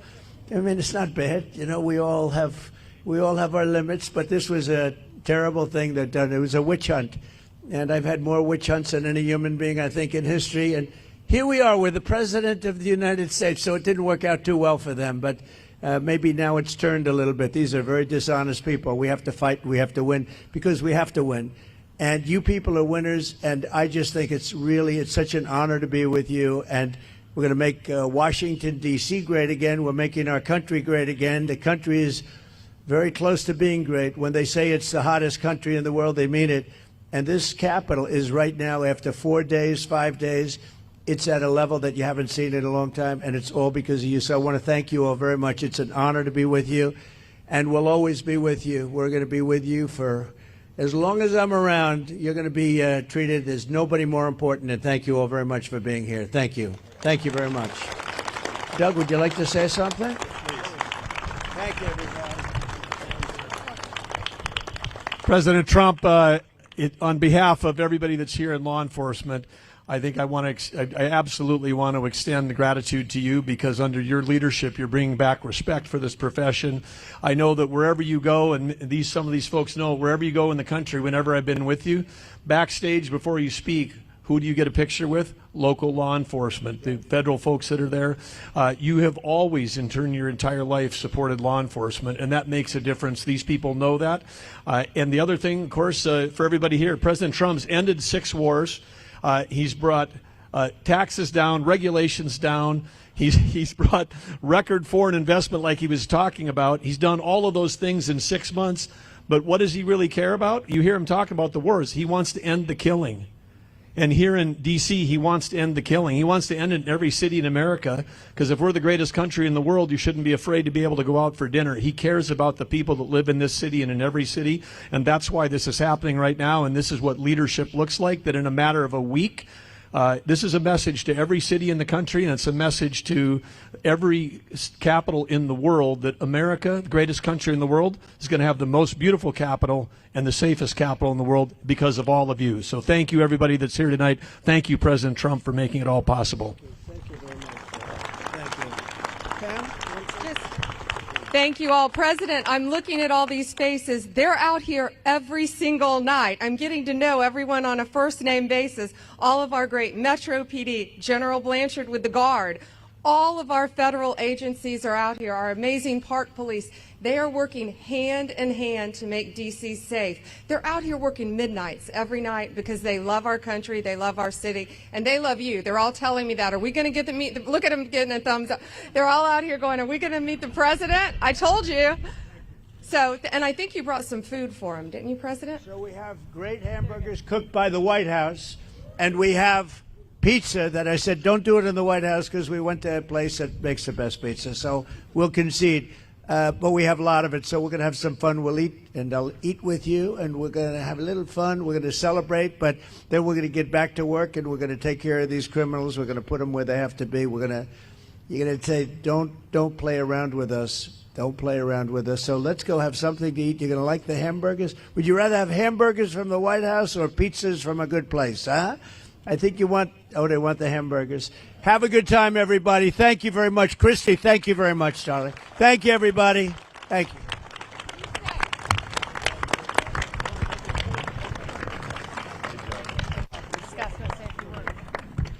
Wait a minute. Judge, give me that mic. Come here, Judge. I didn't see you. Judge Janine is here. She's unbelievable. We have Leo 2.0. Whoa. Judge, I didn't see you over there. It's lucky I spotted her.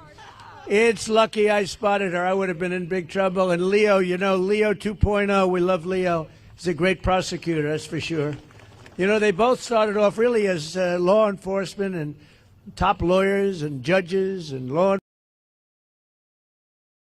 enforcement into show business, and everyone thought, gee, were they real? But they were the real deal, and you're both doing great. Thank you very much. Pam, do you want to say something? Janine, please. Yeah, I just want to say thank you to all of you. Every night when you hit the street, you make a difference, not just for us, but for everyone in the district. They do. They are thankful.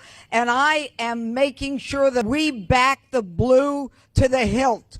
Every arrest you make, we're going to the longest way to make sure that we charge in those cases. So God bless you and thank you for what you do. You're making a difference. And Mr. President, without you, no one would even have tried. So thank you. 30 seconds. We have the greatest president in our lifetime protecting this country, and you guys have done a great job. And I've had the privilege to work with the greatest Attorney General in Pam Bondi. This team really appreciate you. We want to thank you. You are doing the work that makes this country great, protecting America. Thank you very much, and God bless you. Be safe. Thank you.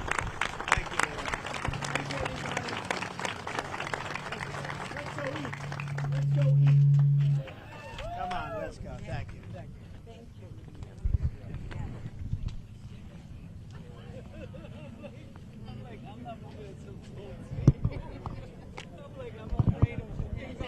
There's too many things here.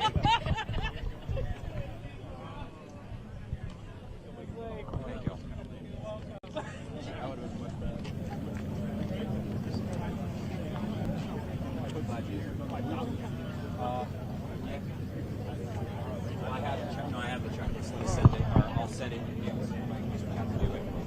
Hey, great job. That was good. Some good audio throughout, right?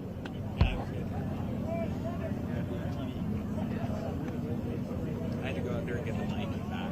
Yeah, I was like.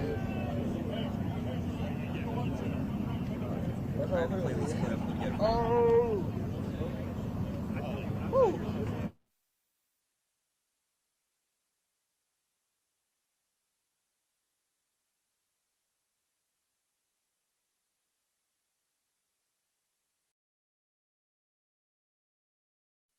Very much, everybody. It's a real honor to welcome all of you to the White House, the famous Oval Office, and we award the first ever Medals of Sacrifice to 3 heroic law enforcement officers from Palm Beach County, Florida. I went to the service. It was crazy. It was just horrible.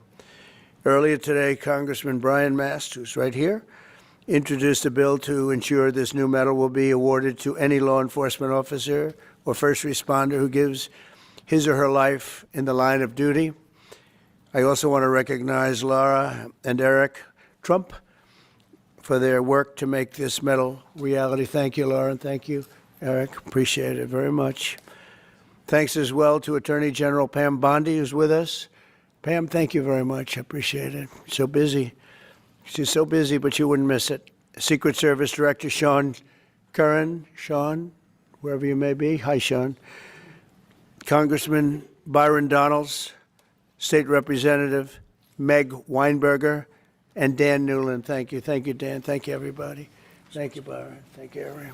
Really great that you're here. I also want to express our gratitude to Major Paul Vercoda. Where is Paul? Paul. Thank you, Paul. Captain Ryan Mugridge. Thank you, Captain. Lieutenant Shandon Hood. Thank you, Shandon. Sergeant Scott Yoder. Thank you very much, Sergeant. Deputy Sheriff Christopher Farron. Thank you very much, Christopher. And Deputy Sheriff Chris Cameron. Thank you very much. Thank you. And all of the Palm Beach Sheriff's Office. We have many people here representing that incredible office. I know it very well. Very special thanks as well to Alexander Arnault, who's a tremendous person with his father, who they own Tiffany, and they really devoted a tremendous time and effort to helping us design this beautiful medal. And thank you very much, Alexander. I appreciate that you came all the way from France. And the incredible team at Tiffany and Company. And Tiffany is doing great. He's a fantastic leader. You know all about the fantastic, the great Arnault family. And the fact that you came for this is very, very meaningful, actually. It's really incredible. But for crafting this beautiful medal, and I know he looked at it and he worked on it, and he had his best people working on it, and people are loving it. And this will go on for a long time. You'll be making that medal for a long time. Unfortunately, in one way, it's very sad, but we properly respect the ones that have lost their lives. Today, we also remember 3 remarkable heroes who will become the medal's first ever recipients. It's a big honor. Corporal Luis Piez Jr., Deputy Sheriff Ralph Butch Waller Jr., and Deputy Sheriff Ignacio Dan Diaz. And thank you very much. You're represented by family members who are, I was there with them. That was devastation. They were devastated. We're profoundly grateful to be joined by their loved ones. Corporal Piez's former wife, Doris. Thank you, Doris, for being with us. Thank you very much. Thank you. And his son, Cameron, good-looking son, too. Deputy Waller's wife, Denise. Thank you, Denise, very much. And Deputy Diaz's daughter, Alexandria. Thank you. Thank you very much. I want to thank you all. And the 3 officers we recognize today were close friends. They were really close friends and colleagues, and together they dedicated their lives to protecting the people of Palm Beach County and well beyond. And they were beloved by everyone and respected by all. Really, really top of the line people. Countless times when I was in Florida, they proudly saved. And they saved a lot of lives. They were going around saving a lot of lives. Their reputation was incredible. They served in motorcades for presidents, called presidential motorcades, a very dangerous job, actually. And I was deeply honored to attend their memorial service last year. In a horrific accident in November, the 3 officers were working to restart one of their motorcycles on the shoulder of a road when they were struck by a SUV, struck dead center, and all 3 perished from their injuries. Essentially, they perished immediately. This was a terrible tragedy. It shook the entire Palm Beach community like very, very few events I've ever seen. All of Florida mourned their loss, and today our entire nation joins in honoring these 3 incredible patriots taken from us much too soon, much, much too soon. To Doris, Cameron, Denise, Alexandria, and to all of those who love these brave men, we are deeply sorry for your loss and eternally grateful for their sacrifice, their great, great sacrifice, just respected by everybody. We'll never forget their legacy, and we will never forget the debt we owe all of these great law enforcement heroes who have given their lives to keep our community safe and make America strong again. We have so many unbelievable people in the police department and other departments, first responders, firemen, a lot of brave, incredible people. And I'd now like to ask my son, Eric Trump, to say a few words, followed by Congressman Brian Mast and Alexander Arnault, who's going to be giving out the medals. And then I'll present the medals of sacrifice. Thank you very much, everybody. Thank you for being here, too. Thank you. Please. Mr. President, thank you very much. My father and I attended that funeral that day, and I can't tell you how moving that experience was. And one simple question was asked: why is there no medal of valor, medal of sacrifice that commemorates law enforcement officers, first responders who have fallen in the line of duty? And Congressman Mast, he was there with me that day. He was with my father, and we said, we're going to take care of this problem. We're going to get involved. And the first call that was made was to the great Arnault family who owns Tiffany's, and they said, without hesitation, that they'd be honored to design something absolutely beautiful that's a tribute to these incredible officers, these incredible EMS responders. And here we are, roughly 6 months later, with something that's truly beautiful. I want to thank the Tiffany's family, the Arnault family, for all the work they've put into their entire team. I can tell you this has been a nonstop effort. I want to thank the Congressman. Without the Congressman, his staff, we would not be here today. I want to thank the President for allowing us to do this. It's such an important mission. This medal is going to be given for hundreds and hundreds of years to come. And last but not least, I want to send, on behalf of this entire nation, on behalf of our entire family, the incredible families of the Palm Beach Sheriff's Office and your incredible families. They made the ultimate sacrifice, and know that we all appreciate their dedication. Many of us knew them, have met them, and we love them very much, and I'm sure they're missed. But today, hopefully, this is a great tribute to them, and I know, because of our wonderful president, that this medal will be given out for many years to come. Thank you very much. I would just start by thanking all of our law enforcement officers. The job is always dangerous, and you do it still every single day. And I would thank the families, because the job, as you are a reminder of, is often deadly. And I would thank you, Mr. President, because for the first time in our nation's history, you're willing to say to all of our first responders, all of our law enforcement, all of our firefighters, we're going to recognize that sacrifice from the office of the presidency for each and every one of them. And that's never taken place before, that recognition, that it's a job that's always dangerous and often deadly, and there's a debt that can never be repaid, but you're willing to recognize that debt. So thank you, Mr. President, for recognizing the debt. Thank you. Mr. President, Congressman, thank you very much for involving Tiffany in this process. We're very honored to having made these medals. Tiffany is a jeweler, as everyone knows it, but also a maker of American heritage. We were making the Medal of Honor in the 19th and early 20th century, and it's only natural that we followed with this heritage, just as we work on other very important American heirlooms. This medal was made in Providence, Rhode Island, in our largest factory in the US, out of silver, plated in 24-karat gold, just like the ceiling of this office, and represents the coat of arms of the United States. Mr. President, thank you very much. Thank you very much. Byron, would you like to say a few words, please? First, to be brief, to the families, we are so sorry for your sacrifice, but your officer from your family represented not just Palm Beach County, but the United States with honor. Mr. President, thank you for allowing us to go forward. To my colleague, Congressman Mass, thank you for your leadership. We will always honor first responders in the United States of America. Thanks. Okay. So,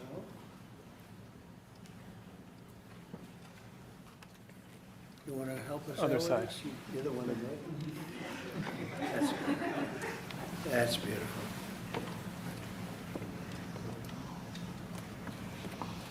So can we ask the families to step forward, please? Sheriff, would you like to help us with that? Come, please. Thank you very much. You want to get that. Thank you, sir.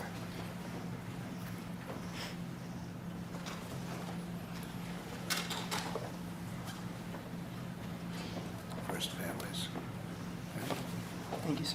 Really appreciate it. Thank you very much. Thank you very much. You take care of yourself, okay?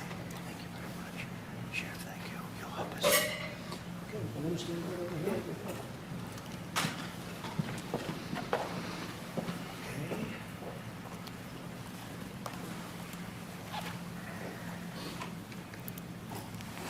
I gotta get me.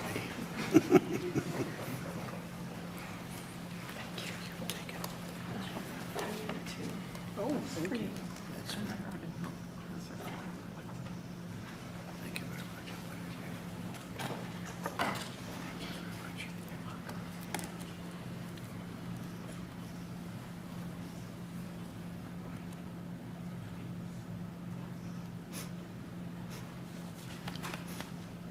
Thank you. Would you like to say anything?